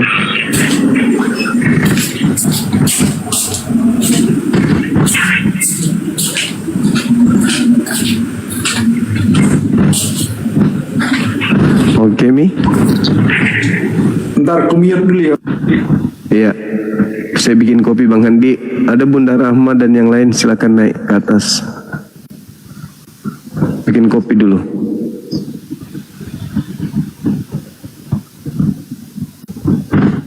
Tiga banyak, Pak. Tutup saya dulu deh. Jam 3, Bi. Oh, jam 3 ya?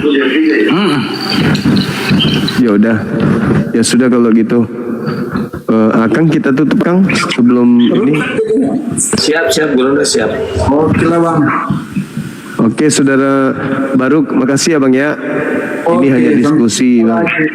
Iya, diskusi supaya kita ada edukasi gitu ya Bang ya. Sorry kalau ada kata-kata yang tidak berkenan. Tapi jangan jadi sekte Kristen sesat ya Bang.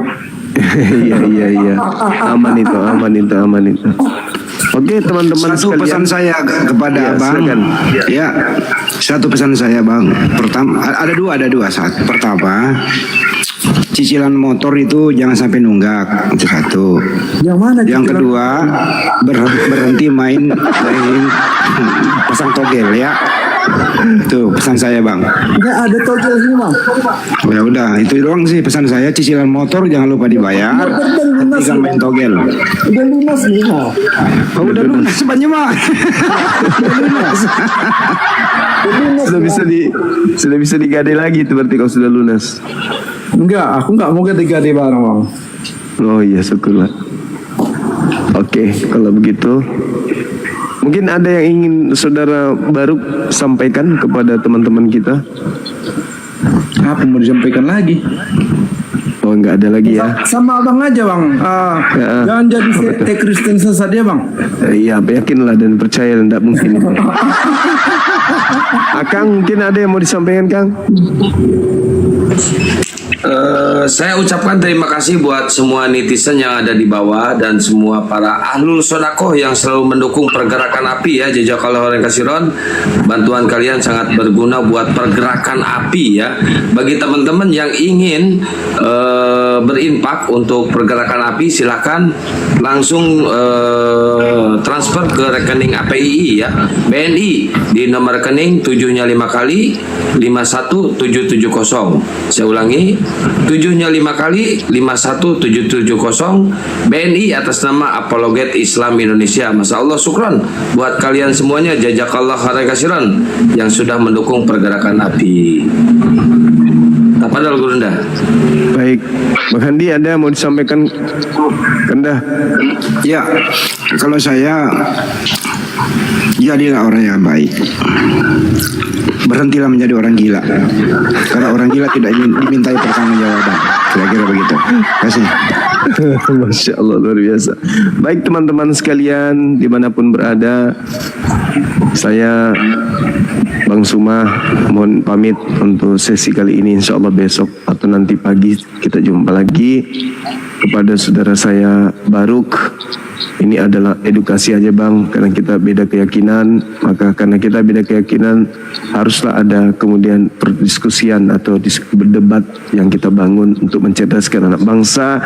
Biarkan anak bangsa nanti yang memilih antara agama mana yang mereka ingin anut sesuai dengan panduan sampai pada kematian.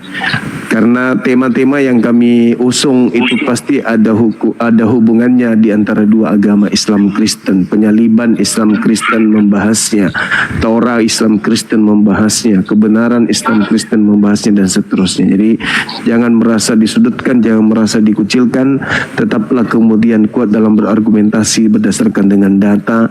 Insya Allah itu aman dan mencerdaskan anak bangsa. Saya kira begitu. Terima kasih kepada netizen yang ada di YouTube juga, kemudian yang ada di TikTok, semuanya baik-baik semua, sehat-sehat kita semuanya ya, akur-akur semuanya kita semua, dan semuanya kita ini semuanya. Mudah-mudahan kita semuanya ini bisa kemudian bersatu dalam semuanya.